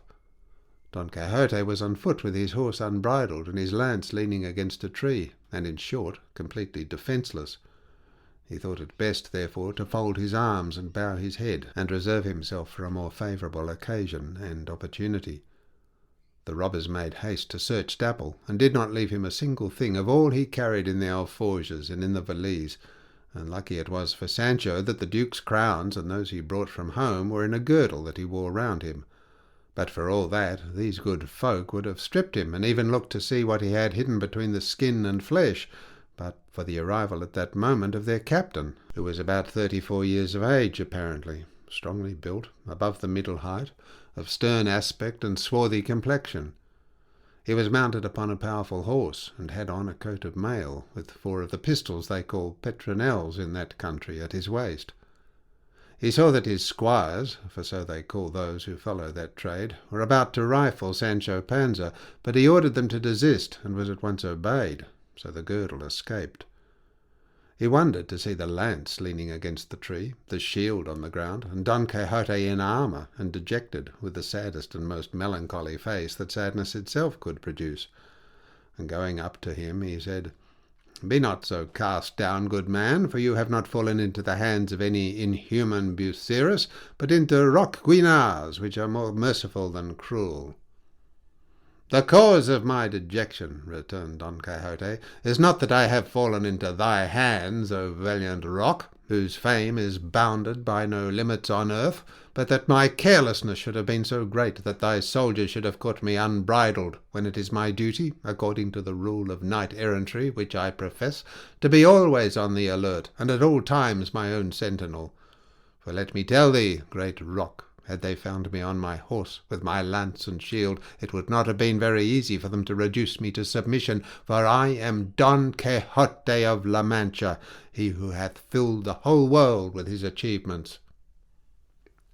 Roquenar at once perceived that Don Quixote's weakness was more akin to madness than to swagger, and though he had sometimes heard him spoken of, he never regarded the things attributed to him as true, nor could he persuade himself that such a humour could become dominant in the heart of man.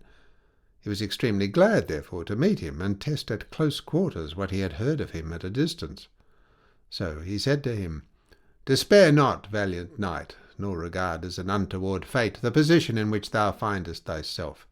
It may be that by these slips thy crooked fortune will make itself straight, for heaven, by strange circuitous ways, mysterious and incomprehensible to man, raises up the fallen, and makes rich the poor."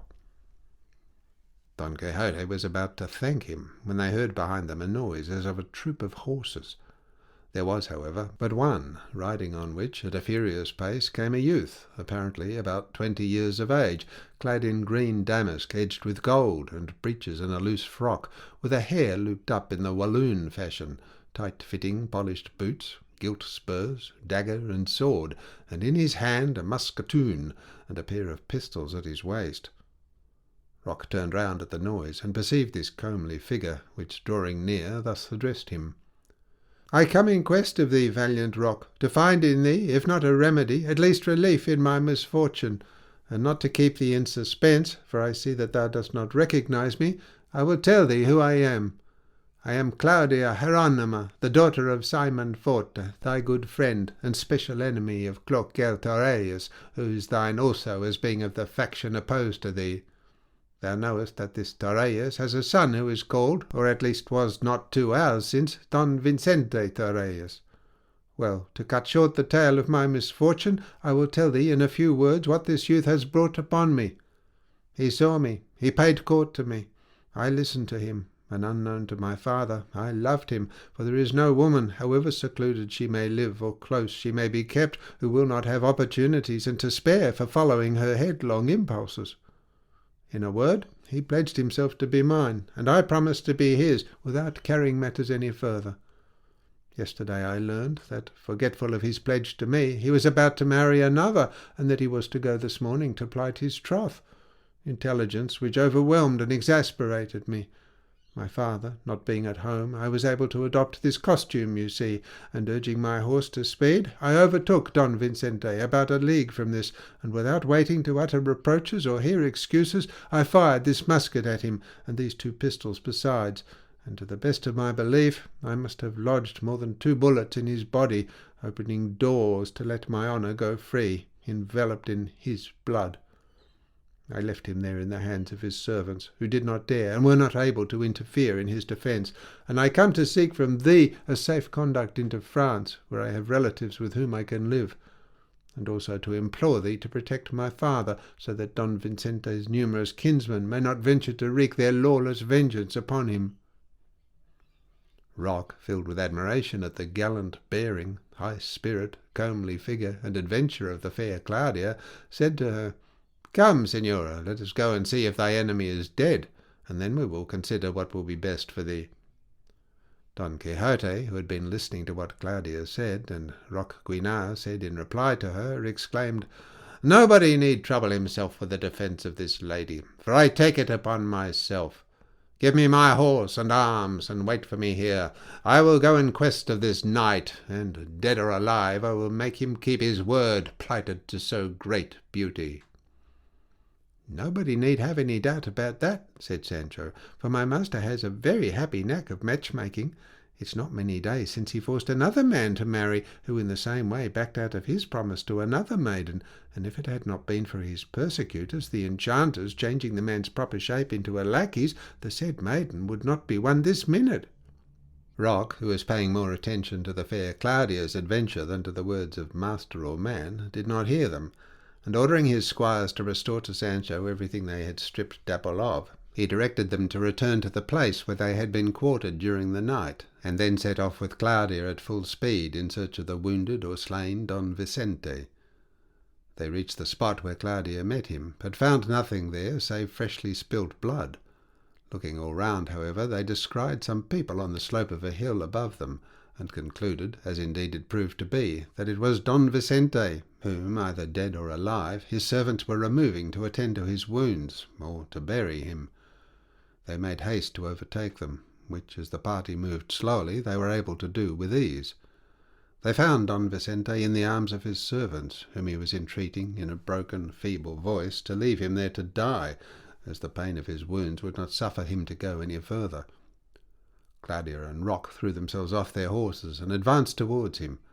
The servants were overawed by the appearance of Rock, and Claudia was moved by the sight of Don Vicente, and going up to him, half tenderly, half sternly, she seized his hand and said to him, "Hadst thou given me this, according to our compact, thou hadst never come to this pass."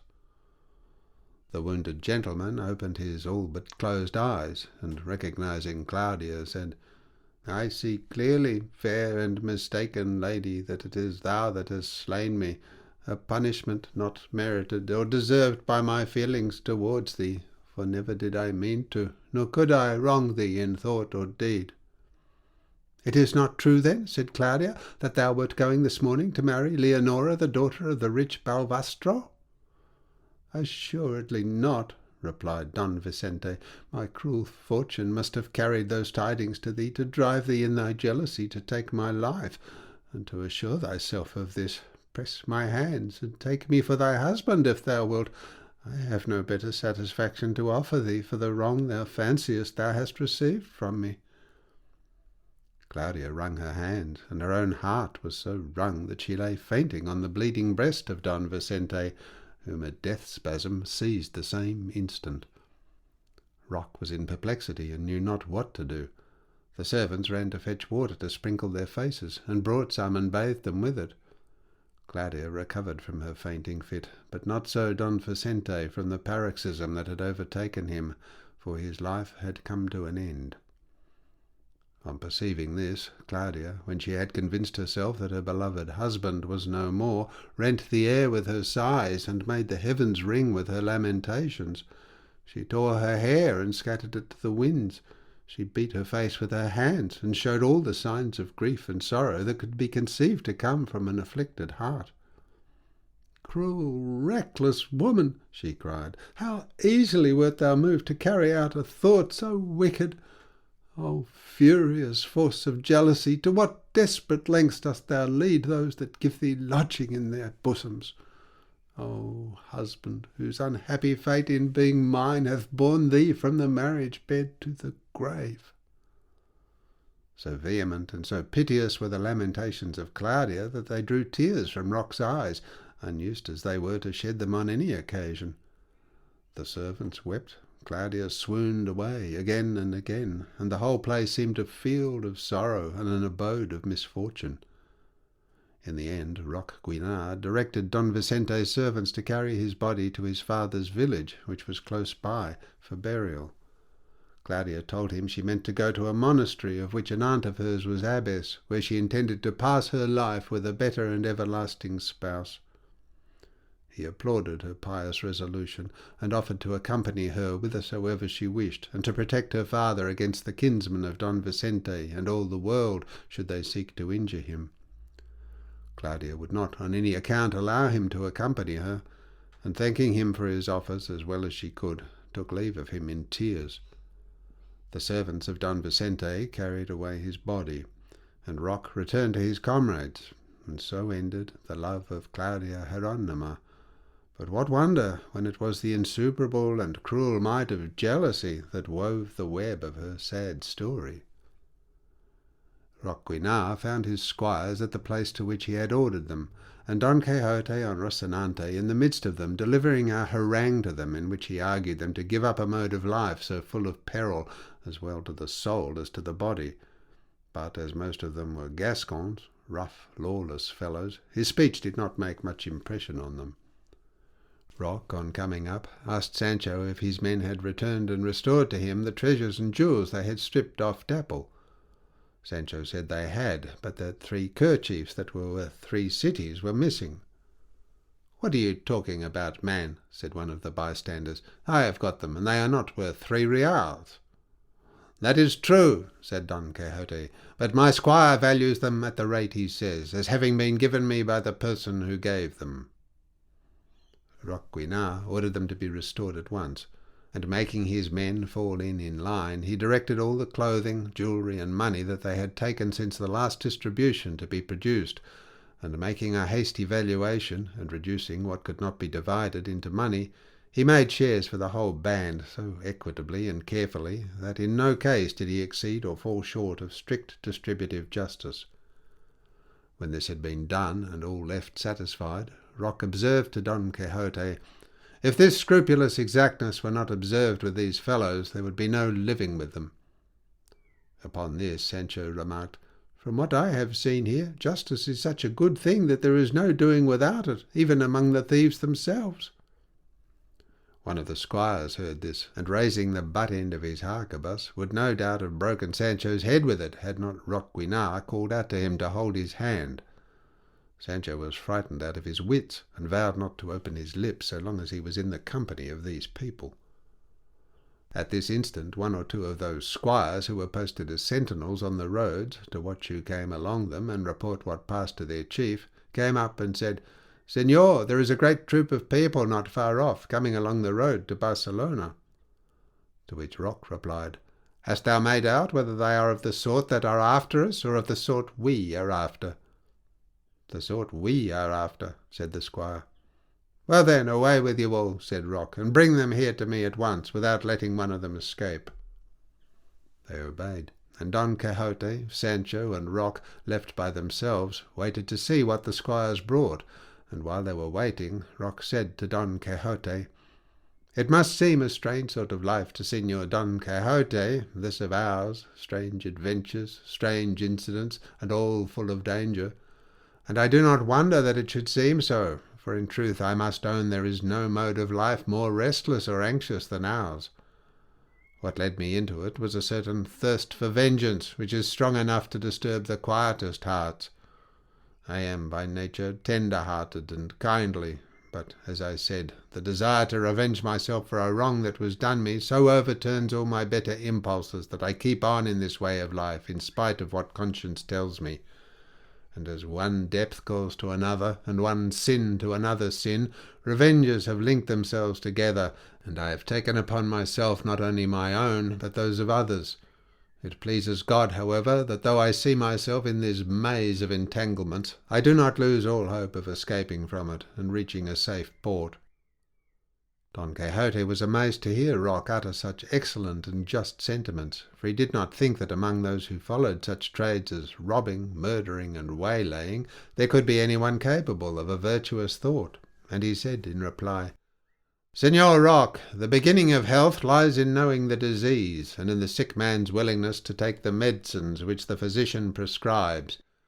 You are sick, you know what ails you, and heaven, or more properly speaking, God, who is our physician, will administer medicines that will cure you, and cure gradually, and not of a sudden or by a miracle. Besides, sinners of discernment are nearer amendment than those who are fools, and as your worship has shown good sense in your remarks, all you have to do is to keep up a good heart, and trust that the weakness of your conscience will be strengthened. And if you have any desire to shorten the journey, and to put yourself easily in the way of salvation, come with me, and I will show you how to become a knight-errant, a calling wherein so many hardships and mishaps are encountered, that if they be taken as penances, they will lodge you in heaven in a trice." Roque laughed at Don Quixote's exhortation, and changing the conversation, he related the tragic affair of Claudia Hieronima, at which Sancho was extremely grieved, for he had not found the young woman's beauty, boldness, and spirit at all amiss. And now the squires dispatched to make the prize came up, bringing with them 2 gentlemen on horseback, 2 pilgrims on foot, and a coach full of women, with some 6 servants on foot and on horseback in attendance on them, and a coach full of women, with 6 servants on foot and on horseback in attendance on them, and a couple of muleteers whom the gentlemen had with them. The squires made a ring round them, both victors and vanquished maintaining profound silence, waiting for the great Roque Guinart to speak. He asked the gentlemen who they were, whither they were going, and what money they carried with them. "Señor," replied one of them, "we are 2 captains of Spanish infantry. Our companies are at Naples, and we are on our way to embark in 4 galleys which they say are at Barcelona under orders for Sicily, and we have about 200 or 300 crowns, with which we are, according to our notions, rich and contented, for a soldier's poverty does not allow a more extensive hoard." Roque asked the pilgrims the same question he had put to the captains, and was answered that they were going to take ships for Rome, and that between them they might have about 60 reals. He asked also who was in the coach, whither they were bound, and what money they had, and one of the men on horseback replied, "The persons in the coach are my lady Donna Guiomar de Quinones, wife of the regent of the Vicaria at Naples, a little daughter, a handmaid, and a duenna. We 6 servants are in attendance upon her, and the money amounts to 600 crowns. "So then," said Roque Guinart, "we have got here 900 crowns and 60 reals. My soldiers must number some 60.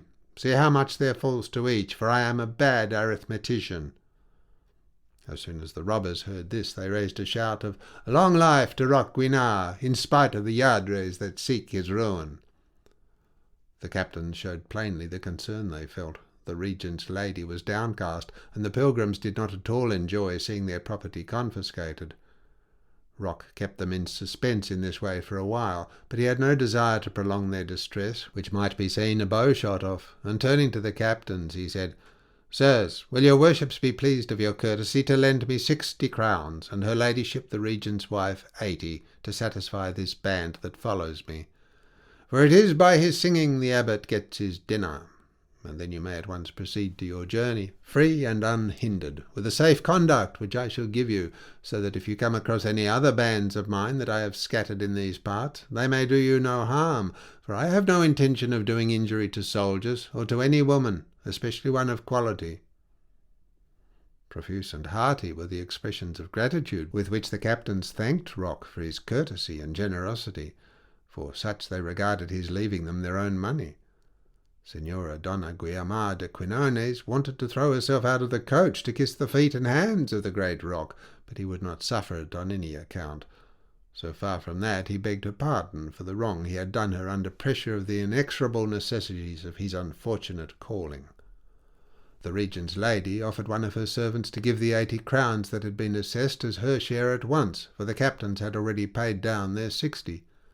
The pilgrims were about to give up the whole of their little hoard, but Rock bade them keep quiet, and turning to his men, he said, "Of these crowns 2 fall to each man, and 20 remain over. Let 10 be given to these pilgrims, and the other 10 to this worthy squire, that he may be able to speak favourably of this adventure." And then, having writing materials, with which he always went provided, brought to him, he gave them, in writing, a safe conduct to the leaders of his bands, and bidding them farewell, let them go free, and filled with admiration at his magnanimity, his generous disposition, and his unusual conduct, and inclined to regard him as an Alexander the Great rather than a notorious robber. One of the squires observed in his mixture of Gascon and Catalan, "This captain of ours would make a better friar than highwayman. If he wants to be so generous another time, let it be with his own property, and not ours." The unlucky wight did not speak so low, but that Rock overheard him, and drawing his sword, almost split his head in two, saying, "That is the way I punish impudent saucy fellows." They were all taken aback, and not one of them dared to utter a word, such deference did they pay him. Rock then withdrew to one side, and wrote a letter to a friend of his at Barcelona, telling him that the famous Don Quixote of La Mancha, the knight-errant of whom there was so much talk, was with him, and was, he assured him, the drollest and wisest man in the world, and that in 4 days from that date, that is to say, on St. John the Baptist's day, he was going to deposit him in full armour, mounted on his horse Rocinante, together with his squire Sancho, on an ass, in the middle of the strand of the city, and bidding him give notice of this to his friends the Niaros, that they might divert themselves with him. He wished, he said, his enemies the Cadelles could be deprived of this pleasure, but that was impossible, because the crazes and shrewd sayings of Don Quixote and the humours of his squire Sancho Panza could not help giving general pleasure to all the world. He dispatched the letter by one of his squires, who, exchanging the costume of a highwayman for that of a peasant, made his way into Barcelona, and gave it to the person to whom it was directed. Volume 2, Chapter 61. Of what happened Don Quixote on entering Barcelona, together with other matters that partake of the true rather than of the ingenious. Don Quixote passed 3 days and 3 nights with Rock, and had he passed 300 years he would have found enough to observe and wonder at in his mode of life. At daybreak they were in one spot, at dinner-time in another. Sometimes they fled without knowing from whom, at other times they lay in wait, not knowing for what. They slept standing, breaking their slumbers to shift from place to place. There was nothing but sending out spies and scouts, posting sentinels, and blowing the matches of harquebuses, though they carried but few, for almost all used flintlocks. Rock passed his nights in some place or other apart from his men, that they might not know where he was, for the many proclamations the Viceroy of Barcelona had issued against his life kept him in fear and uneasiness, and he did not venture to trust anyone, afraid that even his own men would kill him or deliver him up to the authorities. Of a truth, a weary, miserable life.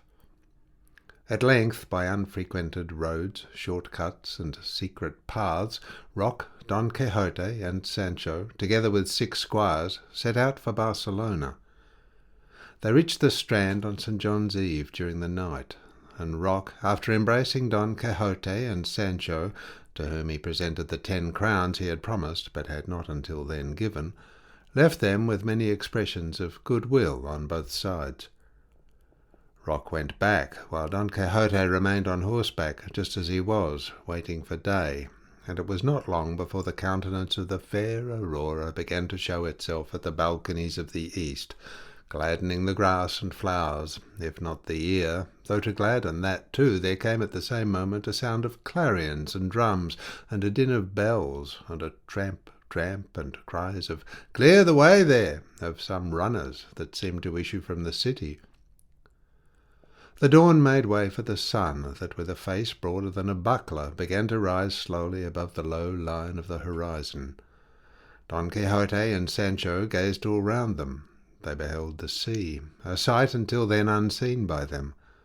It struck them as exceedingly spacious and broad, much more so than the lakes of Ribeira that they had seen in La Mancha. They saw the galleys along the beach, which, lowering their awnings, displayed themselves decked with streamers and pennons that trembled in the breeze and kissed and swept the water, while on board the bugles, trumpets, and clarions were sounding and filling the air far and near with melodious, warlike notes.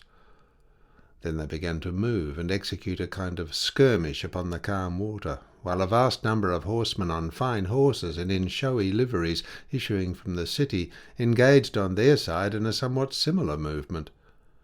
The soldiers on board the galleys kept up a ceaseless fire, which they on the walls and forts of the city returned, and the heavy cannon rent the air with the tremendous noise they made, to which the gangway guns of the galleys replied. The bright sea, the smiling earth, the clear air, though at times darkened by the smoke of the guns, all seemed to fill the whole multitude with unexpected delight. Sancho could not make out how it was that those great masses that moved over the sea had so many feet. And now the horsemen in livery came galloping up with shouts and outlandish cries and cheers to where Don Quixote stood amazed and wondering, and one of them, he to whom Roque had sent word, addressing him, exclaimed, "Welcome to our city, mirror, beacon, star, and cynosure of all knight-errantry in its widest extent. Welcome, I say, valiant Don Quixote of La Mancha. Not the false, the fictitious, the apocryphal that these latter days have offered us in lying histories, but the true, the legitimate, the real one that Cid Hamete Benengeli, flower of historians, has described to us." Don Quixote made no answer, nor did the horsemen wait for one, but wheeling again with all their followers, they began curvetting round Don Quixote, who, turning to Sancho, said, "These gentlemen have plainly recognized us. I will wager they have read our history, and even that newly printed one by the Aragonese." The cavalier who had addressed Don Quixote again approached him and said, "Come with us, Señor Don Quixote, for we are all of us your servants and great friends of Roquinar's." To which Don Quixote returned, "If courtesy breeds courtesy, yours, Sir Knight, is daughter or very nearly akin to the great rocks. Carry me where you please. I will have no will but yours, especially if you deign to employ it in your service." The cavalier replied with words no less polite, and then, all closing in around him, they set out with him for the city, to the music of the clarions and the drums. As they were entering it, the wicked one, who is the author of all mischief, and the boys who are wickeder than the wicked one, contrived that a couple of these audacious, irrepressible urchins should force their way through the crowd, and lifting up one of them Dapple's tail and the other Rocinante's, insert a bunch of furs under each. The poor beast felt the strange spurs, and added to their anguish by pressing their tails tight, so much so that, cutting a multitude of capers, they flung their masters to the ground. Don Quixote, covered with shame and out of countenance, ran to pluck the plume from his poor jade's tail, while Sancho did the same for Dapple. His conductors tried to punish the audacity of the boys, but there was no possibility of doing so, for they hid themselves among the hundreds of others that were following them. Don Quixote and Sancho mounted once more, and with the same music and acclamations reached their conductor's house, which was large and stately, that of a rich gentleman, in short. And there for the present we will leave them, for such is Cid Hamete's pleasure. Volume 2, Chapter 62, which deals with the adventure of the enchanted head, together with other trivial matters which cannot be left untold. Don Quixote's host was one Don Antonio Moreno by name, a gentleman of wealth and intelligence, and very fond of diverting himself in any fair and good-natured way. and having Don Quixote in his house, he set about devising modes of making him exhibit his mad points in some harmless fashion. For jests that give pain are no jests, and no sport is worth anything if it hurts another. The first thing he did was to make Don Quixote take off his armour, and lead him, in that tight chamois suit we have already described and depicted more than once, out on a balcony overhanging one of the chief streets of the city, in full view of the crowd and of the boys, who gazed at him as they would at a monkey. The cavaliers in livery careered before him again, as though it were for him alone, and not to enliven the festival of the day, that they wore it, and Sancho was in high delight, for it seemed to him that, how he knew not, he had fallen upon another Camarco's wedding, another house like Don Diego de Miranda's, another castle like the Duke's. Some of Don Antonio's friends dined with him that day, and all showed honour to Don Quixote, and treated him as a knight-errant, and he, becoming puffed up and exalted in consequence, could not contain himself for satisfaction. Such were the drolleries of Sancho that all the servants of the house, and all who heard him, were kept hanging upon his lips. While at table, Don Antonio said to him, "We hear, worthy Sancho, that you are so fond of maña blanco and forced meat balls, that if you have any left, you keep them in your bosom for the next day."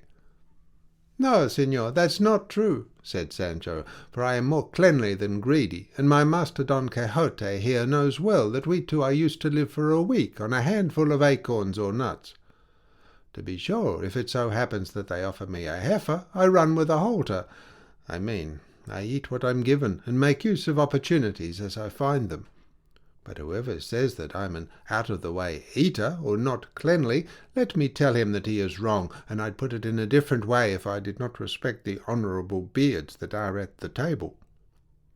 "Indeed," said Don Quixote, "Sancho's moderation and cleanliness in eating might be inscribed and graved on plates of brass, to be kept in eternal remembrance in ages to come. It is true that when he is hungry there is a certain appearance of voracity about him, for he eats at a great pace, and chews with both jaws. But cleanliness he is always mindful of, and when he was governor he learned how to eat daintily, so much so that he eats grapes and even pomegranate pips with a fork." "What?" said Don Antonio. "Has Sancho been a governor?" "Ay," said Sancho, "and of an island called Barataria.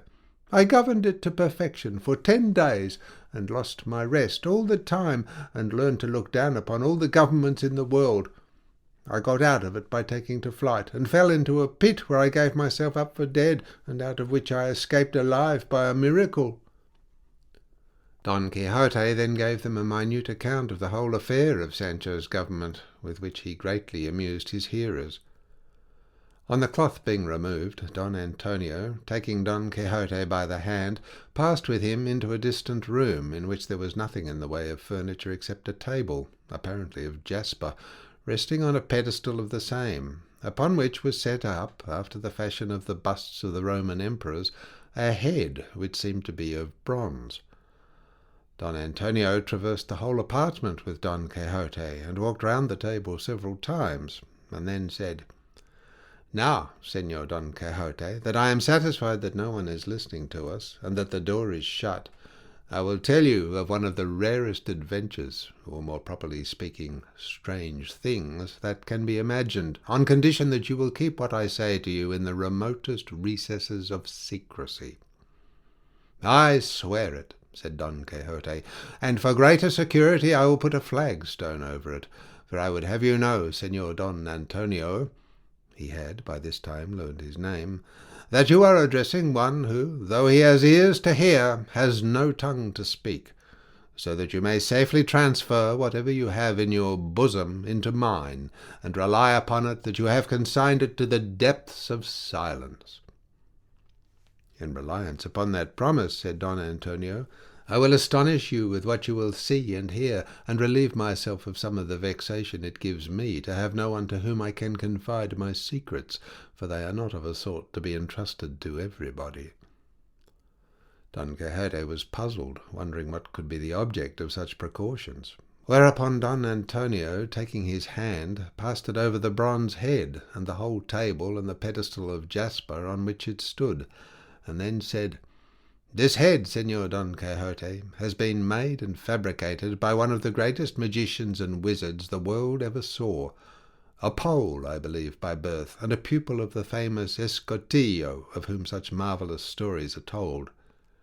It was here in my house, and for a consideration of 1,000 crowns that I gave him, he constructed this head, which has the property and virtue of answering whatever questions are put to its ear.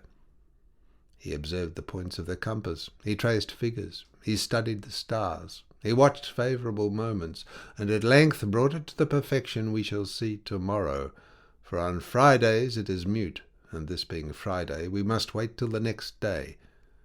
In the interval your worship may consider what you would like to ask it, and I know by experience that in all its answers it tells the truth." Don Quixote was amazed at the virtue and property of the head, and was inclined to disbelieve Don Antonio. But seeing what a short time he had to wait to test the matter, he did not choose to say anything, except that he thanked him for having revealed to him so mighty a secret. They then quitted the room. Don Antonio locked the door, and they repaired to the chamber where the rest of the gentlemen were assembled. In the meantime, Sancho had recounted to them several of the adventures and accidents that had happened his master. That afternoon they took Don Quixote out for a stroll, not in his armour, but in street costume, with a surcoat of tawny cloth upon him, that at that season would have made ice itself sweat. Orders were left with the servants to entertain Sancho, so as not to let him leave the house. Don Quixote was mounted, not on Rocinante, but upon a tall mule of easy pace and handsomely caparisoned. They put the surcoat on him, and on the back, without his perceiving it, they stitched a parchment, on which they wrote, in large letters, "This is Don Quixote of La Mancha." As they set out upon their excursion, the placard attracted the eyes of all who chanced to see him, and as they read out, "This is Don Quixote of La Mancha," Don Quixote was amazed to see how many people gazed at him, called him by his name, and recognized him, and turning to Don Antonio, who rode at his side, he observed to him, "Great are the privileges knight-errantry involves, for it makes him who professes it known and famous in every region of the earth. See, Don Antonio, even the very boys of this city know me without ever having seen me." "True, Señor Don Quixote," returned Don Antonio, "for as fire cannot be hidden or kept secret, virtue cannot escape being recognized, and that which is attained by the profession of arms shines distinguished above all others." It came to pass, however, that as Don Quixote was proceeding amid the acclamations that have been described, a Castilian, reading the inscription on his back, cried out in a loud voice, "The devil take thee for Don Quixote of La Mancha! What, art thou here, and not dead of the countless drubbings that have fallen on thy ribs?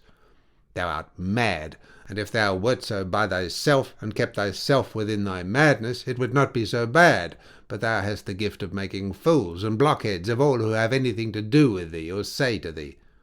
Why, look at these gentlemen bearing thee company. Get thee home, blockhead, and see after thy affairs, and thy wife and children, and give over these fooleries that are sapping thy brains and skimming away thy wits."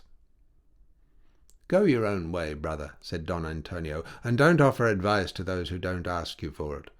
Señor Don Quixote is in his full senses, and we who bear him company are not fools. Virtue is to be honoured wherever it may be found. Go, and bad luck to you, and don't meddle where you are not wanted." "By God, your worship is right," replied the Castilian, "for to advise this good man is to kick against the pricks. Still, for all that, it fills me with pity that the sound wit they say the blockhead has in everything should dribble away by the channel of his knight-errantry. But may the bad luck your worship talks of follow me and all my descendants, if from this day forth, though I should live longer than Methuselah, I ever give advice to anybody, even if he asks me for it."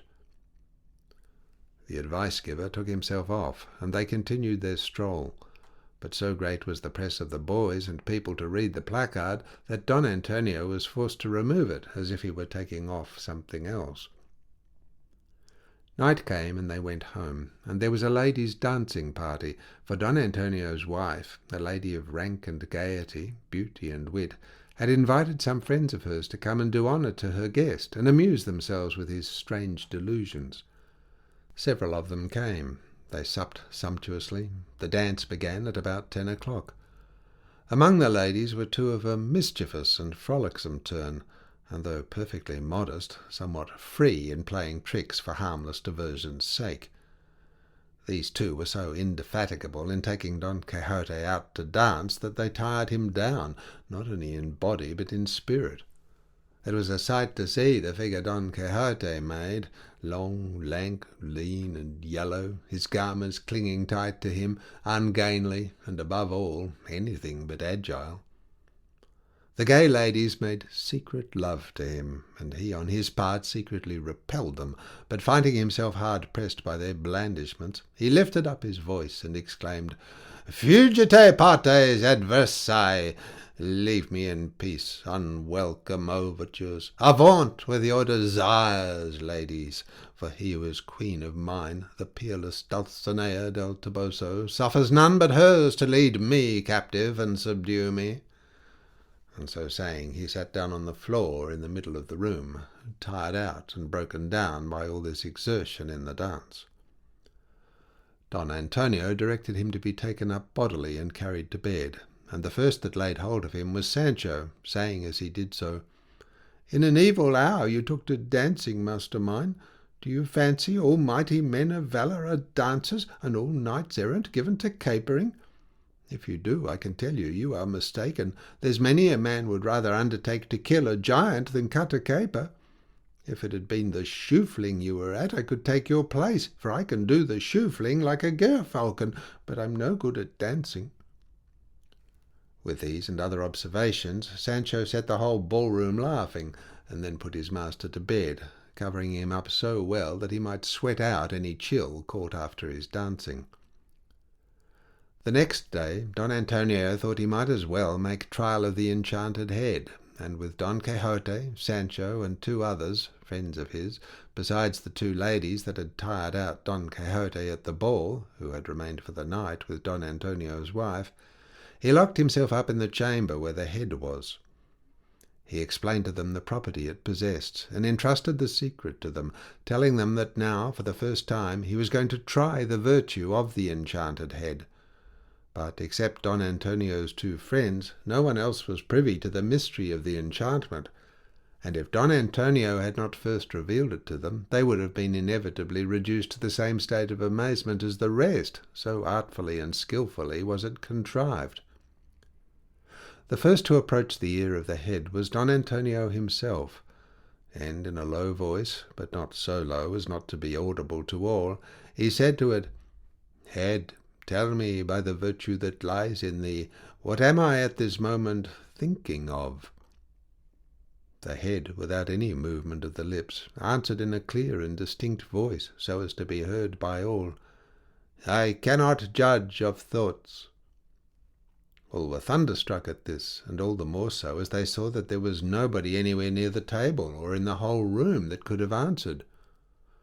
"How many of us are here?" asked Don Antonio once more, and it was answered him in the same way, softly, "Thou and thy wife, with two friends of thine and two of hers, and a famous knight called Don Quixote of La Mancha, and a squire of his, Sancho Panza by name." Now there was fresh astonishment. Now everyone's hair was standing on end with awe, and Don Antonio, retiring from the head, exclaimed, "This suffices to show me that I have not been deceived by him who sold thee to me, O sage head, talking head, answering head, wonderful head. Let someone else go and put what question he likes to it." And as women are commonly impulsive and inquisitive, the first to come forward was one of the two friends of Don Antonio's wife, and her question was, "Tell me, head, what shall I do to be very beautiful?" And the answer she got was, "Be very modest." "I question thee no further," said the fair querist.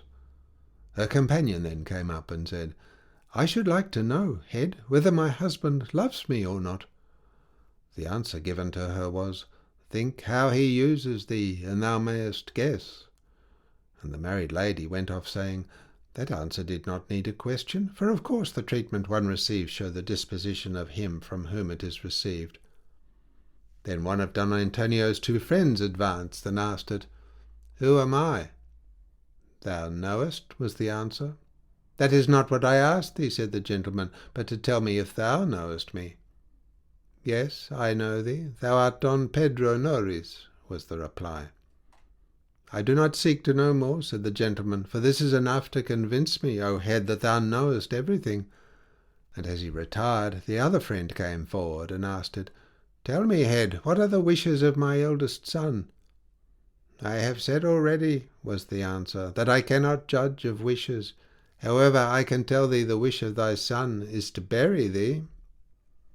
"That's what I see with my eyes I point out with my finger," said the gentleman, "so I ask no more." Don Antonio's wife came up and said, "I know not what to ask thee, head. I would only seek to know of thee if I shall have many years of enjoyment with my good husband." And the answer she received was, "Thou shalt, for his vigour and his temperate habits promise many years of life, which by their intemperance others so often cut short." Then Don Quixote came forward and said, "Tell me, thou that answerest, was that which I describe as having happened to me in the cave of Montesinos the truth or a dream? Will Sancho's whipping be accomplished without fail? Will the disenchantment of Dulcinea be brought about?" "As to the question of the cave," was the reply, "there is much to be said. There is something of both in it. Sancho's whipping will proceed leisurely. The disenchantment of Dulcinea will attain its due consummation." "I seek to know no more," said Don Quixote. "Let me but see Dulcinea disenchanted, and I will consider that all the good fortune I could wish for has come upon me all at once." The last questioner was Sancho, and his questions were, "Head, shall I by any chance have another government? Shall I ever escape from the hard life of a squire? Shall I get back to see my wife and children?" To which the answer came, "Thou shalt govern in thy house, and if thou returnest to it, thou shalt see thy wife and children, and on ceasing to serve, thou shalt cease to be a squire." "Good, by God," said Sancho Panza, "I could have told myself that. The prophet Perogrullo could have said no more." "What answer wouldst thou have, beast?" said Don Quixote. "Is it not enough that the replies this head has given suit the questions put to it?" "Yes, it is enough," said Sancho, "but I should have liked it to have made itself plainer and told me more." The questions and answers came to an end here, but not the wonder with which all were filled, except Don Antonio's two friends, who were in the secret. This Cid Hamete Benengali thought fit to reveal at once, not to keep the world in suspense, fancying that the head had some strange magical mystery in it. He says, therefore, that on the model of another head, the work of an image-maker, which he had seen at Madrid, Don Antonio made this one at home for his own amusement and to astonish ignorant people, and its mechanism was as follows. The table was of wood, painted and varnished to imitate jasper, and the pedestal on which it stood was of the same material, with 4 eagle's claws projecting from it to support the weight more steadily. The head, which resembled a bust or figure of a Roman emperor, and was coloured like bronze, was hollow throughout, as was the table, into which it was fitted so exactly that no trace of the joining was visible. The pedestal of the table was also hollow, and communicated with the throat and neck of the head, and the whole was in communication with another room underneath the chamber in which the head stood. Through the entire cavity in the pedestal, table, throat and neck of the bust or figure there passed a tube of tin, carefully adjusted and concealed from sight. In the room below, corresponding to the one above, was placed the person who was to answer, with his mouth to the tube, and the voice, as in an ear-trumpet, passed from above downwards, and from below upwards, the words coming clearly and distinctly. It was impossible thus to detect the trick.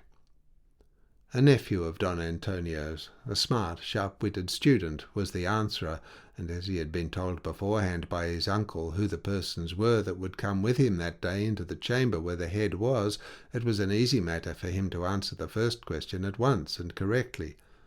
The others he answered by guesswork, and, being clever, cleverly. Cide Hamete adds that this marvellous contrivance stood for some 10 or 12 days, but that, as it became noised abroad through the city that he had in his house an enchanted head that answered all who asked questions of it, Don Antonio, feeling it might come to the ears of the watchful sentinels of our faith, explained the matter to the inquisitors, who commanded him to break it up and have done with it, lest the ignorant vulgar should be scandalized. By Don Quixote, however, and by Sancho, the head was still held to be an enchanted one, and capable of answering questions, though more to Don Quixote's satisfaction than Sancho's. The gentlemen of the city, to gratify Don Antonio, and also to do the honours to Don Quixote, and give him an opportunity of displaying his folly, made arrangements for a tilting at the ring in 6 days from that time, which, however, for reason that will be mentioned hereafter, did not take place. Don Quixote took a fancy to stroll about the city quietly and on foot, for he feared that if he went on horseback the boys would follow him. So he and Sancho and 2 servants that Don Antonio gave him set out for a walk. Thus it came to pass that, going along one of the streets, Don Quixote lifted up his eyes and saw written in very large letters over a door, "Books printed here," at which he was vastly pleased, for until then he had never seen a printing office, and he was curious to know what it was like. He entered with all his following, and saw them drawing sheets in one place, correcting in another, setting up type here, revising there. In short, all the work that is to be seen in great printing offices. He went up to one case and asked what they were about there. The workman told him. He watched them with wonder, and passed on. He approached one man among others, and asked him what he was doing. The workman replied, "Señor, this gentleman here," pointing to a man of prepossessing appearance and a certain gravity of look, "has translated an Italian book into our Spanish tongue, and I am setting it up in type for the press." "What is the title of the book?" asked Don Quixote, to which the author replied, "Señor, in Italian the book is called Le Bagatelle." "And what does Le Bagatelle import in our Spanish?" asked Don Quixote. "Le Bagatelle," said the author, "is as though we should say in Spanish Los Juguetes. But though the book is humble in name, it has good solid matter in it." "I," said Don Quixote, "have some little smattering of Italian, and I plume myself on singing some of Ariosto's stanzas. But tell me, señor, I do not say this to test your ability, but merely out of curiosity, have you ever met with the word piñata in your book?" "Yes, often," said the author. "And how do you render that in Spanish?" "How should I render it," returned the author, "but by olla?" "Body of me!" exclaimed Don Quixote, "what a proficient you are in the Italian language! I would lay a good wager that where they say in Italian piace, you say in Spanish place, where they say più, you say más, and you translate su by arriba and giù by abajo." "I translate them so, of course," said the author, "for those are their proper equivalents." "I would venture to swear," said Don Quixote, "that your worship is not known in the world, which always begrudges their reward to rare wits and praiseworthy labours. What talents lie wasted there! What genius thrust away into corners! What worth left neglected! Still, it seems to me that translation from one language into another, if it be not from the queens of languages, the Greek and the Latin, is like looking at Flemish tapestries on the wrong side, for though the figures are visible, they are full of threads that make them indistinct, and they do not show with the smoothness and brightness of the right side. And translation from easy languages argues neither ingenuity nor command of words, any more than transcribing or copying out of one document from another. But I do not mean by this to draw the inference that no credit is to be allowed for the work of translating, for a man may employ himself in ways worse and less profitable to himself. This estimate does not include two famous translators, Dr. Cristobal de Figueira in his Pastor Fido, and Don Juan de Guaragui in his Amintina, wherein by their felicity they leave it in doubt which is the translation and which the original. But tell me, are you printing this book at your own risk, or have you sold the copyright to some bookseller? I print at my own risk, said the author, and I expect to make 1,000 ducats at least by this first edition, which is to be of 2,000 copies that will go off in a twinkling at 6 reals apiece. A fine calculation you are making, said Don Quixote. It is plain you don't know the ins and outs of the printers, and how they play into one another's hands. I promise you, when you find yourself saddled with 2,000 copies, you will feel so sore that it will astonish you, particularly if the book is a little out of the common and not in any way highly spiced.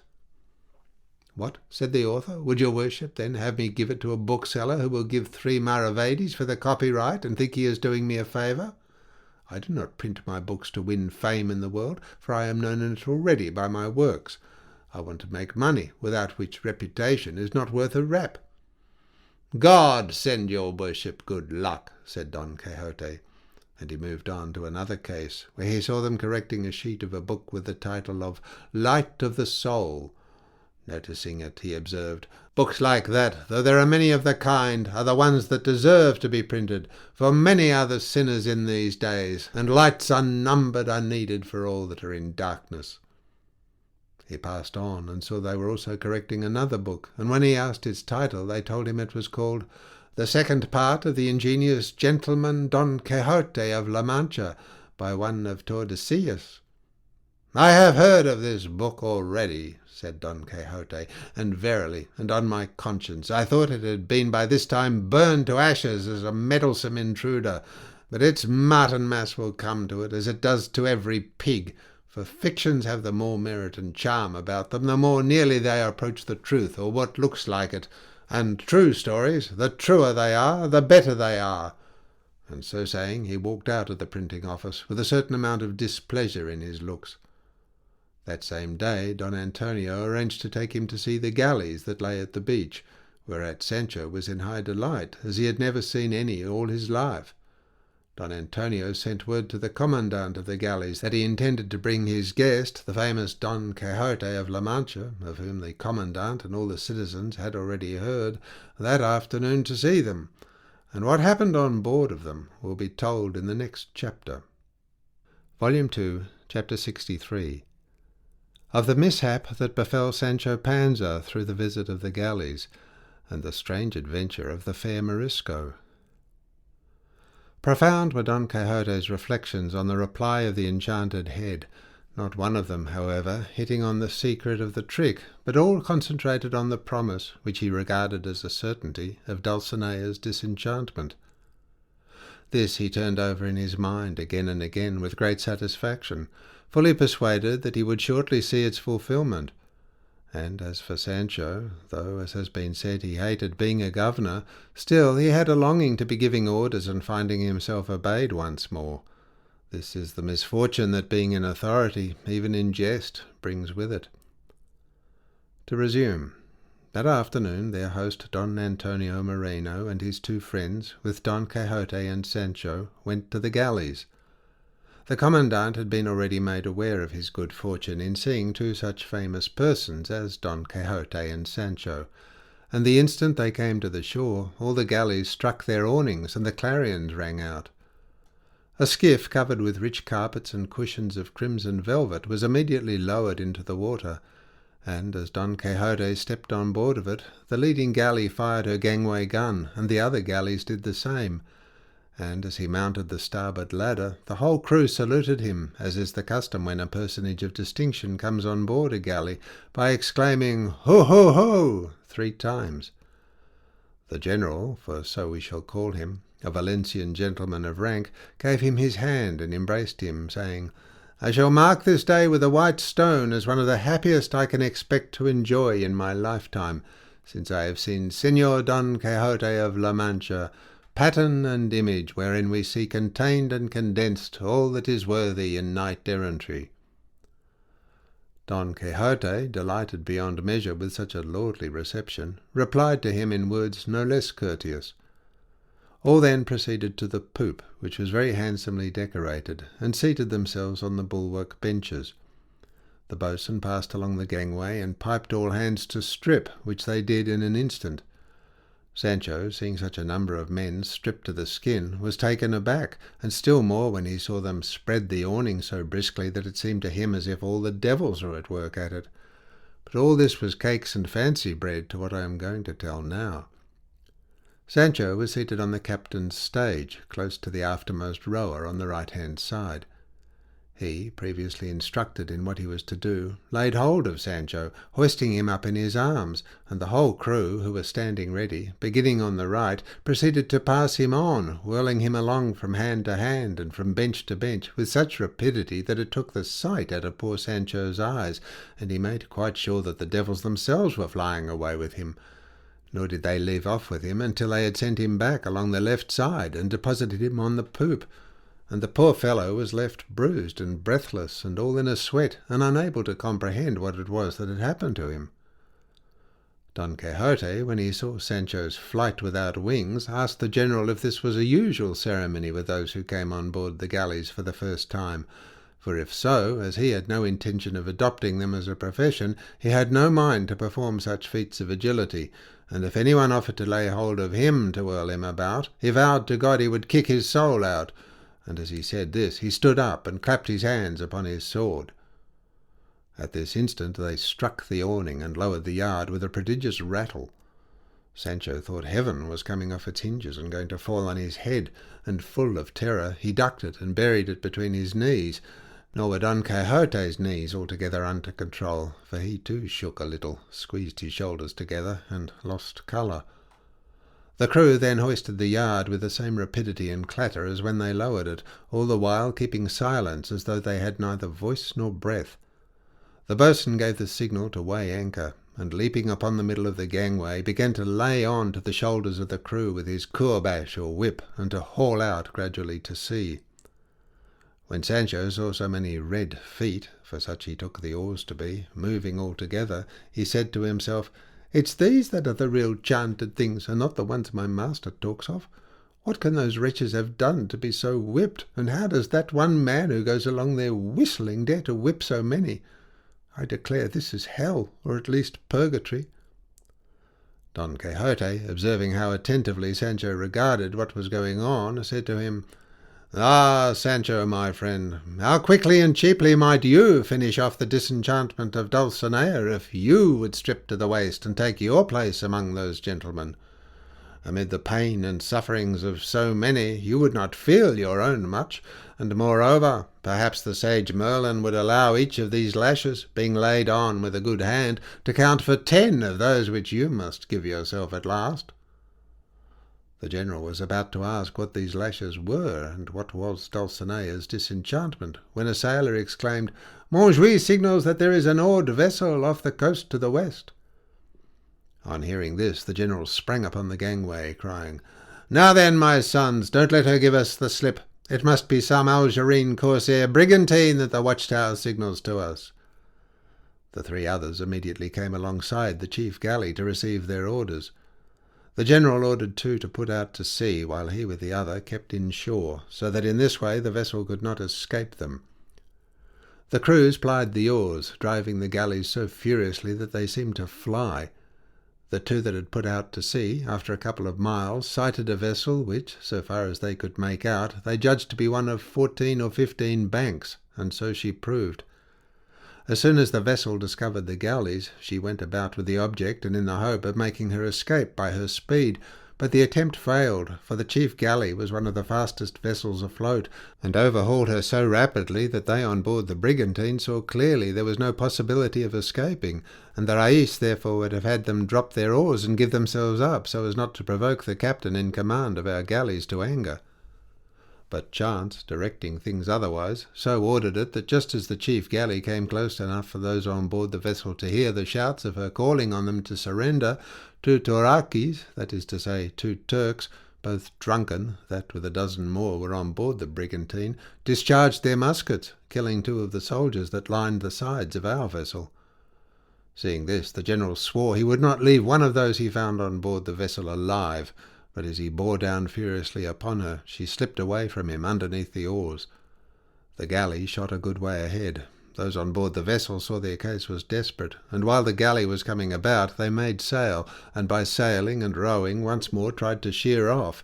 But their activity did not do them as much good as their rashness did them harm, for the galley, coming up with them in a little more than half a mile, threw her oars over them, and took the whole of them alive. The other 2 galleys now joined company, and all 4 returned with the prize to the beach, where a vast multitude stood waiting for them, eager to see what they brought back. The general anchored close in, and perceived that the viceroy of the city was on the shore. He ordered the skiff to push off to fetch him, and the yard to be lowered for the purpose of hanging forthwith the rais and the rest of the men taken on board the vessel, about 36 in number, all smart fellows, and most of them Turkish musketeers. He asked which was the rais of the brigantine, and was answered in Spanish by one of the prisoners, who afterwards proved to be a Spanish renegade, "This young man, senor, that you see here is our rais," and he pointed to one of the handsomest and most gallant-looking youths that could be imagined. He did not seem to be 20 years of age. "Tell me, dog," said the general, "what led thee to kill my soldiers when thou sawest it was impossible for thee to escape? Is that the way to behave to chief galleys? Knowest thou not that rashness is not valour? Faint prospects of success should make men bold, but not rash." The rais was about to reply, but the general could not at that moment listen to him, as he had to hasten to receive the viceroy, who was now coming on board the galley, and with him certain of his attendants and some of the people. "You had a good chase, Senor General," said the viceroy. "Your Excellency shall soon see how good, by the game strung up to this yard," replied the general. "How so?" returned the viceroy. "Because," said the general, "against all law, reason, and usages of war, they have killed on my hands 2 of the best soldiers on board these galleys, and I have sworn to hang every man that I have taken, but above all this youth who is the rais of the brigantine." And he pointed to him as he stood with his hands already bound and the rope round his neck, ready for death. The viceroy looked at him, and seeing him so well favoured, so graceful, and so submissive, he felt a desire to spare his life, the comeliness of the youth furnishing him at once with a letter of recommendation. He therefore questioned him, saying, "Tell me, rais, art thou Turk, Moor, or renegade?" To which the youth replied, also in Spanish, "I am neither Turk, nor Moor, nor renegade." "What art thou, then?" said the viceroy. "A Christian woman," replied the youth. "A woman and a Christian, in such a dress and in such circumstances? It is more marvellous than credible," said the viceroy. "Suspend the execution of the sentence," said the youth. "Your vengeance will not lose much by waiting while I tell you the story of my life." What heart could be so hard as not to be softened by these words, or at any rate so far as to listen to what that unhappy youth had to say? The general bade him say what he pleased, but not to expect pardon for his flagrant offence. With this permission the youth began in these words: "Born of Morisco parents, I am of that nation, more unhappy than wise, upon which of late a sea of woes has poured down. In the course of our misfortune I was carried to Barbary by 2 uncles of mine, for it was in vain that I declared I was a Christian, as in fact I am, and not a mere pretended one or outwardly, but a true Catholic Christian. It availed me nothing with those charged with our sad expatriation to protest this, nor would my uncles believe it. On the contrary, they treated it as an untruth and a subterfuge set up to enable me to remain behind in the land of my birth. And so, more by force than of my own will, they took me with them. I had a Christian mother, and a father who was a man of sound sense, and a Christian too. I imbibed the Catholic faith with my mother's milk. I was well brought up, and neither in word nor in deed did I think, show any sign of being a Morisco. To accompany these virtues, for such I hold them, my beauty, if I possess any, grew with my growth, and great as was the seclusion in which I lived, it was not so great but that a young gentleman, Don Gaspar Gregorio by name, eldest son of a gentleman who is lord of a village near ours, contrived to find opportunities of seeing me. How he saw me, how we met, how his heart was lost to me, and mine not kept from him, would take too long to tell, especially at a moment when I am dread of the cruel cord that threatens me, interposing between tongue and throat. I will only say, therefore, that Don Gregorio chose to accompany me in our banishment. He joined company with the Moriscos who were going forth from other villages, for he knew their language very well, and on the voyage he struck up a friendship with my two uncles who were carrying me with them, for my father, like a wise and far-sighted man, as soon as he heard the first edict for our expulsion, quitted the village and departed in quest of some refuge for us abroad. He left hidden and buried, at a spot of which I alone have knowledge, a large quantity of pearls and precious stones of great value, together with a sum of money and gold cruzados and doubloons. He charged me on no account to touch the treasure, if by any chance they expelled us before his return. I obeyed him, and with my uncles, as I have said, and others of our kindred and neighbours, passed over to Barbary, and the place where we took up our abode was Algiers, much the same as if we had taken it up in hell itself. The king heard of my beauty, and report told him of my wealth, which was in some degree fortunate for me. He summoned me before him, and asked him what part of Spain I came from, and what money and jewels I had. I mentioned the place, and told him the jewels and money were buried there, but that they might easily be recovered if I myself went back for them. All this I told him in dread lest my beauty and not his own covetousness should influence him. While he was engaged in conversation with me, they brought him word that in company with me was one of the handsomest and most graceful youths that could be imagined. I knew at once that they were speaking of Don Gaspar Gregorio, whose comeliness surpasses the most highly vaunted beauty. I was troubled when I thought of the danger he was in, for among those barbarous Turks a fair youth is more esteemed than a woman, be she ever so beautiful. The king immediately ordered him to be brought before him, that he might see him, and asked me if what they said about the youth was true. I then, almost as if inspired by heaven, told him it was, but that I would have him know it was not a man, but a woman like myself, and I entreated him to allow me to go and dress her in the attire proper to her, so that her beauty might be seen to perfection, and that she might present herself before him with less embarrassment. He bade me go by all means, and said that the next day we should discuss the plan to be adopted for my return to Spain, to carry away the hidden treasure. I saw Don Gaspar. I told him the danger he was in if he let it be seen he was a man.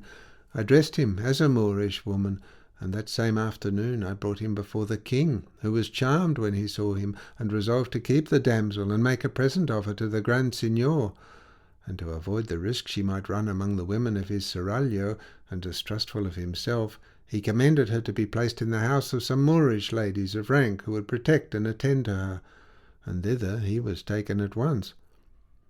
What we both suffered, for I cannot deny that I love him, may be left to the imagination of those who are separated if they love one another dearly. The king then arranged that I should return to Spain in this brigantine, and the 2 Turks, those who killed your soldiers, should accompany me. There also came with me this Spanish renegade, and here she pointed to him who had first spoken, whom I know to be secretly a Christian, and to be more desirous of being left in Spain than of returning to Barbary. The rest of the crew of the brigantine are Moors and Turks who merely serve as rowers. The 2 Turks, greedy and insolent, instead of obeying the orders we had to land me and this renegade in Christian dress, with which we came provided, on the first Spanish ground we came to, chose to run along the coast and make some prize if they could, fearing that if they put us ashore first, we might, in case of some accident befalling us, make it known that the brigantine was at sea, and thus, if there happened to be any galleys on the coast, they might be taken. We sighted this shore last night, and knowing nothing of these galleys, we were discovered, and the result was what you have seen. To sum up, there is Don Gregorio in woman's dress, among women, in imminent danger of his life, and here am I, with hands bound, in expectation, or rather in dread, of losing my life, of which I am already weary. Here, sirs, ends my sad story, as true as it is unhappy. All I ask of you is to allow me to die like a Christian, for as I have already said, I am not to be charged with the offence of which those of my nation are guilty." And she stood silent, her eyes filled with moving tears, accompanied by plenty from the bystanders. The viceroy, touched with compassion, went up to her without speaking, and untied the cord that bound the hands of the Moorish girl. But all the while the Morisco Christian was telling her strange story, an elderly pilgrim who had come on board of the galley at the same time as the viceroy kept his eyes fixed upon her, and the instant she ceased speaking, he threw himself at her feet, and embracing them, said in a voice broken by sobs and sighs, "Oh, Anna Felix, my unhappy daughter, I am thy father, Quixote, come back to look for thee, unable to live without thee, my soul that thou art." At these words of his, Sancho opened his eyes and raised his head, which he had been holding down, brooding over his unlucky excursion. And looking at the pilgrim, he recognized in him that same Quixote he met the day he quitted his government, and felt satisfied that this was his daughter. She, being now unbound, embraced her father, mingling her tears with his, while he, addressing the general and the viceroy, said, "This, sirs, is my daughter, more unhappy in her adventures than in her name. She is Anna Felix, surnamed Quixote, celebrated as much for her own beauty as for my wealth. I quitted my native land in search of some shelter or refuge for us abroad, and having found one in Germany, I returned in this pilgrim's dress, in the company of some other German pilgrims, to seek my daughter, and take up a large quantity of treasure I had left buried. My daughter I did not find, the treasure I found and have with me, and now, in this strange roundabout way you have seen, I find the treasure that more than all makes me rich, my beloved daughter. If our innocence and her tears and mine can with strict justice open the door to clemency, extend it to us, for we never had any intention of injuring you, nor do we sympathize with the aims of our people, who have been justly banished." "I know Quixote well," said Sancho at this, "and I know too that what he says about Anna Felix being his daughter is true. But as to those other particulars about going and coming and having good or bad intentions, I say nothing."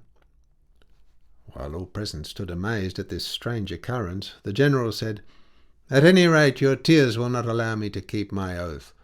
Live, fair Anna Felix, all the years that heaven has allotted you. But these rash, insolent fellows must pay the penalty of the crime they have committed."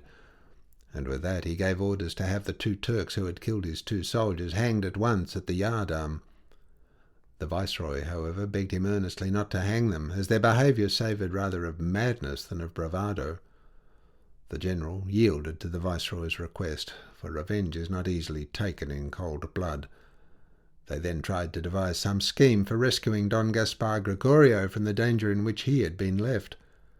Quixote offered for that object more than 2,000 ducats that he had in pearls and gems.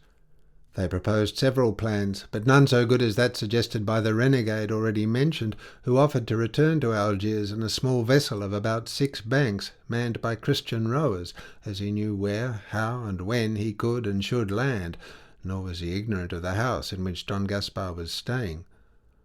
The general and the viceroy had some hesitation about placing confidence in the renegade and entrusting him with the Christians who were to row, but Anna Felix said she could answer for him, and her father offered to go and pay the ransom of the Christians if by any chance they should not be forthcoming. This then being agreed upon, the viceroy landed, and Don Antonio Moreno took the fair Morisco and her father home with him, the viceroy charging him to give them the best reception and welcome in his power, while on his own part he offered all that house contained for their entertainment. So great was the goodwill and kindliness the beauty of Anna Felix had infused into his heart. Volume 2, Chapter 64. Treating of the adventure which gave Don Quixote more unhappiness than all that had hitherto befallen him. The wife of Don Antonio Moreno, so the history says, was extremely happy to see Anna Felix in her house. She welcomed her with great kindness, charmed as well by her beauty as by her intelligence, for in both respects the fair Morisco was richly endowed, and all the people of the city flocked to see her, as though they had been summoned by the ringing of the bells. Don Quixote told Don Antonio that the plan adopted for releasing Don Gregorio was not a good one, for its risks were greater than its advantages, and that it would be better to land himself with his arms and horse in Barbary, for he would carry him off in spite of the whole Moorish host, as Don Gaiferos carried off his wife Melisendra. "Remember, your worship," observed Sancho on hearing him say so, "Señor Don Gaiferos carried off his wife from the mainland and took her to France by land, but in this case, if by chance we carry off Don Gregorio, we have no way of bringing him to Spain, for there's the sea between them." "There's a remedy for everything except death," said Don Quixote. "If they bring the vessel close to the shore, we shall be able to get on board, though all the world strives to prevent us." "Your worship hits it off mightily well and mighty easy," said Sancho, "but it's a long step from saying to doing, and I hold to the renegade, for he seems to me an honest, good-hearted fellow." Don Antonio then said that if the renegade did not prove successful, the expedient of the great Don Quixote's expedition to Barbary should be adopted. 2 days afterwards the renegade put to sea in a light vessel of 6 oars a side, manned by a stout crew, and 2 days later the galleys made sail eastward, the general having begged the viceroy to let him know all about the release of Don Gregorio and about Anna Felix, and the viceroy promised to do as he requested.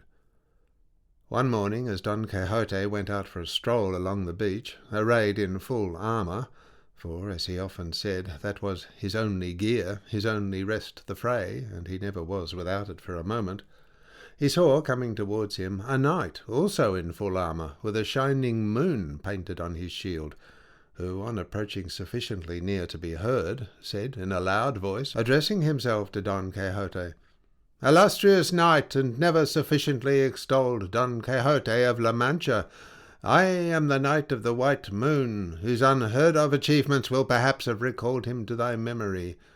I come to do battle with thee, and prove the might of thy arm, to the end that I make thee acknowledge and confess that my lady, let her be who she may, is incomparably fairer than thy Dulcinea del Toboso.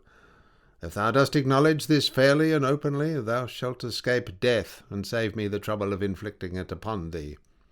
If thou fightest, and I vanquish thee, I demand no other satisfaction than that, laying aside arms and abstaining from going in quest of adventures, thou withdraw and betake thyself to thine own village for the space of a year, and live there without putting hand to sword, in peace and quiet and beneficial repose, the same being needful for the increase of thy substance and the salvation of thy soul. And if thou dost vanquish me, my head shall be at thy disposal, my arms and horse thy spoils, and the renown of my deeds transferred and added to thine. Consider which will be thy best course, and give me thy answer speedily, for this day is all the time I have for the dispatch of this business." Don Quixote was amazed and astonished as well at the Knight of the White Moon's arrogance as at his reason for delivering the defiance, and with calm dignity he answered him, "Knight of the White Moon, of whose achievements I have never heard until now, I will venture to swear you have never seen the illustrious Dulcinea, for had you seen her, I know you would have taken care not to venture yourself upon this issue, because the sight would have removed all doubt from your mind that there ever has been or can be a beauty to be compared with hers.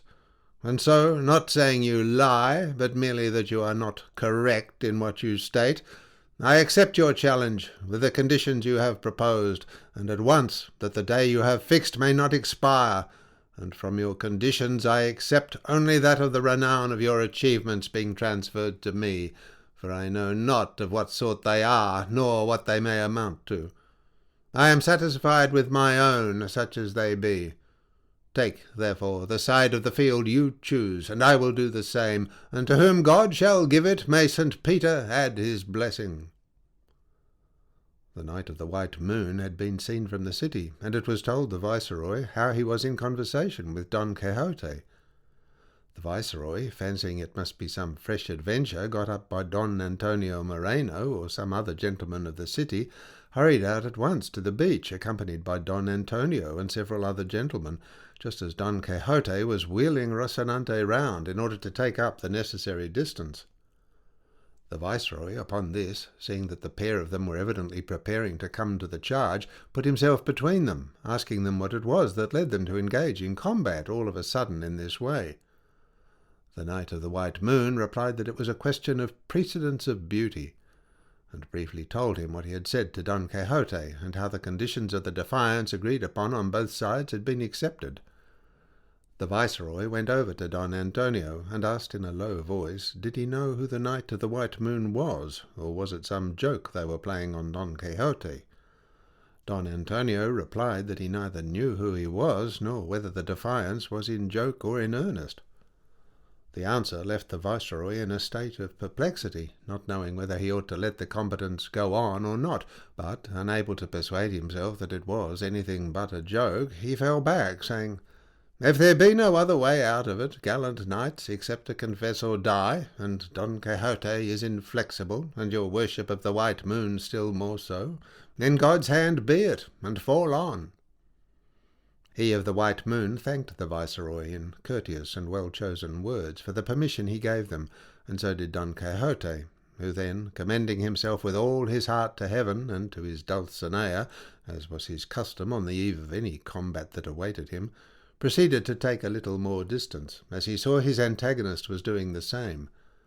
Then, without blast of trumpet or other warlike instrument to give them the signal to charge, both at the same instant wheeled their horses, and he of the White Moon, being the swifter, met Don Quixote after having traversed 2/3 of the course, and there encountered him with such violence that, without touching him with his lance, for he held it high, to all appearance purposely, he hurled Don Quixote and Rocinante to the earth, a perilous fall.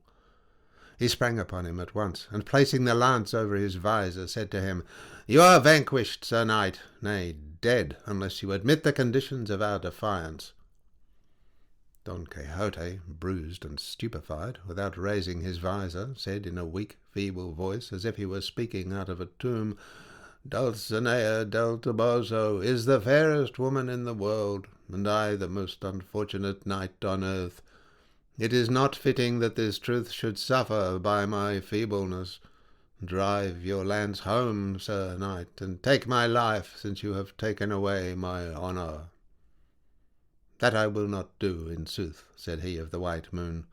"Live the fame of the Lady Dulcinea's beauty undimmed as ever. All I require is that the great Don Quixote retire to his own home for a year, or for so long a time as shall by me be enjoined upon him, as we agreed before engaging in this combat."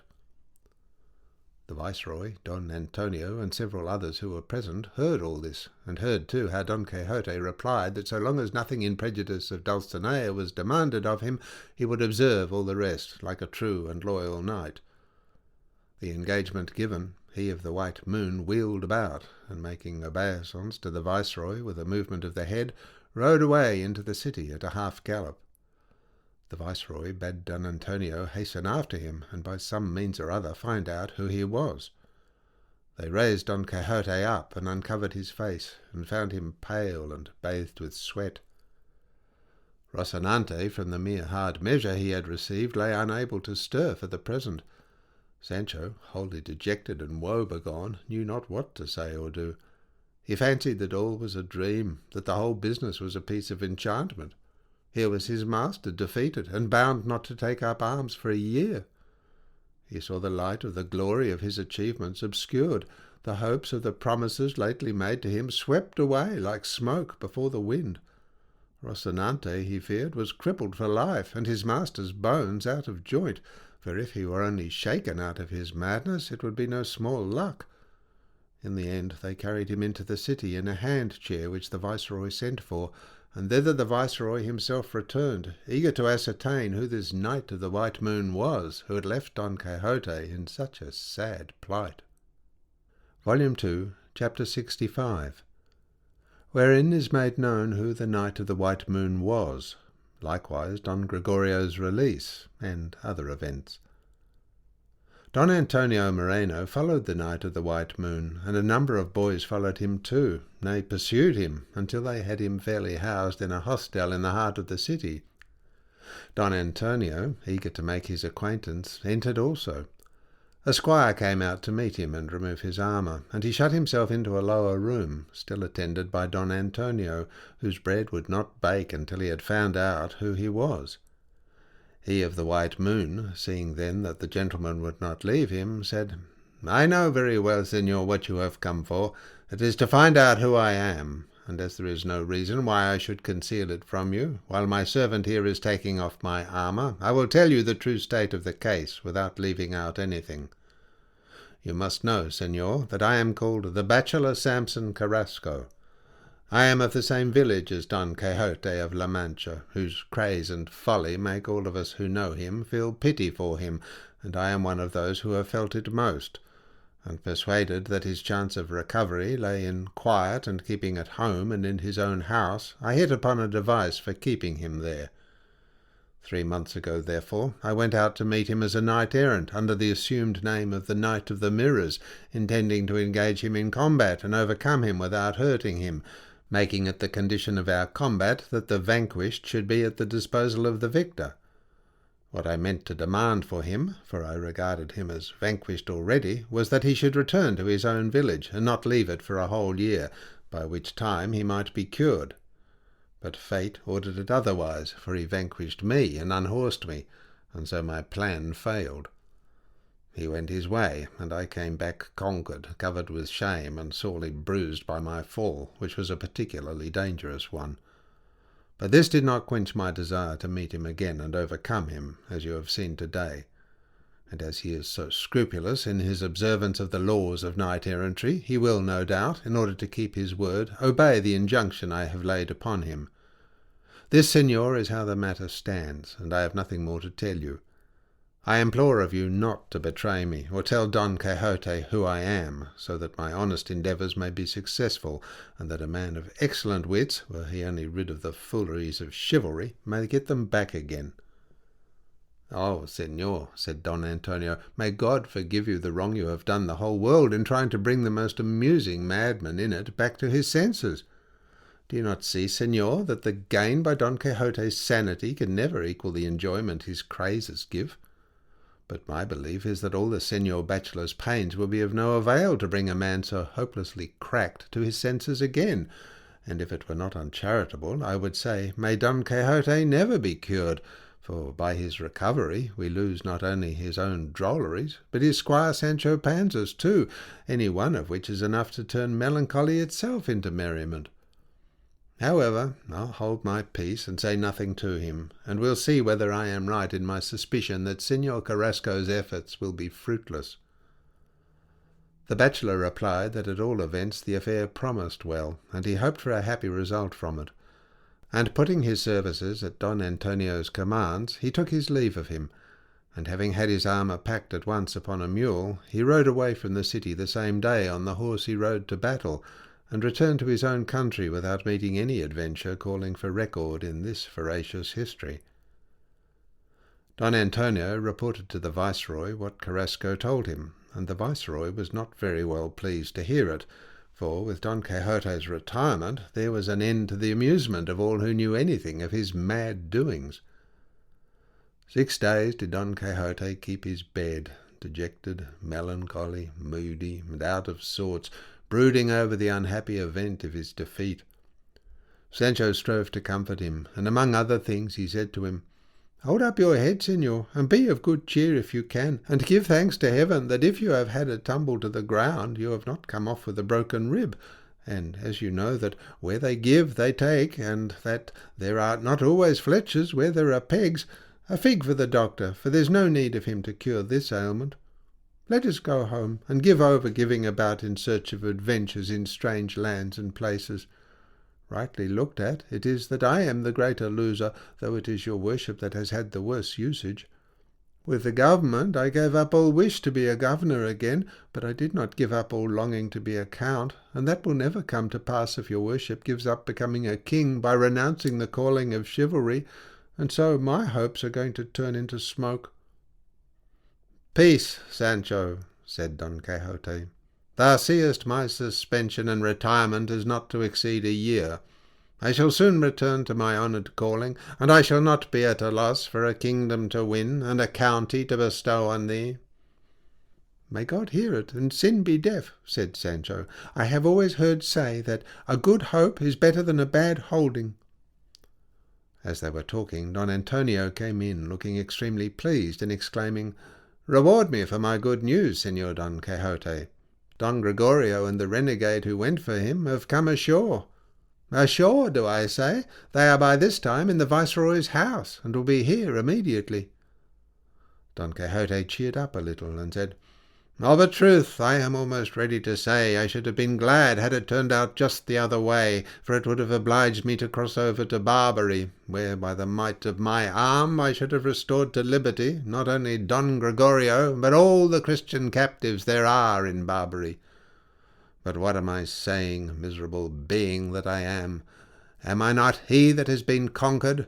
Am I not he that has been overthrown? Am I not he who must not take up arms for a year? Then what am I making profession for? What am I bragging about, when it is fitter for me to handle the distaff than the sword?" "No more of that, señor," said Sancho. "Let the hen live, even though it be with her pip. To-day for thee, and to-morrow for me. In these affairs of encounters and whacks one must not mind them, for he that falls to-day may get up to-morrow, unless indeed he chooses to lie in bed. I mean, gives way to weakness, and does not pluck up fresh spirit for fresh battles. Let your worship get up now to receive Don Gregorio, for the household seems to be in a bustle, and no doubt he has come by this time." And so it proved, for as soon as Don Gregorio and the renegade had given the viceroy an account of the voyage out and home, Don Gregorio, eager to see Ana Felix, came with the renegade to Don Antonio's house. When they carried him away from Algiers, he was in woman's dress. On board the vessel, however, he exchanged it for that of a captive who escaped with him, but in whatever dress he might be, he looked like one to be loved and served and esteemed, for he was surpassingly well favoured, and to judge by appearances, some 17 or 18 years of age. Quijote and his daughter came out to welcome him, the father with tears, the daughter with bashfulness. They did not embrace each other, for where there is deep love there will never be overmuch boldness. Seen side by side, the comeliness of Don Gregorio and the beauty of Ana Felix were the admiration of all who were present. It was silence that spoke for the lovers at that moment, and their eyes were the tongues that declared their pure and happy feelings. The renegade explained the measures and means he had adopted to rescue Don Gregorio, and Don Gregorio, at no great length, but in a few words, in which he showed that his intelligence was in advance of his years, described the peril and embarrassment he found himself in among the women with whom he had sojourned. To conclude, Quijote liberally recompensed and rewarded as well the renegade as the men who had rowed, and the renegade effected his readmission into the body of the church, and was reconciled with it, and from a rotten limb became, by penance and repentance, a clean and sound one. 2 days later the viceroy discussed with Don Antonio the steps they should take to enable Ana Felix and her father to stay in Spain, for it seemed to them there could be no objection to a daughter who was so good a Christian, and a father to all appearance so well disposed, remaining there.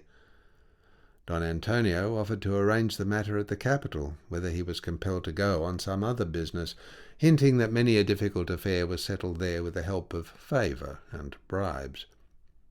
"Nay," said Quijote, who was present during the conversation, "it will not do to rely upon favour or bribes, because with the great Don Bernardino de Velasco, Conde de Salazar, to whom his Majesty has entrusted our expulsion, neither entreaties nor promises, bribes nor appeals to compassion are of any use, for though it is true he mingles mercy with justice, still, seeing that the whole body of our nation is tainted and corrupt, he applies to it the cautery that burns rather than the salve that soothes, and thus, by prudence, sagacity, care, and the fear he inspires, he has borne on his mighty shoulders the weight of this great policy, and carried it into effect, all our schemes and plots, importunities and wiles being ineffectual to blind his Argus eyes, ever on the watch lest one of us should remain behind in concealment, and like a hidden root come in course of time to sprout and bear poisonous fruit in Spain,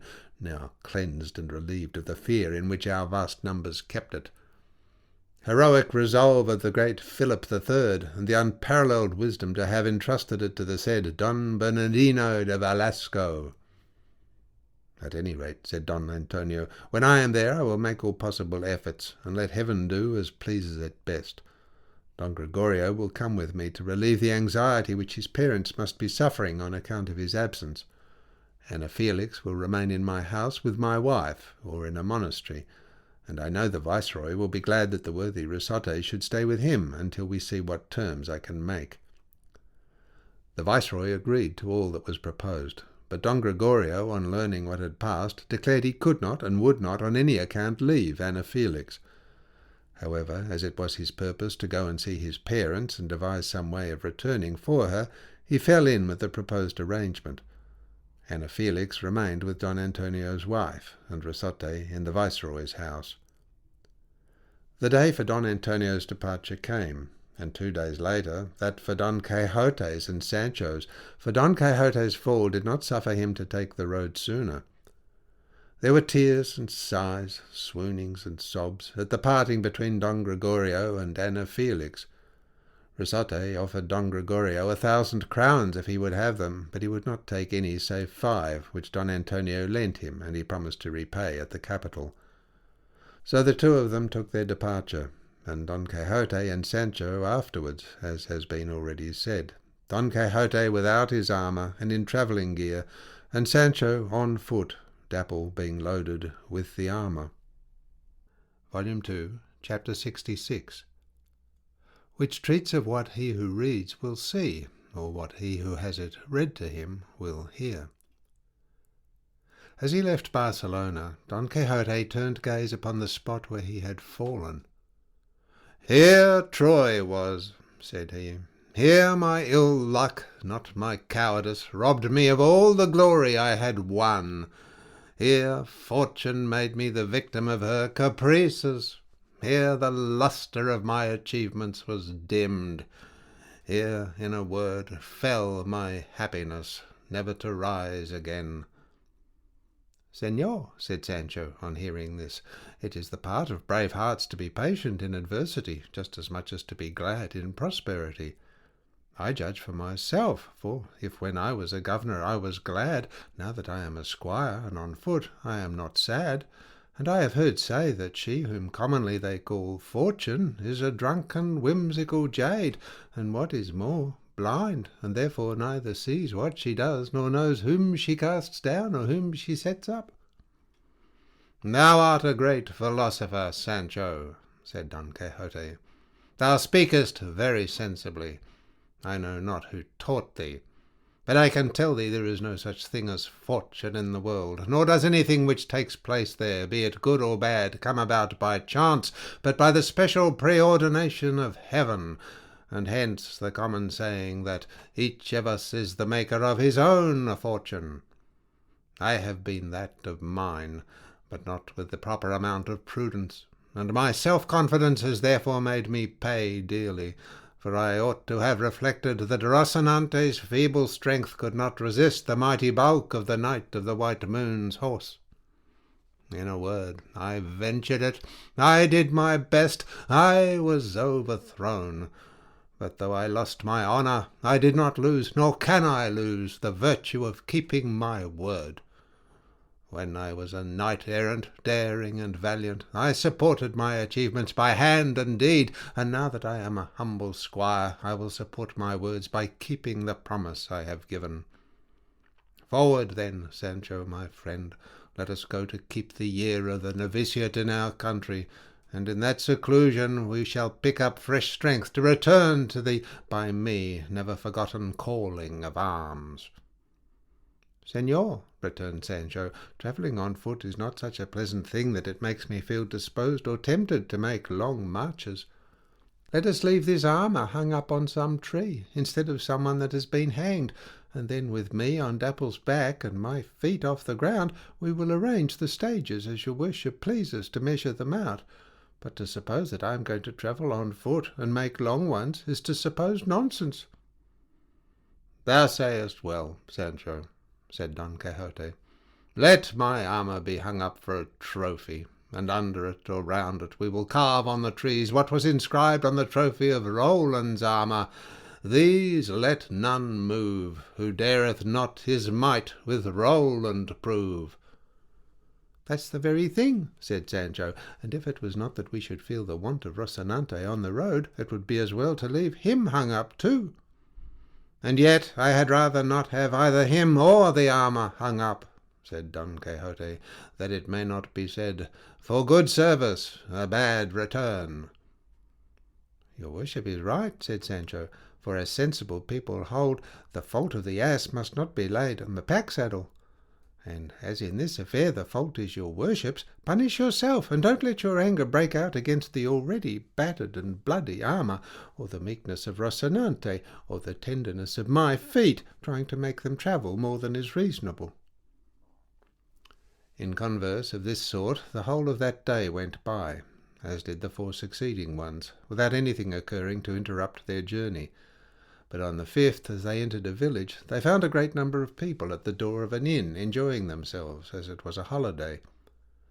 Upon Don Quixote's approach, a peasant called out, "One of these 2 gentlemen who come here, and who don't know the parties, will tell us what we ought to do about our wager."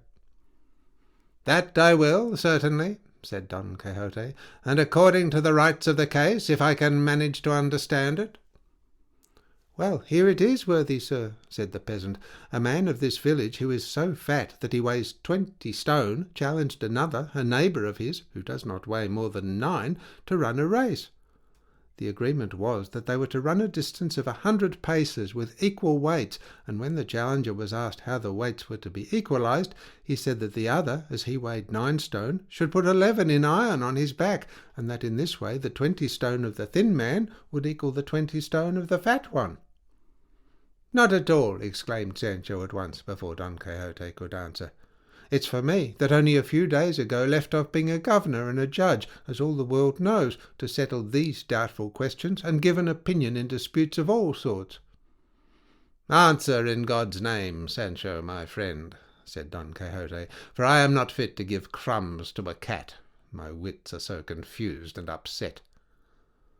With this permission, Sancho said to the peasants who stood clustered round him, waiting with open mouths for the decision to come from his, "Brothers, what the fat man requires is not in reason, nor has it a shadow of justice in it, because if it be true, as they say, that the challenged may choose the weapons, the other has no right to choose such as will prevent and keep him from winning.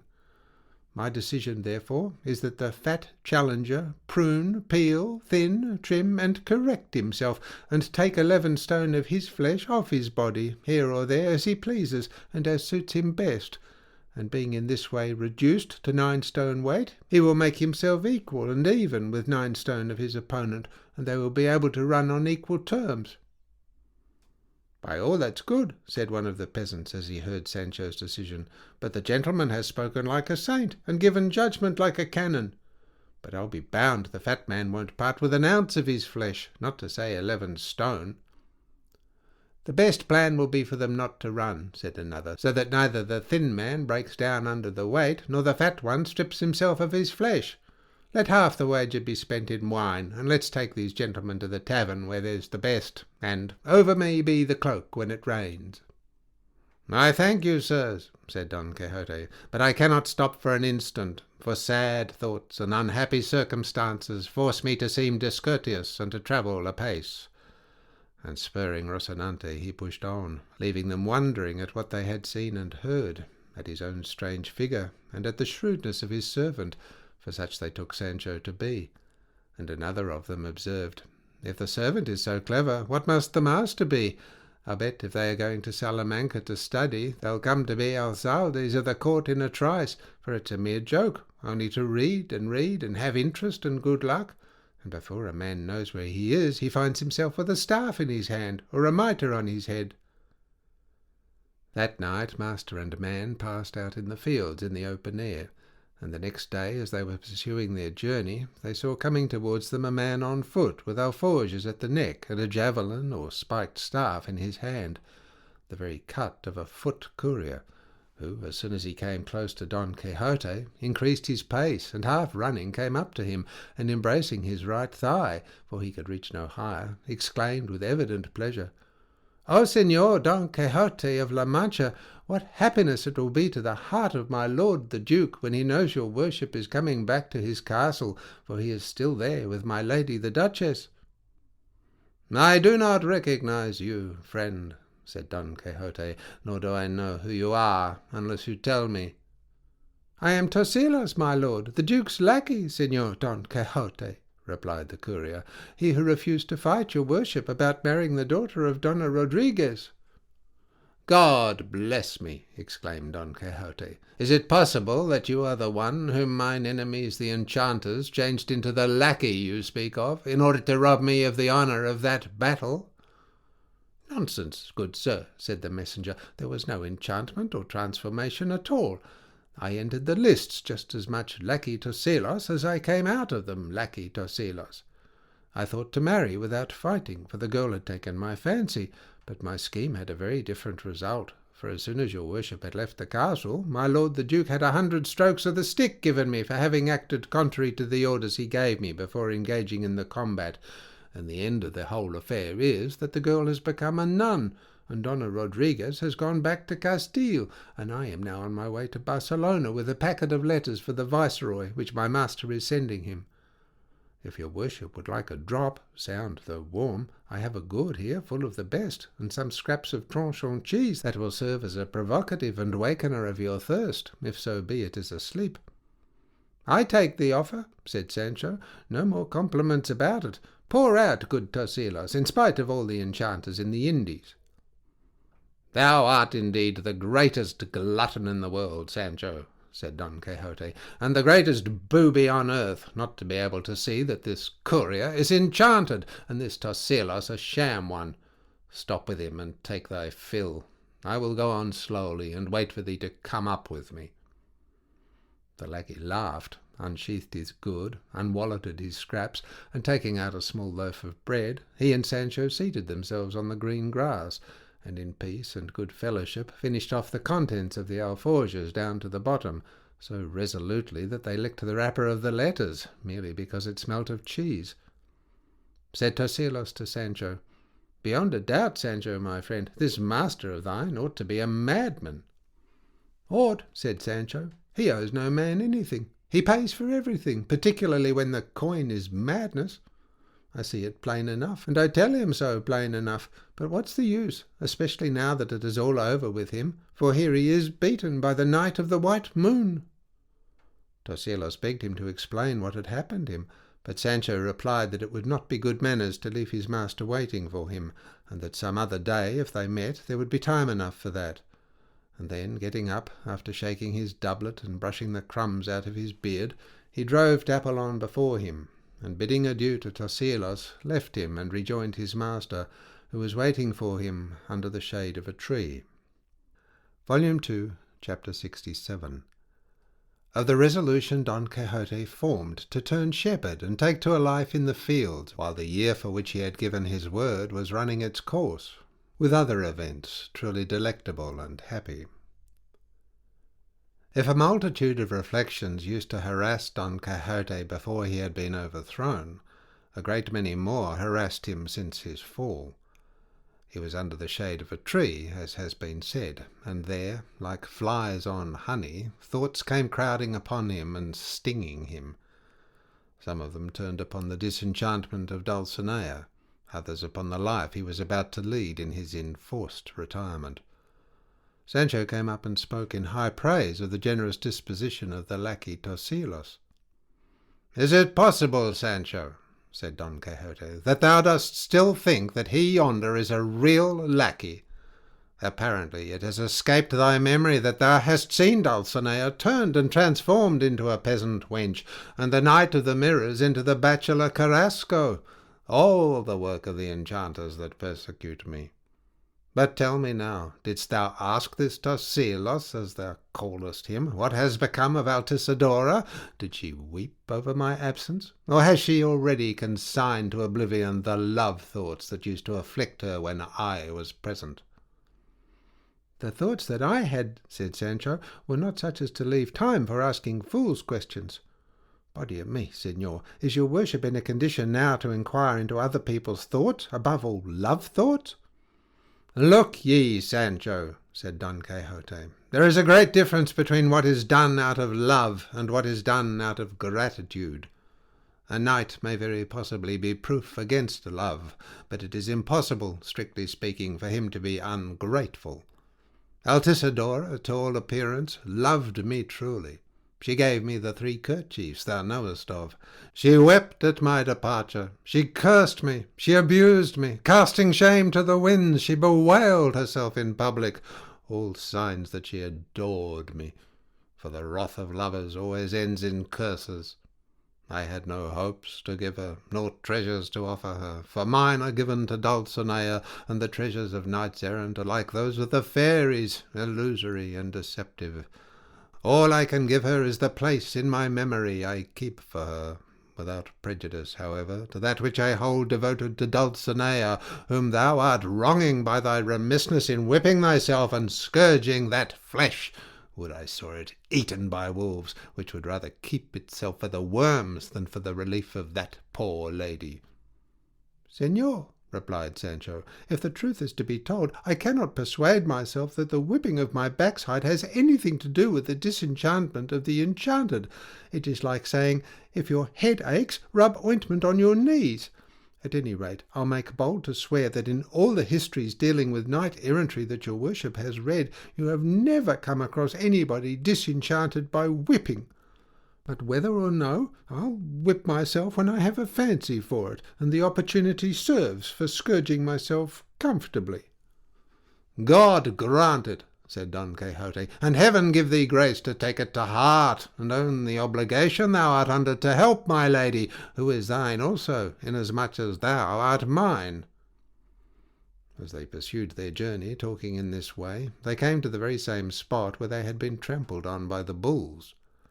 Don Quixote recognized it, and said he to Sancho, "This is the meadow where we came upon those gay shepherdesses and gallant shepherds who were trying to revive and imitate the pastoral Arcadia there, an idea as novel as it was happy, in emulation whereof, if so be thou dost approve of it, Sancho, I would have ourselves turn shepherds, at any rate for the time I have to live in retirement. I will buy some ewes and everything else requisite for the pastoral calling. And I, under the name of the shepherd Quixote, and thou as the shepherd Panzino, we will roam the woods and groves and meadows, singing songs here, lamenting in elegies there, drinking of the crystal waters of the springs or limpid brooks or flowing rivers. The oaks will yield us their sweet fruit with bountiful hand, the trunks of the hard cork trees a seat, the willows shade, the roses perfume, the widespread meadows carpets tinted with 1,000 dyes. The clear pure air will give us breath, the moon and stars lighten the darkness of the night for us.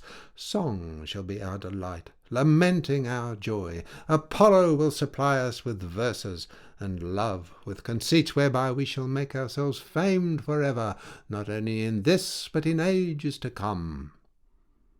"Egad," said Sancho, "but that sort of life squares, nay, corners with my notions, and what is more, the bachelor Samson Carrasco and Master Nicholas the barber won't have well seen it before they'll want to follow it and turn shepherds along with us, and God grant it may not come into the curate's head to join the sheepfold too, he's so jovial and fond of enjoying himself."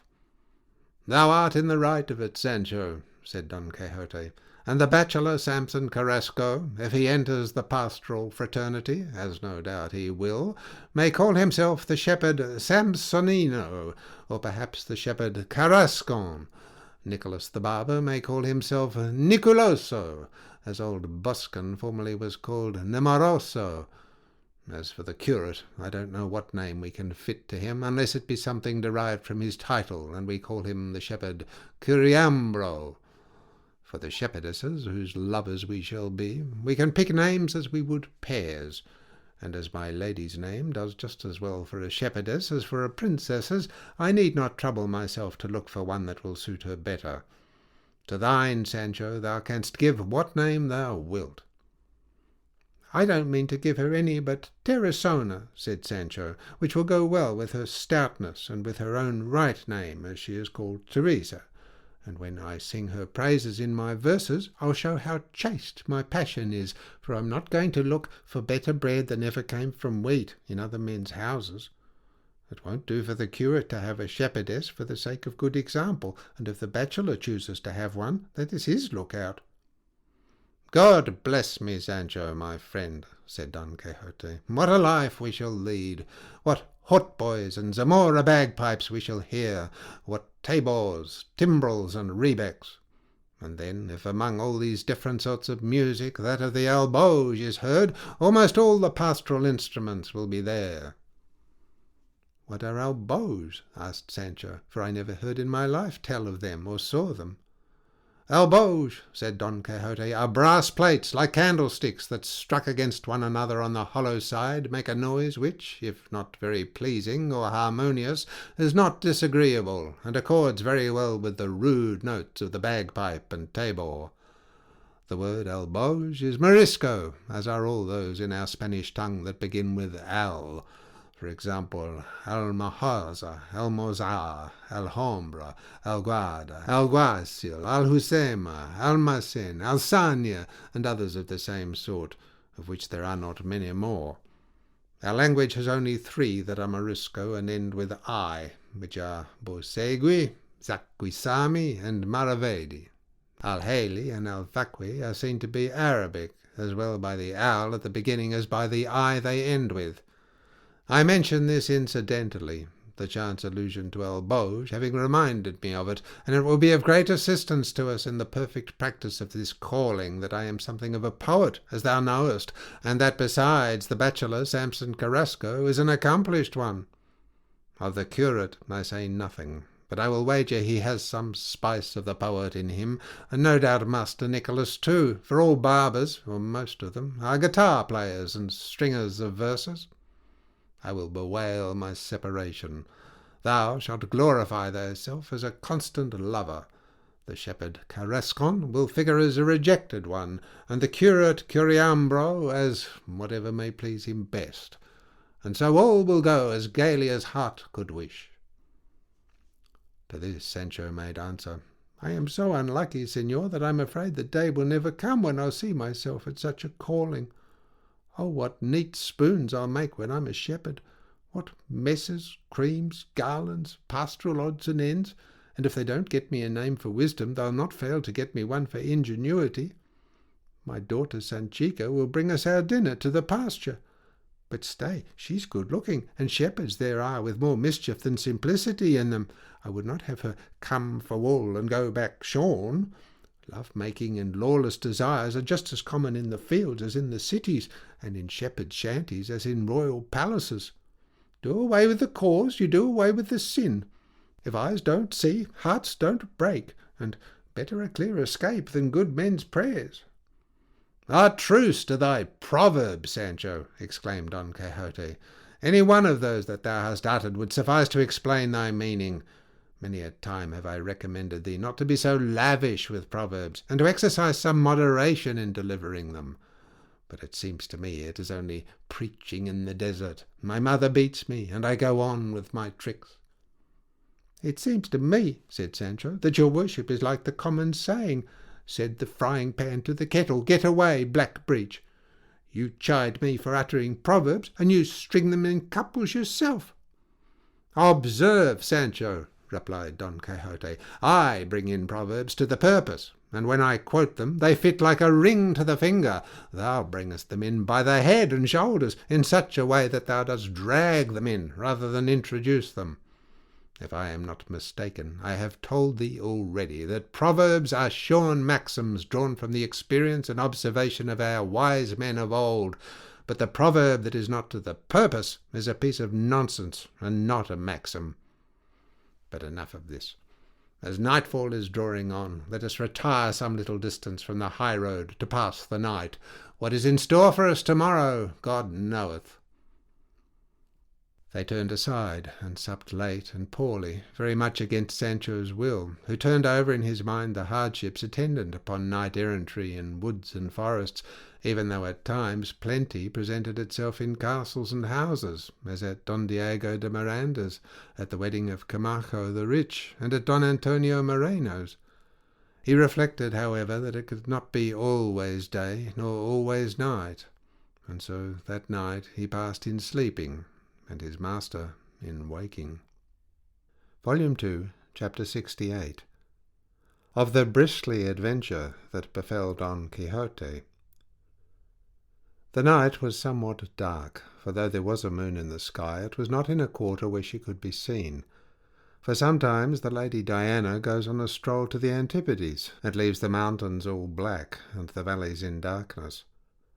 Don Quixote obeyed nature so far as to sleep his first sleep, but did not give way to the second, very different from Sancho, who never had any second, because with him sleep lasted from night till morning, wherein he showed what a sound constitution and few cares he had. Don Quixote's cares kept him restless, so much so that he awoke Sancho and said to him, "I am amazed, Sancho, at the unconcern of thy temperament. I believe thou art made of marble or hard brass, incapable of any emotion or feeling whatever. I lie awake while thou sleepest. I weep while thou singest. I am faint with fasting while thou art sluggish and torpid from pure repletion. It is the duty of good servants to share the sufferings and feel the sorrows of their masters, if it be only for the sake of appearances. See the calmness of the night, the solitude of the spot, inviting us to break our slumbers by a vigil of some sort. Rise as thou livest, and retire a little distance, and with a good heart and cheerful courage give thyself 300 or 400 lashes on account of Dulcinea's disenchantment score. And this I entreat of thee, making it a request, for I have no desire to come to grips with thee a second time, as I know thou hast a heavy hand. As soon as thou hast laid them on, we will pass the rest of the night, I singing my separation, thou thy constancy, making a beginning at once with the pastoral life we are to follow at our village." "Señor," replied Sancho, "I'm no monk to get up out of the middle of my sleep and scourge myself, nor does it seem to me that one can pass from one extreme of the pain of whipping to the other of music. Will your worship let me sleep and not worry me about whipping myself? Or you'll make me swear never to touch a hair of my doublet, not to say my flesh." "Oh, hard, hard," said Don Quixote. "Oh, pitiless squire! Oh, bread ill bestowed, and favours ill acknowledged, both those I have done thee, and those I mean to do thee. Through me hast thou seen thyself a governor, and through me thou seest thyself in immediate expectation of being a count, or obtaining some other equivalent title, for I, post tenebras, spero lucem." "I don't know what that is," said Sancho. "All I know is that so long as I am asleep I have neither fear nor hope, trouble nor glory, and good luck betide him that invented sleep, the cloak that covers over all a man's thoughts, the food that removes hunger, the drink that drives away thirst, the fire that warms the cold that tempers the heat, and to wind up with the universal coin wherewith everything is bought, the weight and balance that makes the shepherd equal with the king, and the fool with the wise man. Sleep, I have heard say, has only one fault, that it is like death, for between a sleeping man and a dead man there is very little difference."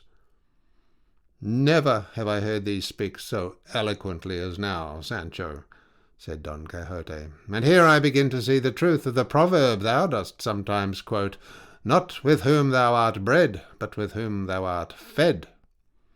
"Ah, by my life, master mine," said Sancho, "it's not I that am stringing proverbs now, for they drop in pairs from your worship's mouth faster than from mine. Only there is this difference between mine and yours, that yours are well timed and mine are untimely, but anyhow they are all proverbs." At this point they became aware of a harsh, indistinct noise that seemed to spread through all the valleys around. Don Quixote stood up and laid his hand upon his sword, and Sancho ensconced himself under Dapple, and put the bundle of armour on one side of him and the ass's pack-saddle on the other, in fear and trembling as great as Don Quixote's perturbation. Each instant the noise increased, and came nearer to the two terrified men, or at least to one, for as to the other, his courage is known to all. The fact of the matter was that some men were taking above 600 pigs to sell at a fair, and were on their way with them at that hour, and so great was the noise they made, and their grunting and blowing, that they deafened the ears of Don Quixote and Sancho Panza, and they could not make out what it was. The widespread grunting drove came on in a surging mass, and without showing any respect for Don Quixote's dignity or Sancho's, passed right over the pair of them, demolishing Sancho's entrenchments, and not only upsetting Don Quixote, but sweeping Rocinante off his feet into the bargain. And what with the trampling and the grunting and the pace at which the unclean beasts went, pack saddle, armour, Dapple, and Rocinante were left scattered on the ground, and Sancho and Don Quixote at their wits' end. Sancho got up as well as he could, and begged his master to give him his sword, saying he wanted to kill half a dozen of those dirty, unmannerly pigs, for he had by this time found out that that was what they were. "Let them be, my friend," said Don Quixote. "This insult is the penalty of my sin, and it is the righteous chastisement of heaven that jackals should devour a vanquished knight, and wasps sting him, and pigs trample him under foot." "I suppose it is the chastisement of heaven, too," said Sancho, "that flies should prick the squires of vanquished knights, and lice eat them, and hunger assail them. If we squires were the sons of the knights we serve, or their very near relations, it would be no wonder if the penalty of their misdeeds overtook us, even to the 4th generation. But what have the Panzas to do with the Quixotes? Well, well, let's lie down again and sleep out what little of the night there's left, and God will send us dawn, and we shall be all right."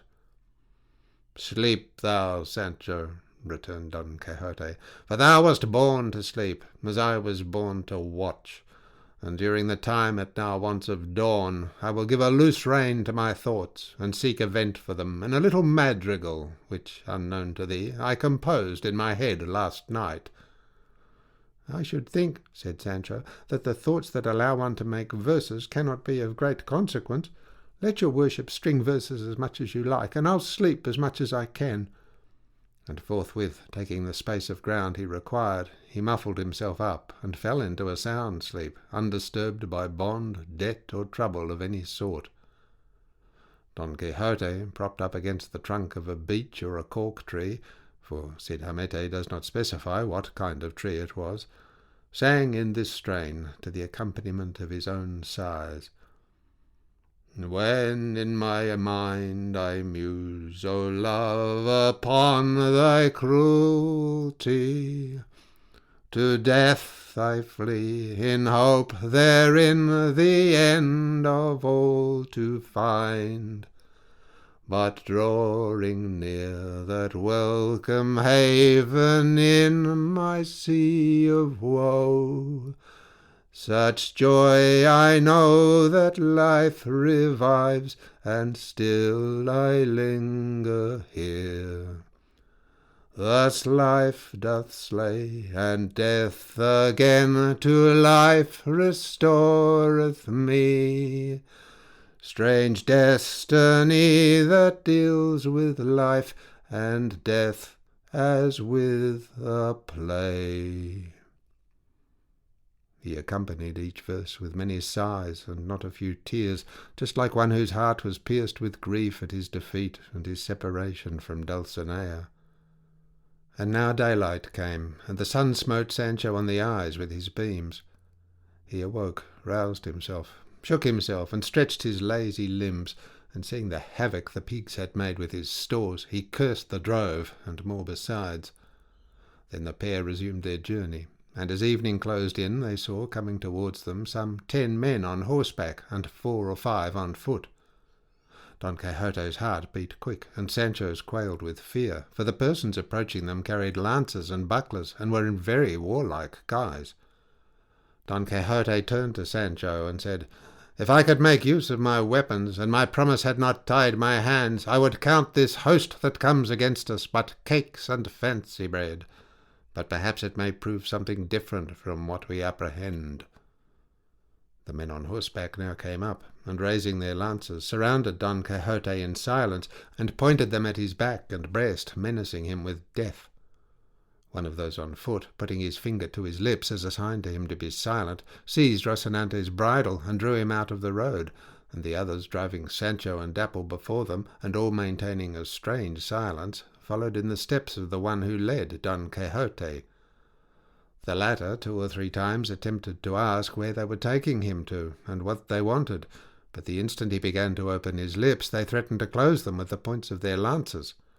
And Sancho fared the same way, for the moment he seemed about to speak, one of those on foot punched him with a goad, and Dapple likewise, as if he too wanted to talk. Night set in.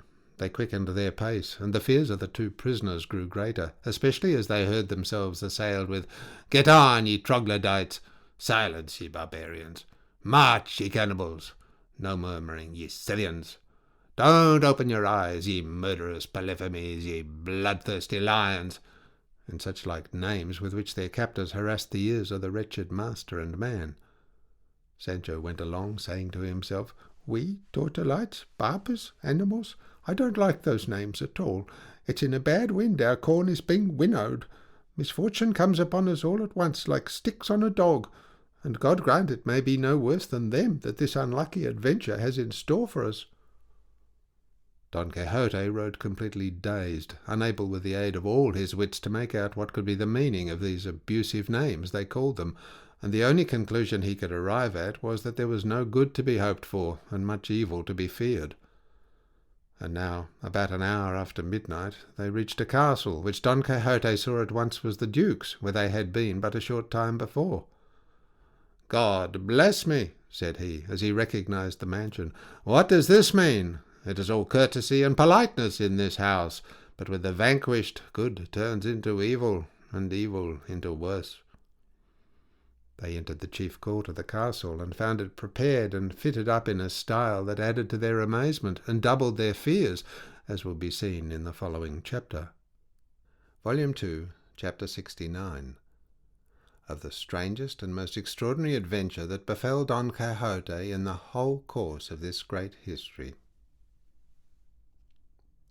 The horsemen dismounted, and together with the men on foot, without a moment's delay, taking up Sancho and Don Quixote bodily, they carried them into the court, all round which near 100 torches fixed in sockets were burning, besides above 500 lamps in the corridors, so that in spite of the night, which was somewhat dark, the want of daylight could not be perceived. In the middle of the court was a catafalque, raised about 2 yards above the ground, and covered completely by an immense canopy of black velvet, and on the steps all round it white wax tapers burned in more than 100 silver candlesticks. Upon the catafalque was seen the dead body of a damsel, so lovely that by her beauty she made death itself look beautiful. She lay with her head resting upon a cushion of brocade, and crowned with a garland of sweet-smelling flowers of divers sorts, her hands crossed upon her bosom, and between them a branch of yellow palm of victory. On one side of the court was erected a stage, where upon 2 chairs were seated 2 persons, who, from having crowns on their heads and sceptres in their hands, appeared to be kings of some sort, whether real or mock ones.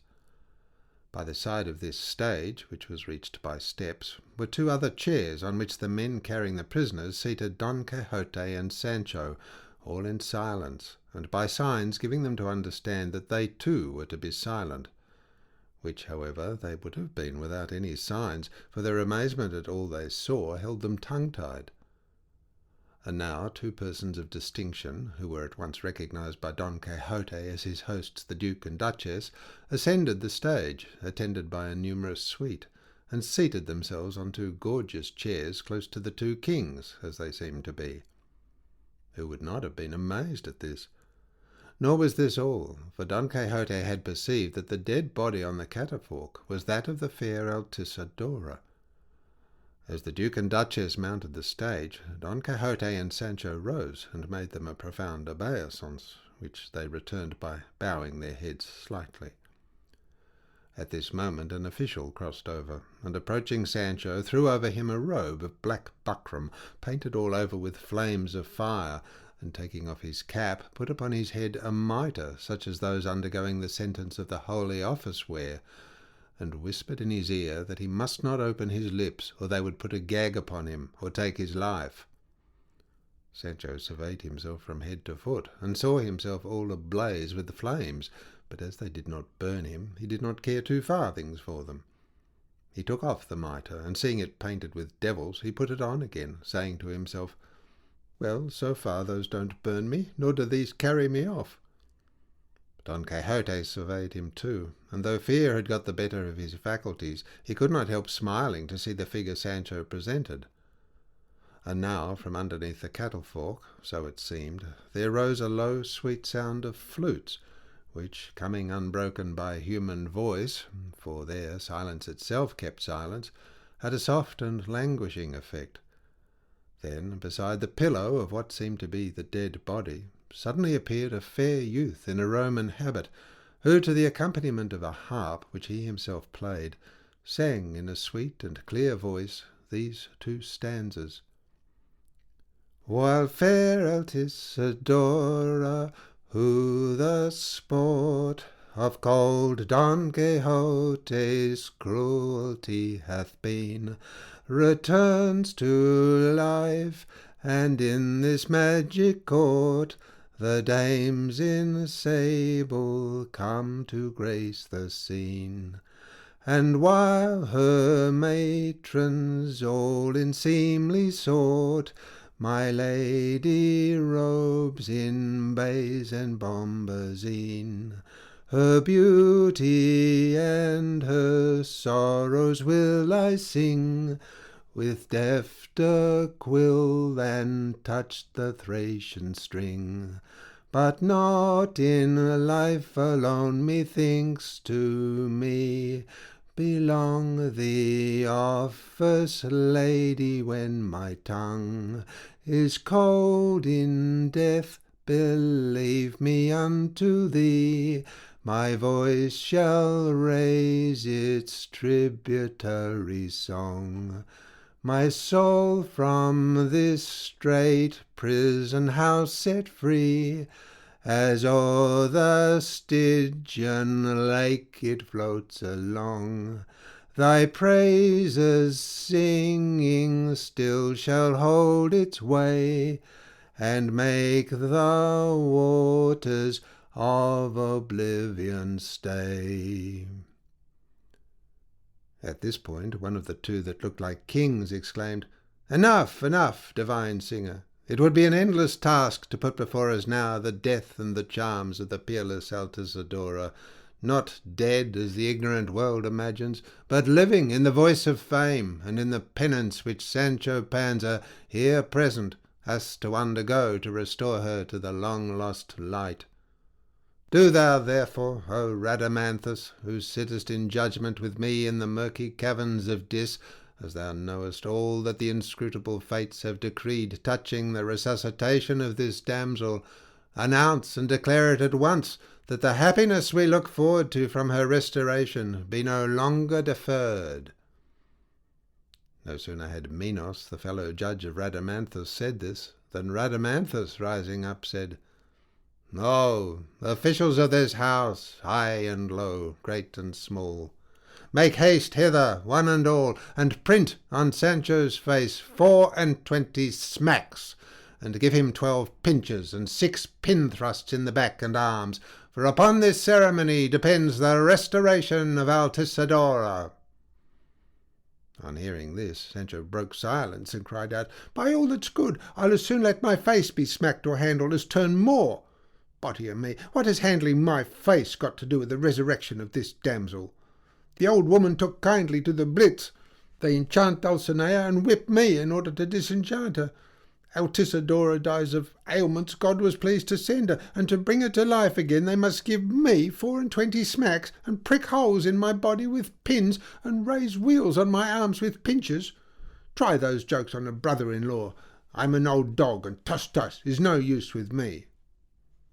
"Thou shalt die," said Rhadamanthus in a loud voice. "Relent, thou tiger. Humble thyself, proud Nimrod. Suffer and be silent, for no impossibilities are asked of thee.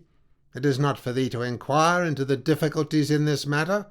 Smacked thou must be, pricked thou shalt see thyself, and with pinches thou must be made to howl. Ho, I say, officials, obey my orders, or by the word of an honest man ye shall see what ye were born for. At this, some 6 duennas, advancing across the court, made their appearance in procession, one after the other, 4 of them with spectacles, and all with their right hands uplifted, showing 4 fingers of wrist to make their hands look longer, as is the fashion nowadays. No sooner had Sancho caught sight of them than, bellowing like a bull, he exclaimed, "I might let myself be handled by all the world, but allow duennas to touch me? Not a bit of it! Scratch my face as my master was served in this very castle, run through my body with burnished daggers, pinch my arms with red-hot pincers. I'll bear all in patience to serve these gentlefolk, but I won't let duennas touch me, though the devil should carry me off." Here Don Quixote too broke silence, saying to Sancho, "Have patience, my son, and gratify these noble persons, and give all thanks to heaven that it has infused such virtue into thy person, that by its sufferings thou canst disenchant the enchanted, and restore to life the dead." The duennas were now close to Sancho, and he, having become more tractable and reasonable, settling himself well in his chair, presented his face and beard to the first, who delivered him a smack very stoutly laid on, and then made him a low curtsy. "Less politeness and less paint, Signora Duenna," said Sancho. "By God, your hands smell of vinegar wash." In line, all the duennas smacked him, and several others of the household pinched him. But what he could not stand was being pricked by the pins, and so, apparently out of patience, he started up out of his chair, and seizing a lighted torch that stood near him, fell upon the duennas and the whole set of his tormentors, exclaiming, "Begone, ye ministers of hell! I'm not made of brass, not to feel such out-of-the-way tortures." At this instant Altisidora, who probably was tired of having been so long lying on her back, turned on her side, seeing which the bystanders cried out almost with one voice, "Altisidora is alive! Altisidora lives!" Rhadamanthus bade Sancho put away his wrath, as the object they had in view was now attained. When Don Quixote saw Altisidora move, he went on his knees to Sancho, saying to him, "Now is the time, son of my bowels, not to call thee my squire, for thee to give thyself some of those lashes thou art bound to lay on for the disenchantment of Dulcinea. Now, I say, is the time, when the virtue that is in thee is ripe, and endowed with efficacy to work the good that is looked for from thee." To which Sancho made answer, "That's trick upon trick, I think, and not honey upon pancakes. A nice thing it would be for a whipping to come now, on top of pinches, smacks, and pin proddings.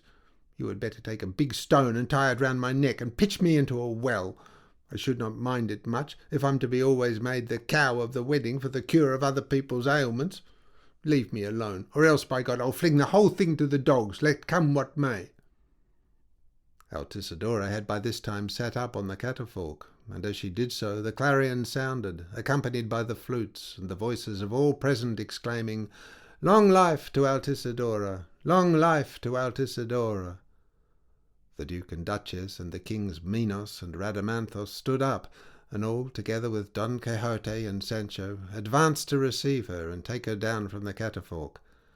And she, making as though she were recovering from a swoon, bowed her head to the Duke and Duchess and to the kings, and looking sideways at Don Quixote, said to him, "God forgive thee, insensible knight, for through thy cruelty I have been, to me it seems, more than 1,000 years in the other world, and to thee, the most compassionate upon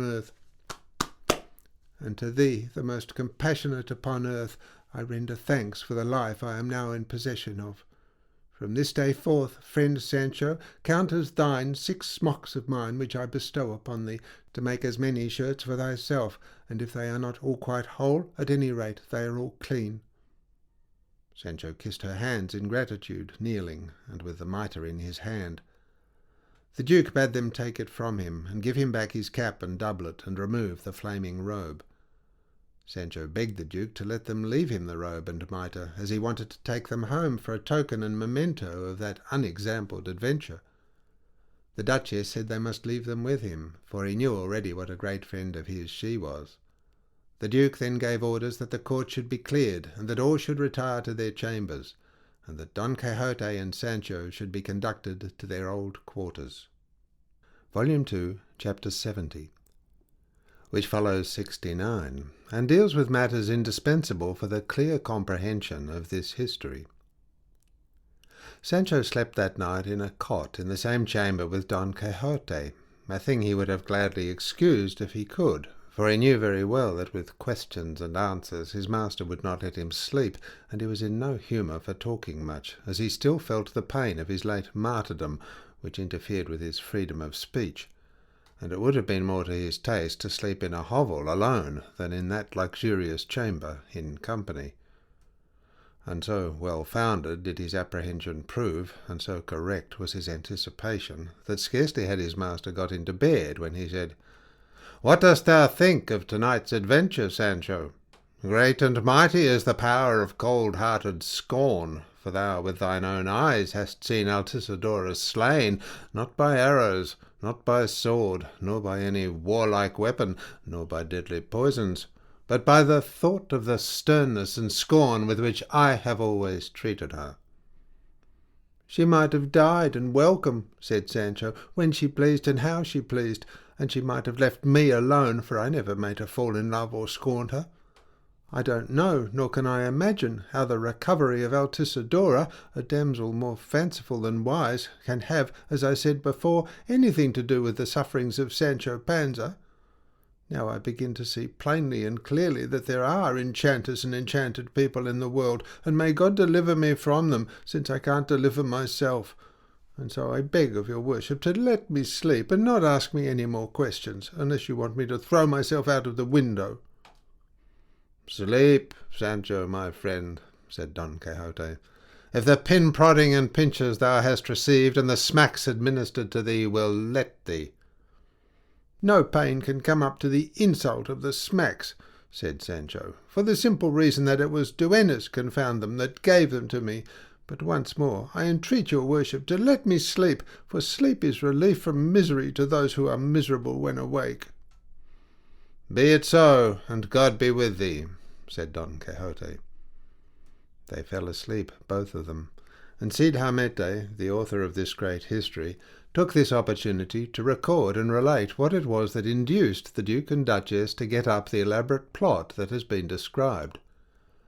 The bachelor Samson Carrasco, he says, not forgetting how he, as the Knight of the Mirrors, had been vanquished and overthrown by Don Quixote, which defeat and overthrow upset all his plans, resolved to try his hand again, hoping for better luck than he had before.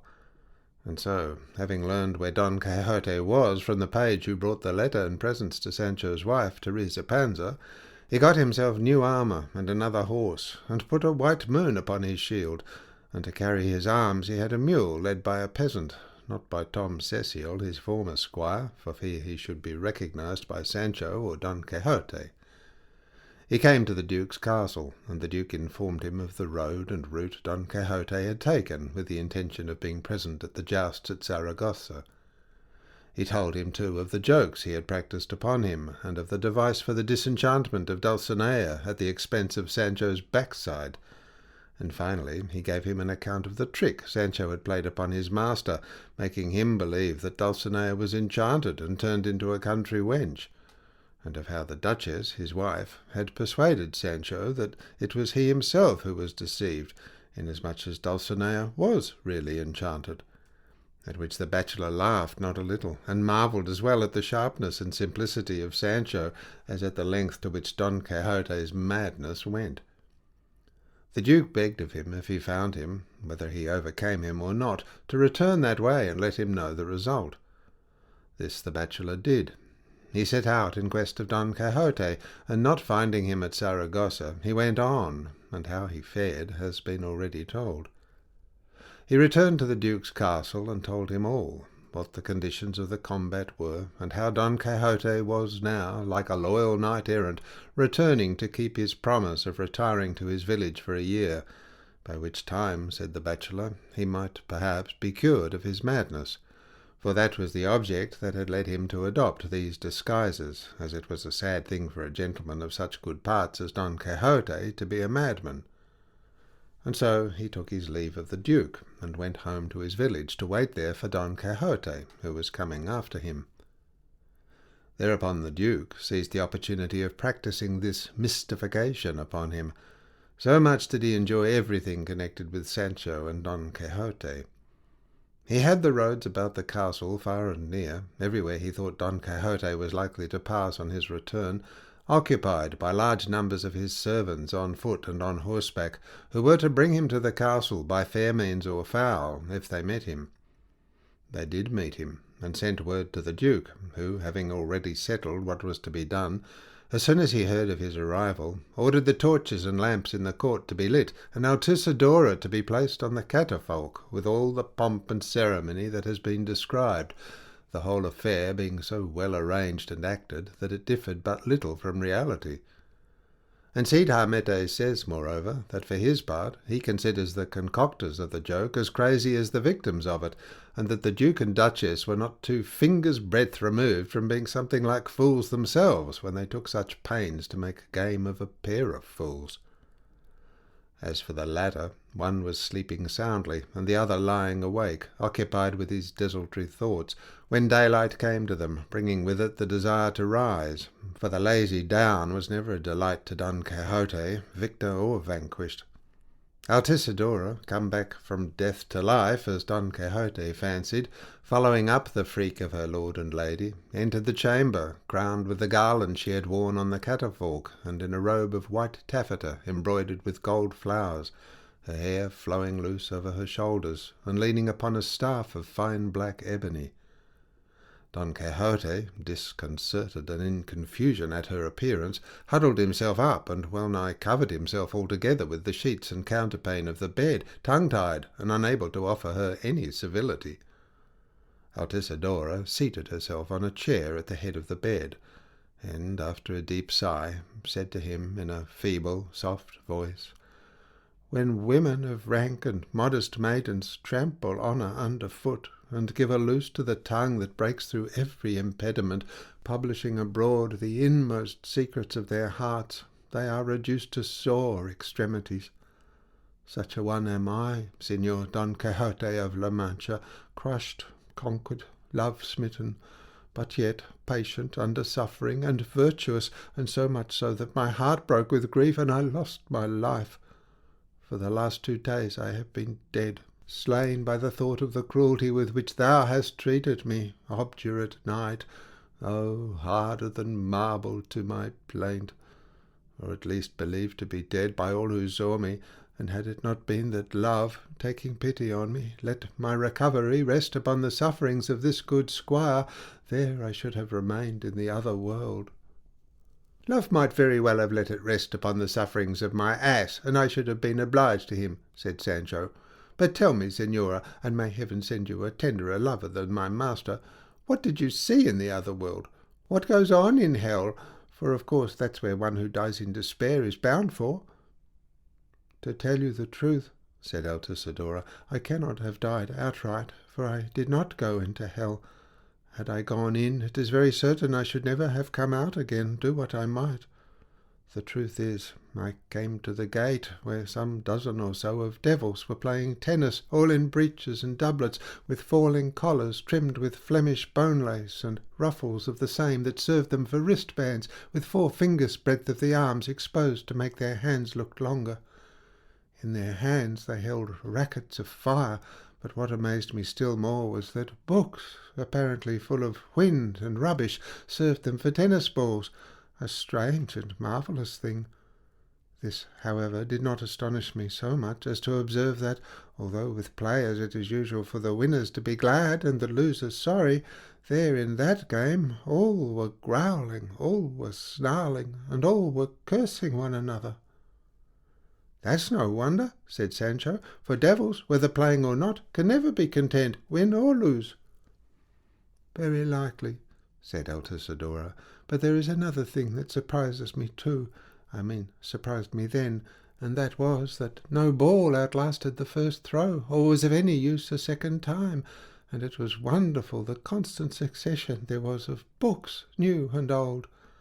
To one of them, a brand new, well-bound one, they gave such a stroke that they knocked the guts out of it and scattered the leaves about.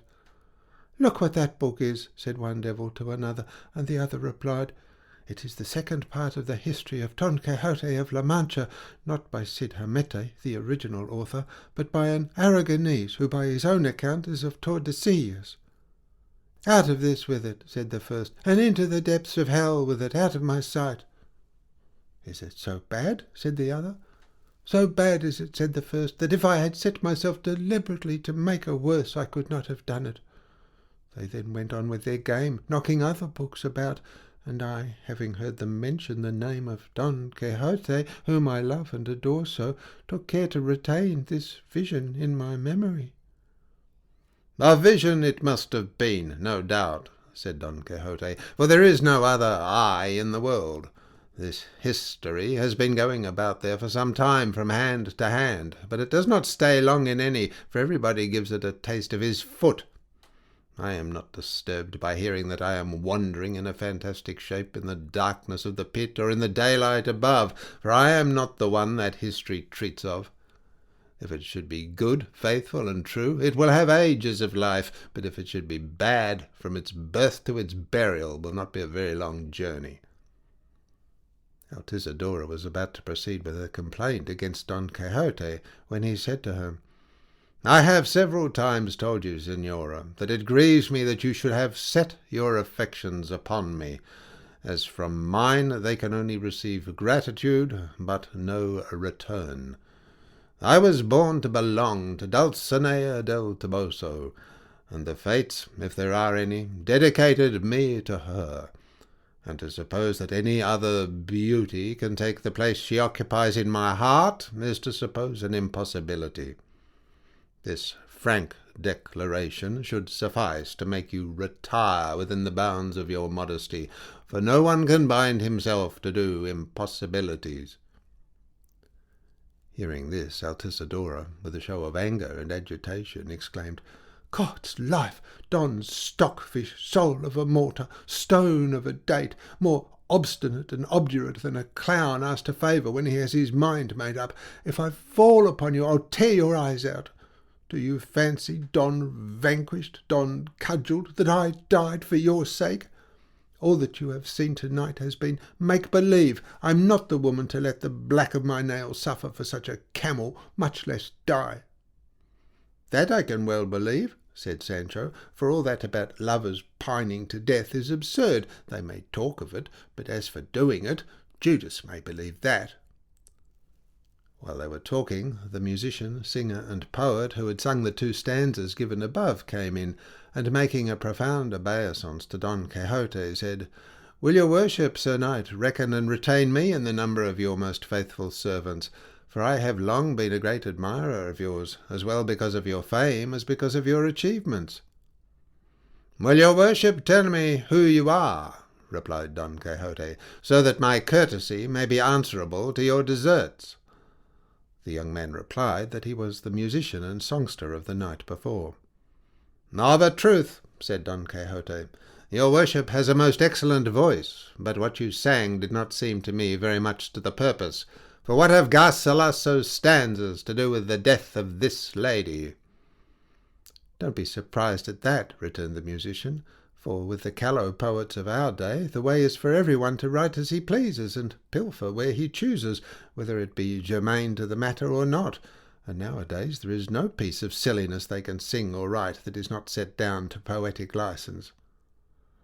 Don Quixote was about to reply, but was prevented by the Duke and Duchess, who came in to see him, and with them there followed a long and delightful conversation, in the course of which Sancho said so many droll and saucy things that he left the Duke and Duchess wondering not only at his simplicity but at his sharpness. Don Quixote begged their permission to take his departure that same day, inasmuch as for a vanquished knight like himself it was fitter he should live in a pigsty than in a royal palace. They gave it very readily, and the Duchess asked him if Altisidora was in his good graces. He replied, Señora, let me tell your ladyship that this damsel's ailment comes entirely of idleness, and the cure for it is honest and constant employment. She herself has told me that lace is worn in hell, and as she must know how to make it, let it never be out of her hands, for when she is occupied in shifting the bobbins to and fro, the image or images of what she loves will not shift to and fro in her thoughts. This is the truth, this is my opinion, and this is my advice. And mine, added Sancho, for I never in all my life saw a lace-maker that died for love. When damsels are at work, their minds are more set on finishing their tasks than on thinking of their loves. I speak from my own experience, for when I'm digging, I never think of my old woman, I mean my Teresa Panza, whom I love better than my own eyelids. You say well, Sancho, said the Duchess, and I would take care that my Altisidora employs herself henceforward in needlework of some sort, for she is extremely expert at it. There is no occasion to have recourse to that remedy, Señora, said Altisidora, for the mere thought of the cruelty with which this vagabond villain has treated me will suffice to blot him out of my memory without any other device. With your Highness's leave, I will retire, not to have before my eyes, I won't say his rueful countenance, but his abominable ugly looks. That reminds me of the common saying, that he that rails is ready to forgive, said the Duke. Altisidora then, pretending to wipe away her tears with a handkerchief, made an obeisance to her master and mistress, and quitted the room. Ill luck betide thee, poor damsel, said Sancho, ill luck betide thee. Thou hast fallen in with a soul as dry as a rush, and a heart as hard as oak.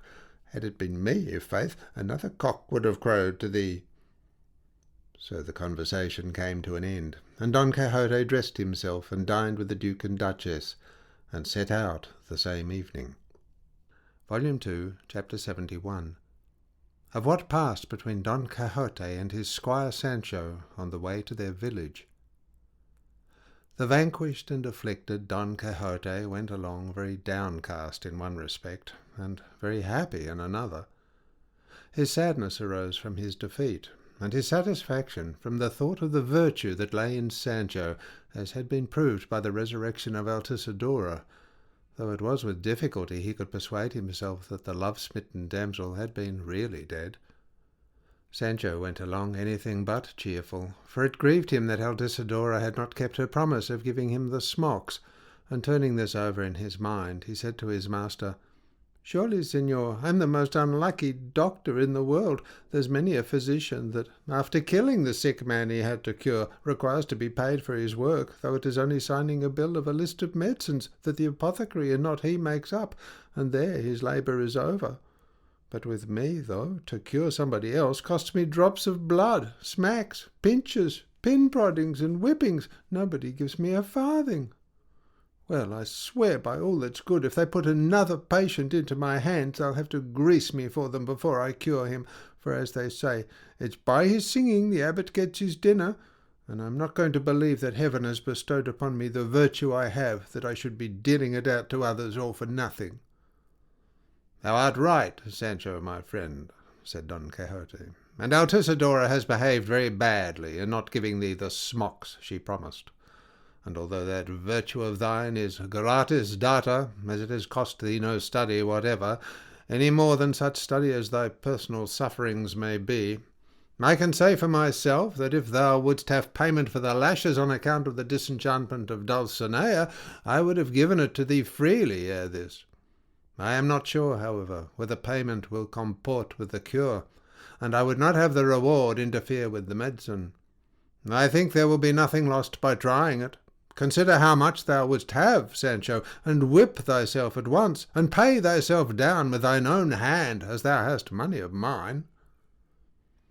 At this proposal Sancho opened his eyes and his ears a palm-breadth wide, and in his heart very readily acquiesced in whipping himself, and said he to his master, "Very well then, Señor, I'll hold myself in readiness to gratify your worship's wishes if I'm to profit by it, for the love of my wife and children forces me to seem grasping. Let your worship say how much you will pay me for each lash I give myself." "If, Sancho," replied Don Quixote. "I were to requite thee, as the importance and nature of the cure deserves, the treasures of Venice, the mines of Potosi, would be insufficient to pay thee. See what thou hast of mine, and put a price on each lash." "Of them," said Sancho, "there are 3,300 and odd. Of these I have given myself 5. The rest remain. Let the 5 go for the odd ones, and let us take the 3,300, which at a quarter real apiece, for I will not take less, though the whole world should bid me, make 3,300 quarter reals.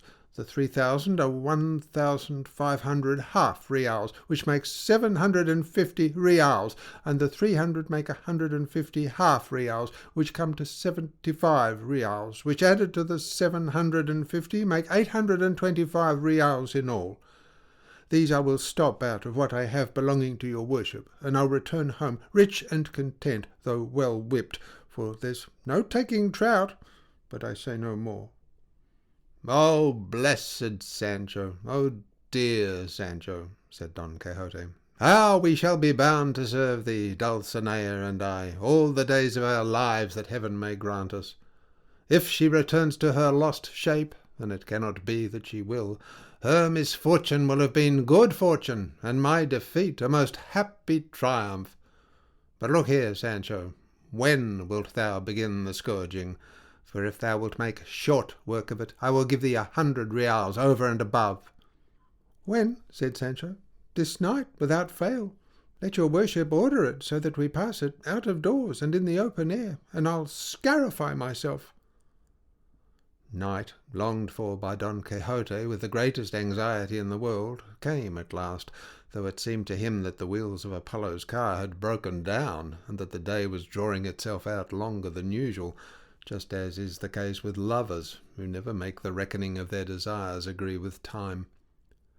They made their way at length in among some pleasant trees that stood a little distance from the road, and there, vacating Rocinante's saddle and Dapple's pack-saddle, they stretched themselves on the green grass, and made their supper off Sancho's stores, and he, making a powerful and flexible whip out of Dapple's halter and headstall, retreated about 20 paces from his master among some beech trees.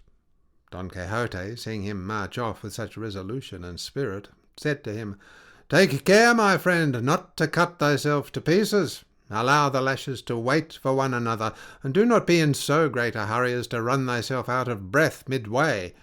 I mean, do not lay on so strenuously as to make thy life fail thee before thou hast reached the desired number, and that thou mayest not lose by a card too much or too little. I will station myself apart, and count on my rosary here the lashes thou givest thyself. May heaven help thee as thy good intention deserves." "Pledges don't distress a good payer," said Sancho. "I mean to lay on in such a way as, without killing myself, to hurt myself, for in that, no doubt, lies the essence of this miracle." He then stripped himself from the waist upwards, and snatching up the rope, he began to lay on, and Don Quixote to count the lashes. He might have given himself 6 or 8, when he began to think the joke no trifle, and its price very low, and holding his hand for a moment, he told his master that he cried off on the score of a blind bargain, for each of those lashes ought to be paid for at the rate of half a real instead of a quarter. "Go on, Sancho, my friend, and be not disheartened," said Don Quixote, "for I double the stakes as to price." "In that case," said Sancho, "in God's hand be it, and let it rain lashes." But the rogue no longer laid them on his shoulders, but laid on to the trees, with such groans every now and then that one would have thought at each of them his soul was being plucked up by the roots. Don Quixote, touched to the heart, and fearing he might make an end of himself, and that through Sancho's imprudence he might miss his own object, said to him, "As thou livest, my friend, let the matter rest where it is, for the remedy seems to me a very rough one, and it will be well to have patience. Zamora was not won in an hour. If I have not reckoned wrong, thou hast given thyself over 1,000 lashes. That is enough for the present. For the ass, to put it in homely phrase, bears the load, but not the overload." "No, no, señor," replied Sancho, "it shall never be said of me, the money paid, the arms broken. Go back a little further, your worship, and let me give myself at any rate 1,000 lashes more, for in a couple of bouts like this we shall have finished off the lot, and there will be even cloth to spare." "As thou art in such a willing mood," said Don Quixote, "may heaven aid thee. Lay on, and I'll retire." Sancho returned to his task with so much resolution that he soon had the bark stripped off several trees, such was the severity with which he whipped himself. And one time, raising his voice and giving a beech a tremendous lash, he cried out, "Here dies Samson, and all with him." At the sound of his piteous cry and of the stroke of the cruel lash, Don Quixote ran to him at once, and seizing the twisted halter that served him for a courbash, said to him, "Heaven forbid, Sancho, my friend, that to please me thou shouldst lose thy life, which is needed for the support of thy wife and children. Let Dulcinea wait for a better opportunity, and I will content myself with a hope soon to be realized, and have patience until thou hast gained fresh strength, so as to finish off this business to the satisfaction of everybody." "As your worship will have it so, señor," said Sancho, "so be it. But throw your cloak over my shoulders, for I'm sweating, and I don't want to take a cold. It's a risk that novice disciplines run." Don Quixote obeyed, and stripping himself, covered Sancho, who slept until the sun woke him. They then resumed their journey, which for the time being they brought to an end at a village that lay 3 leagues farther on. They dismounted at a hostelry which Don Quixote recognized as such, and did not take to be a castle with moat, turrets, portcullis, and drawbridge, for ever since he had been vanquished he talked more rationally about everything, as will be shown presently. They quartered him in a room on the ground floor, where in place of leather hangings there were pieces of painted serge, such as they commonly use in villages. On one of them was painted by some very poor hand the rape of Helen, when the bold guest carried her off from Menelaus, and on the other was the story of Dido and Aeneas, she on a high tower, as though she were making signals with a half-sheet to her fugitive guest who was out at sea, flying in a frigate or brigantine. He noticed in the 2 stories that Helen did not go very reluctantly, for she was laughing slyly and roguishly, but the fair Dido was shown dropping tears the size of walnuts from her eyes. Don Quixote, as he looked at them, observed, "Those 2 ladies were very unfortunate not to have been born in this age, and I unfortunate above all men not to have been born in theirs. Had I fallen in with those gentlemen, Troy would not have been burned or Carthage destroyed, for it would have been only for me to slay Paris, and all these misfortunes would have been avoided." "I'll lay a bet," said Sancho, "that before long there won't be a tavern, roadside inn, hostelry, or barber shop where the story of our doings won't be painted up, but I'd like it painted by the hand of a better painter than painted these." "Thou art right, Sancho," said Don Quixote, "for this painter is like Orbanea, a painter there was at Ubeda, who, when they asked him what he was painting, used to say, 'Whatever it may turn out,' and if he chanced to paint a cock, he would write under it, 'This is a cock,' for fear they might think it was a fox. The painter, or writer, for it's all the same, who published the history of this new Don Quixote that has come out, must have been one of this sort, I think, Sancho, for he painted or wrote whatever it might turn out. Or perhaps he is like a poet called Morleon, that was about the court some years ago, who used to answer at haphazard whenever he was asked, and on one asking him what Deum de Deo meant, he replied, De donde diere. But putting this aside, tell me, Sancho, hast thou a mind to have another turn at thyself tonight, and wouldst thou rather have it indoors or in the open air?" "Egad, señor," said Sancho, "for what I'm going to give myself, it comes all the same to me whether it is in a house or in the fields. Still, I'd like it to be among trees, for I think they are company for me, and help me to bear my pain wonderfully." "And yet it must not be, Sancho, my friend," said Don Quixote, "but to enable thee to recover strength we must keep it for our own village, for at the latest we shall get there the day after tomorrow." Sancho said he might do as he pleased, but that for his own part he would like to finish off the business quickly, before his blood cooled, and while he had an appetite, because in delay there is apt to be danger very often, and praying to God and plying the hammer, and One take was better than two, I'll give these, and a sparrow in the hand than a vulture on the wing." "For God's sake, Sancho, no more proverbs!" exclaimed Don Quixote. "It seems to me thou art becoming sicut-erat again. Speak in a plain, simple, straightforward way, as I have often told thee, and thou wilt find the good of it."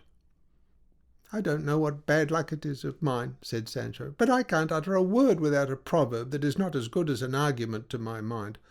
However, I mean to mend it if I can."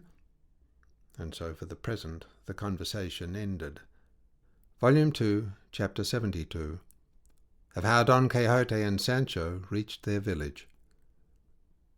All that day Don Quixote and Sancho remained in the village and inn waiting for night, the one to finish off his task of scourging in the open country, the other to see it accomplished, for therein lay the accomplishment of his wishes. Meanwhile there arrived at the hostelry a traveller on horseback with 3 or 4 servants, one of whom said to him who appeared to be the master, "Here, Señor Don Alvaro Tafe, your worship may take your siesta today. The quarters seem clean and cool." When he heard this, Don Quixote said to Sancho, "Look here, Sancho, on turning over the leaves of that book of the second part of my history, I think I came casually upon this name of Don Alvaro Tafe." "Very likely," said Sancho. "We had better let him dismount, and by we can ask about it."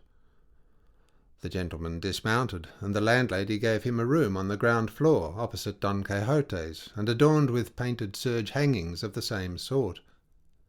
The newly arrived gentleman put on a summer coat, and coming out to the gateway of the hostelry, which was wide and cool, addressing Don Quixote, who was pacing up and down there, he asked, "In what direction is your worship bound, gentle sir?" "To a village near this, which is my own village," replied Don Quixote. "And your worship, where are you bound for?" "I am going to Granada, señor," said the gentleman, "to my own country." "And a goodly country," said Don Quixote. "But will your worship do me the favour of telling me your name, for it strikes me it is of more importance to me than I can tell you." "My name is Don Alvaro Tafe," replied the traveller. To which Don Quixote returned, "I have no doubt whatever that your worship is that Don Alvaro Tafe, who appears in print in the second part of the history of Don Quixote of La Mancha, lately printed and published by a new author." "I am the same," replied the gentleman, "and that same Don Quixote, the principal personage in the said history, was a very great friend of mine, and it was I who took him away from home, or at least induced him to come to some jousts that were to be held at Saragossa, whither I was going myself. Indeed, I showed him many kindnesses, and saved him from having his shoulders touched up by the executioner because of his extreme rashness." "Tell me, Señor Don Alvaro," said Don Quixote, "am I at all like that Don Quixote you talk of?" "No, indeed," replied the traveller, "not a bit." "And that Don Quixote," said our one, "had he with him a squire called Sancho Panza?" "He had," said Don Alvaro, "but though he had the name of being very droll, I never heard him say anything that had any drollery in it." "That I can well believe," said Sancho at this, "for to come out with drolleries is not in everybody's line, and that Sancho your worship speaks of, gentle sir, must be some great scoundrel, dunderhead, and thief, all in one, for I am the real Sancho Panza, and I have more drolleries than if it rained them. Let your worship only try. Come along with me for a year or so, and you will find they fall from me at every turn, and so rich and so plentiful that, though mostly I don't know what I am saying, I make everybody that hears me laugh. And the real Don Quixote of La Mancha, the famous, the valiant, the wise, the lover, the righter of wrongs, the guardian of minors and orphans, the protector of widows, the killer of damsels, he who has for his sole mistress the peerless Dulcinea del Toboso, is this gentleman before you, my master. All other Don Quixotes and all other Sancho Panzas are dreams and mockeries." "By God, I believe it," said Don Alvaro, "for you have uttered more drolleries, my friend, in the few words you have spoken than the other Sancho Panza in all I ever heard from him, and they were not a few.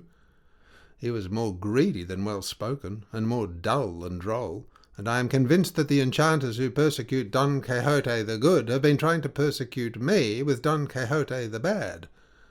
But I don't know what to say, for I am ready to swear I left him shut up in the Casa del Nuncio at Toledo, and here another Don Quixote turns up, though a very different one from mine." "I don't know whether I am good," said Don Quixote, "but I can safely say I am not the bad, and to prove it, let me tell you, Señor Don Alvaro Tarfe, I have never in my life been in Saragossa. So far from that, when it was told me that this imaginary Don Quixote had been present at the jousts in that city, I declined to enter it, in order to drag his falsehood before the face of the world. And so I went on straight to Barcelona, the treasure house of courtesy, haven of strangers, asylum of the poor, home of the valiant, champion of the wronged, pleasant exchange of firm friendships, and city unrivalled in sight and beauty. And though the adventures that befell me there are not by any means matters of enjoyment, but rather of regret, I do not regret them, simply because I have seen it. In a word, Señor Don Alvaro Tarfe, I am Don Quixote of La Mancha, the one that fame speaks of, and not the unlucky one that has attempted to usurp my name and deck himself out in my ideas. I entreat your worship, by your devoir as a gentleman, to be so good as to make a declaration before the alcalde of this village that you never in all your life saw me until now, and that neither I am the Don Quixote in print in the second part, nor this Sancho Panza, my squire, the one your worship knew." "That I will do most willingly," replied Don Alvaro, "though it amazes me to find two Don Quixotes and two Sancho Panzas at once, as much alike in name as they differ in demeanour. And again I say and declare that what I saw I cannot have seen, and that what happened me cannot have happened." "No doubt your worship is enchanted, like my lady Dulcinea del Toboso," said Sancho, "and would to heaven your disenchantment rested on my giving myself another 3,000 and odd lashes, like what I'm giving myself for her, for I'd lay them on without looking for anything." "I don't understand about the lashes," said Don Alvaro. Sancho replied that it was a long story to tell, but he would tell him if they happened to be going the same road. By this dinner time arrived, and Don Quixote and Don Alvaro dined together. The alcalde of the village came by chance into the inn together with a notary, and Don Quixote laid a petition before him, showing that it was requisite for his rights that Don Alvaro Tarfe, the gentleman there present, should make a declaration before him that he did not know Don Quixote of La Mancha, also there present, and that he was not the one that was in print in a history entitled Second Part of Don Quixote of La Mancha, by one Avellaneda of Tordesillas. The alcalde finally put it in legal form, and the declaration was made with all the formalities required in such cases, at which Don Quixote and Sancho were in high delight, as if a declaration of the sort was of any great importance to them, and as if their words and deeds did not plainly show the difference between the two Don Quixotes and the two Sanchos. Many civilities and offers of service were exchanged by Don Alvaro and Don Quixote, in the course of which the great Manchegan displayed such good taste that he disabused Don Alvaro of the error he was under, and he, on his part, felt convinced he must have been enchanted, now that he had been brought in contact with two such opposite Don Quixotes. Evening came. They set out from the village, and after half a league 2 roads branched off, one leading to Don Quixote's village, the other the road Don Alvaro was to follow. In this short interval Don Quixote told him of his unfortunate defeat, and of Dulcinea's enchantment, and of the remedy, all which threw Don Alvaro into fresh amazement, and embracing Don Quixote and Sancho, he went his way, and Don Quixote went his. That night he passed among trees again, in order to give Sancho an opportunity of working out his penance, which he did in the same fashion as the night before, at the expense of the bark of the beech trees, much more than of his back, of which he took such good care that the lashes would not have knocked off a fly had there been one there. The duped Don Quixote did not miss a single stroke of the count, and he found that together with those of the night before they made up 3,029. The sun apparently had got up early to witness the sacrifice, and with his light they resumed their journey, discussing the deception practised on Don Alvaro, and saying how well done it was to have taken his declaration before a magistrate in such an unimpeachable form. That day and night they travelled on, nor did anything worth mention happen to them, unless it was that in the course of the night Sancho finished off his task, whereat Don Quixote was beyond measure joyful. He watched for daylight, to see if along the road he should fall in with his already disenchanted lady Dulcinea, and as he pursued his journey there was no woman he met that he did not go up to see if she was Dulcinea del Toboso, as he held it absolutely certain that Merlin's promises could not lie. Full of these thoughts and anxieties, they ascended a rising ground, wherefrom they descried their own village, at the sight of which Sancho fell on his knees, exclaiming, "Open thine eyes, longed-for home, and see how thy son Sancho Panza comes back to thee, if not very rich, very well whipped. Open thine eyes, and receive too thy son Don Quixote, who, if he comes vanquished by the arm of another, comes victor over himself, which, as he himself has told me, is the greatest victory anyone can desire. I'm bringing back money, for if I was well whipped, I went mounted like a gentleman." "Have done with these fooleries," said Don Quixote. "Let us push on straight and get to our own place, where we will give free range to our fancies, and settle our plans for our future pastoral life." With this they descended the slope, and directed their steps to the village. Volume 2, Chapter 73. Of the omens Don Quixote had as he entered his own village, and other incidents that embellish and give a colour to this great history. At the entrance of the village, so says Cide Hamete, Don Quixote saw two boys quarrelling on the village threshing floor, one of whom said to the other, "Take it easy, Perquillo, thou shalt never see it again as long as thou livest." Don Quixote heard this, and said he to Sancho, "Dost thou not mark, friend, what that boy said? Thou shalt never see it again as long as thou livest?" "Well," said Sancho, "what does it matter if the boy said so?" "What?" said Don Quixote. "Dost thou not see that, applied to the object of my desires, the words mean that I am never to see Dulcinea more?" Sancho was about to answer, when his attention was diverted by seeing a hare come flying across the plain, pursued by several greyhounds and sportsmen. In its terror it ran to take shelter and hide itself under Dapple. Sancho caught it alive, and presented it to Don Quixote, who was saying, "Malum signum, malum signum. A hare flies, greyhounds chase it, Dulcinea appears not." "Your worship's a strange man," said Sancho. "Let's take it for granted that this hare is Dulcinea, and these greyhounds chasing it the malignant enchanters who turned her into a country wench. She flies, and I catch her and put her into your worship's hands, and you hold her in your arms and cherish her. What bad sign is that, or what ill omen is there to be found here?" The two boys who had been quarrelling came over to look at the hare, and Sancho asked one of them what their quarrel was about. He was answered by the one who had said, "Thou shalt never see it again as long as thou livest," that he had taken a cage full of crickets from the other boy, and did not mean to give it back to him as long as he lived.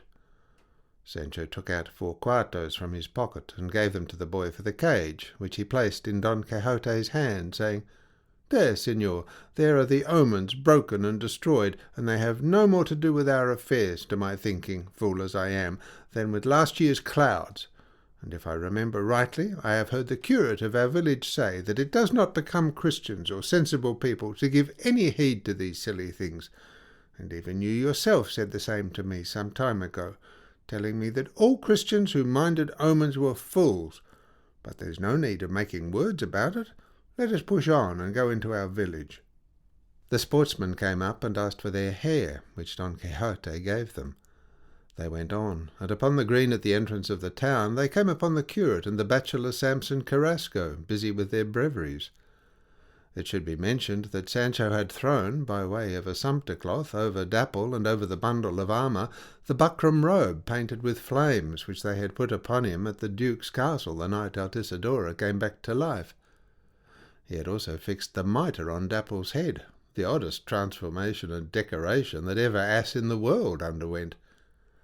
They were at once recognized by both the curate and the bachelor, who came towards them with open arms.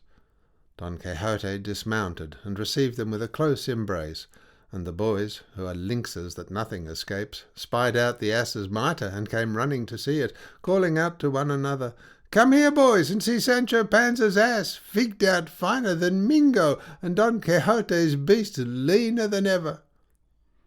So at last, with the boys capering round them, and accompanied by the curate and the bachelor, they made their entrance into the town, and proceeded to Don Quixote's house, at the door of which they found his housekeeper and niece, whom the news of his arrival had already reached.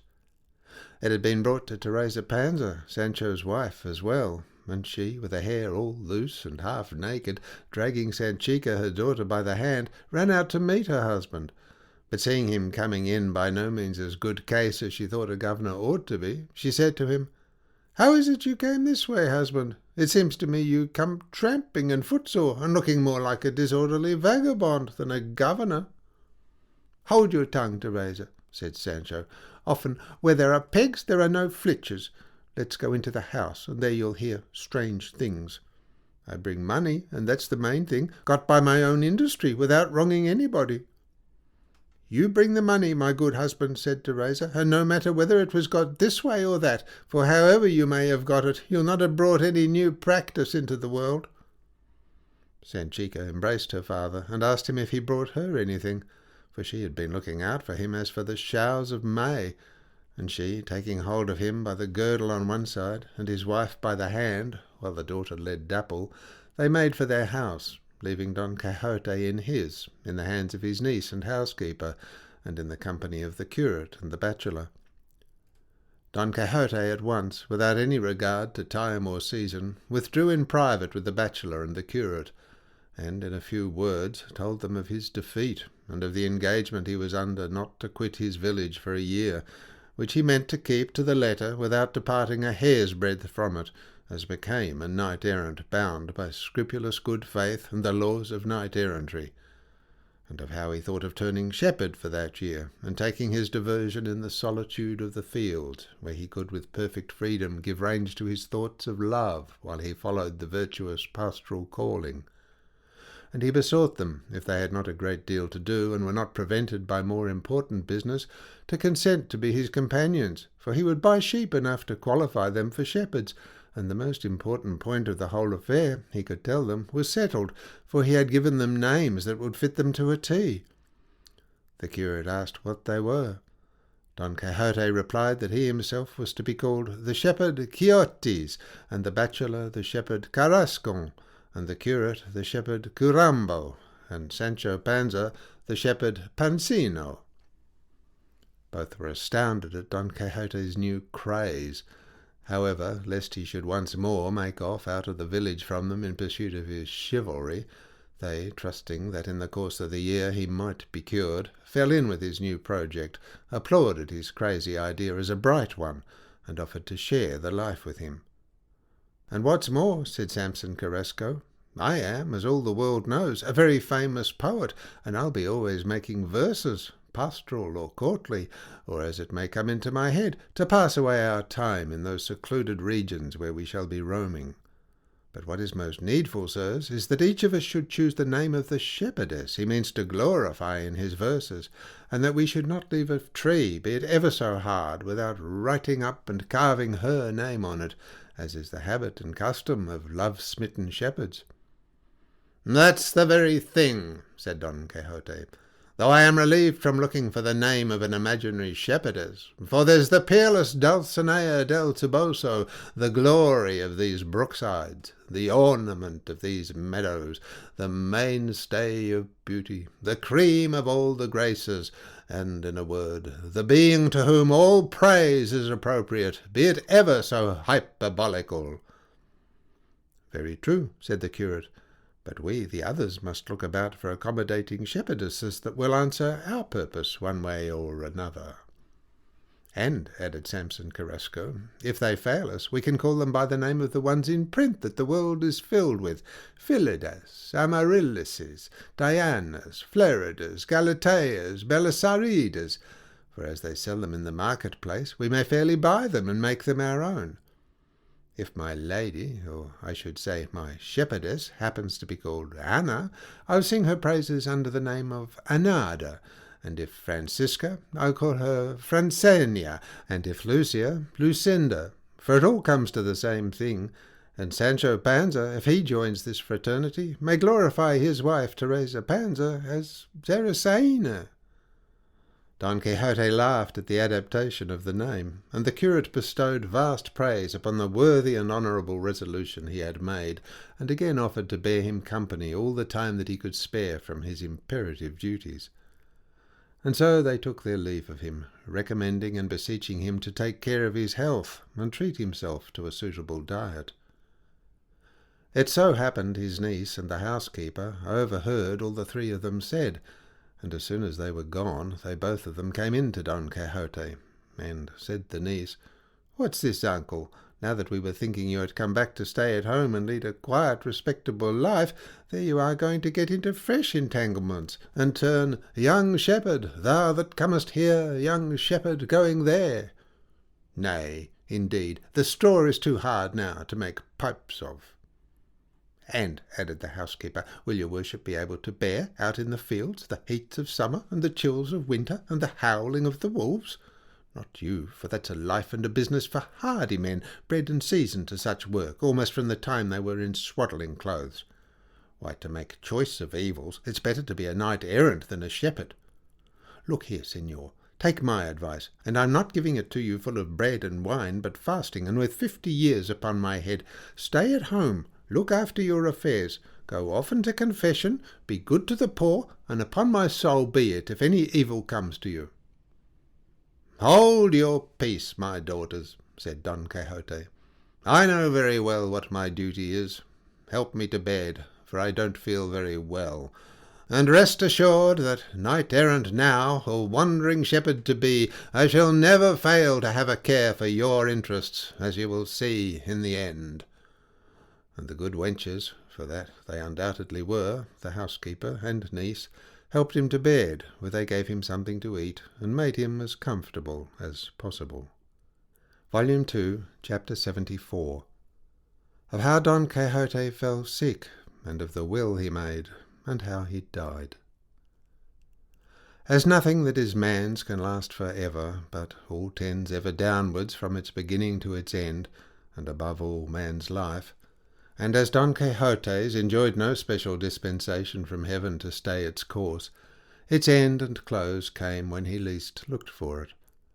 For, whether it was the dejection the thought of his defeat produced, or of heaven's will that so ordered it, a fever settled upon him and kept him in his bed for 6 days, during which he was often visited by his friends the curate, the bachelor, and the barber, while his good squire Sancho Panza never quitted his bedside. They, persuaded that it was grief at finding himself vanquished, and the object of his heart, the liberation and disenchantment of Dulcinea, unattained, that kept him in this state, strove by all the means in their power to cheer him up, the bachelor bidding him take heart and get up to begin his pastoral life, for which he himself, he said, had already composed an eclogue that would take the shine out of all Sannazaro had ever written, and had bought with his own money 2 famous dogs to guard the flock, one called Barcino and the other Boutron, which a herdsman of Quintanar had sold him. But for all this Don Quixote could not shake off his sadness. His friends called in the doctor, who felt his pulse and was not very well satisfied with it, and said that in any case it would be well for him to attend to the health of his soul, as that of his body was in a bad way. Don Quixote heard this calmly, but not so his housekeeper, his niece, and his squire, who fell weeping bitterly, as if they had him lying dead before them. The doctor's opinion was that melancholy and depression were bringing him to his end. Don Quixote begged them to leave him to himself, as he had a wish to sleep a little. They obeyed, and he slept at one stretch, as the saying is, more than 6 hours, so that the housekeeper and niece thought he was going to sleep forever. But at the end of that time he woke up, and in a loud voice exclaimed, "Blessed be Almighty God, who has shown me such goodness. In truth his mercies are boundless, and the sins of men can neither limit them nor keep them back." The niece listened with attention to her uncle's words, and they struck her as more coherent than what usually fell from him, at least during his illness. So she asked, "What are you saying, Signor? Has anything strange occurred? What mercies or what sins of men are you talking of?" "The mercies, niece," said Don Quixote, "are those that God has this moment shown me, and with him, as I said, my sins are no impediment to them. My reason is now free and clear, rid of the dark shadows of ignorance that my unhappy constant study of those detestable books of chivalry cast over it.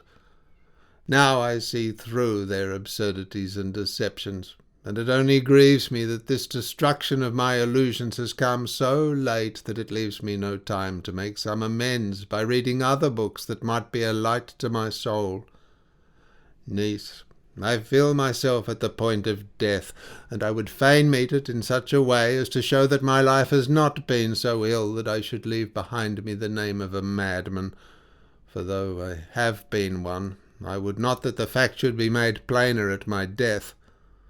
Call in to me, my dear, my good friends the curate, the bachelor Samson Carrasco, and Master Nicholas the barber, for I wish to confess and make my will."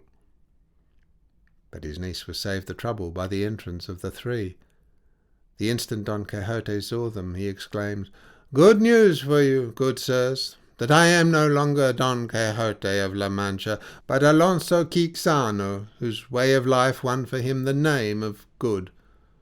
Now am I the enemy of Amadis of Gaul, and of the whole countless troop of his descendants. Odious to me now are all the profane stories of knight-errantry. Now I perceive my folly, and the peril into which reading them brought me. Now, by God's mercy, schooled into my right senses, I loathe them."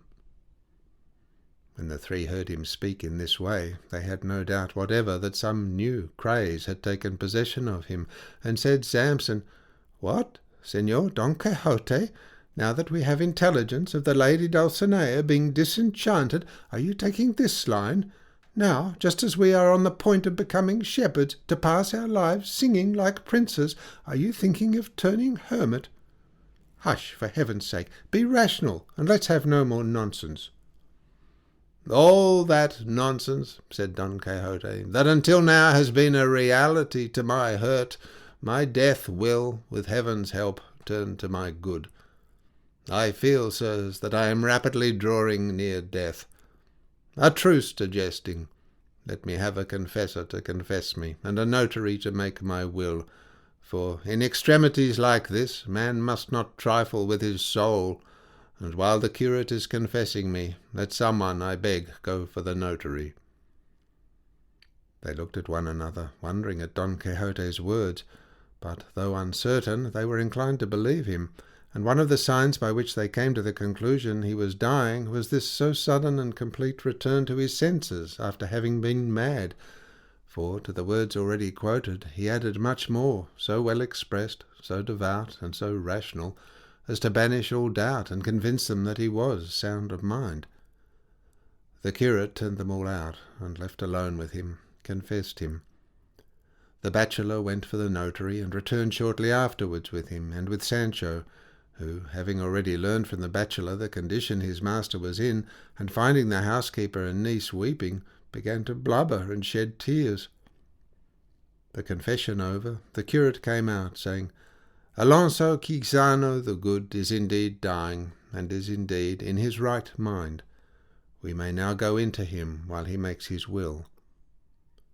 This news gave a tremendous impulse to the brimming eyes of the housekeeper, niece, and Sancho Panza, his good squire, making the tears burst from their eyes, and a host of sighs from their hearts, for of a truth, as has been said more than once, whether as plain Alonso Quijano the good, or as Don Quixote of La Mancha, Don Quixote was always of a gentle disposition, and kindly in all his ways, and hence he was beloved, not only by those of his own house, but by all who knew him. The notary came in with the rest, and as soon as the preamble of the will had been set out, and Don Quixote had commended his soul to God with all the devout formalities that are usual, coming to the bequests, he said, Item, it is my will that, touching certain moneys in the hands of Sancho Panza, whom in my madness I made my squire, inasmuch as between him and me there have been certain accounts and debits and credits, no claim be made against him, nor any account demanded of him in respect of them, but that if anything remain over and above, after he has paid himself what I owe him, the balance, which will be but little, shall be his, and much good may it do him.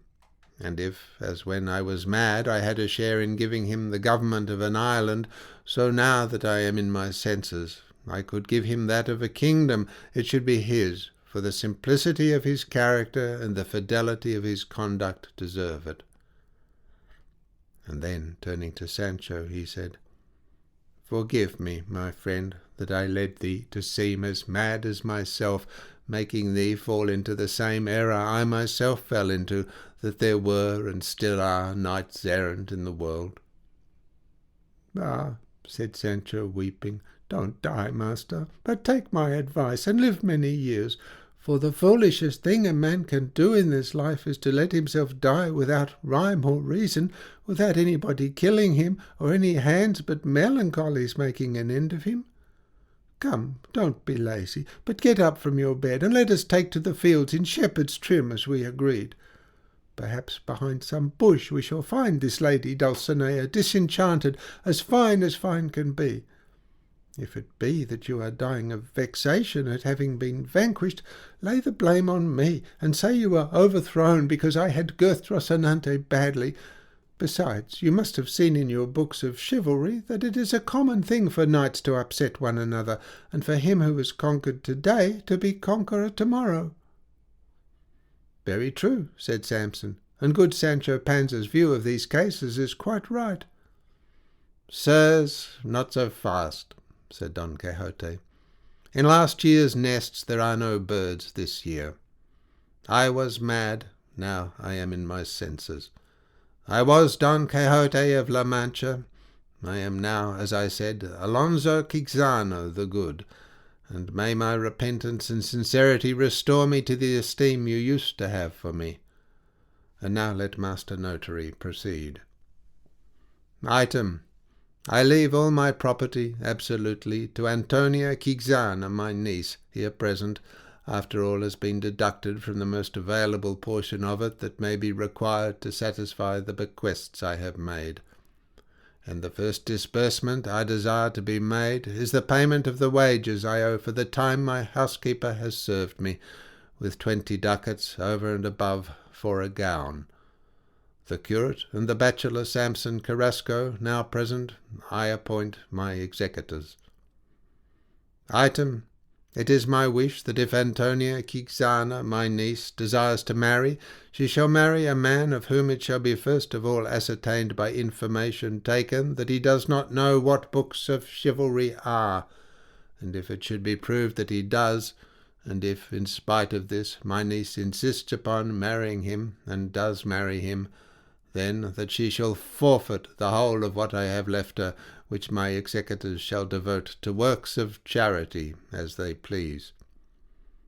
Item, I entreat the aforesaid gentlemen, my executors, that, if any happy chance should lead them to discover the author, who is said to have written a history now going about under the title of Second Part of the Achievements of Don Quixote of La Mancha, they beg of him, on my behalf, as earnestly as they can, to forgive me for having been, without intending it, the cause of his writing so many and such monstrous absurdities as he has written in it. For I am leaving the world with a feeling of compunction at having provoked him to write them. With this he closed his will, and a faintness coming over him, he stretched himself out at full length on the bed. All were in a flutter, and made haste to relieve him, and during the 3 days he lived, after that on which he made his will, he fainted away very often. The house was all in confusion, but still the niece ate, and the housekeeper drank, and Sancho Panza enjoyed himself, for inheriting property wipes out or softens down in the air the feeling of grief the dead man might be expected to leave behind him. At last Don Quixote's end came, after he had received all the sacraments and had in full and forcible terms expressed his detestation of books of chivalry. The notary was there at the time, and he said that in no book of chivalry had he ever read of any knight-errant dying in his bed so calmly and so like a Christian as Don Quixote, who amid the tears and lamentations of all present yielded up his spirit, that is to say, died. On perceiving it, the curate begged the notary to bear witness that Alonso Quijano the Good, commonly called Don Quixote of La Mancha, had passed away from this present life, and died naturally, and said he desired this testimony in order to remove the possibility of any other author save Cid Hamete Benengeli bringing him to life again falsely, and making interminable stories out of his achievements. Such was the end of the ingenious gentleman of La Mancha, whose village Cid Hamete would not indicate precisely, in order to leave all the towns and villages of La Mancha to contend among themselves for the right to adopt him and claim him as a son, as the 7 cities of Greece contended for Homer. The lamentations of Sancho and the niece and housekeeper are omitted here, as well as the new epitaphs upon his tomb. Samson Carrasco, however, put the following lines: "A doughty gentleman lies here, a stranger all his life to fear, nor in his death could death prevail in that last hour to make him quail. He for the world but little cared, and at his feats the world was scared. A crazy man his life he passed, but in his senses died at last." And said most sage Cid Hamete to his pen, "Rest here, hung up by this brass wire upon this shelf, O my pen, whether of skilful make or clumsy cut, I know not. Here shalt thou remain long ages hence, unless presumptuous or malignant storytellers take thee down to profane thee. But ere they touch thee, warn them, and as best thou can, say to them, Hold off, ye weaklings, hold your hands, adventure it let none. For this empire, my lord the king, was meant for me alone. For me alone was Don Quixote born, and I for him. It was his to act, mine to write. We two together make but one, notwithstanding and in spite of that pretended Tordesilesque writer who has ventured or would venture with his great, coarse, ill-trimmed ostrich quill to write the achievements of my valiant knight. No burden for his shoulders, no subject for his frozen wit, whom, if perchance thou shouldst come to know him, thou shalt warn to leave at rest where they lie the weary mouldering bones of Don Quixote, and not to attempt to carry him off in opposition to all the privileges of death to old Castile, making him rise from the grave, where, in reality and truth, he lies stretched at full length, powerless to make any third expedition or new sally. For the 2 that he has already made, so much to the enjoyment and approval of everybody to whom they have become known, in this as well as in foreign countries, are quite sufficient for the purpose of turning into ridicule the whole of those made by the whole set of the knights-errant. And so doing shalt thou discharge thy Christian calling, giving good counsel to one that bears ill will to thee. And I shall remain satisfied, and proud to have been the first who has ever enjoyed the fruit of his writings as fully as he could desire. For my desire has been no other than to deliver over to the detestation of mankind the false and foolish tales of the books of chivalry, which, thanks to that of my true Don Quixote, are even now tottering and doubtless doomed to fall forever. Farewell.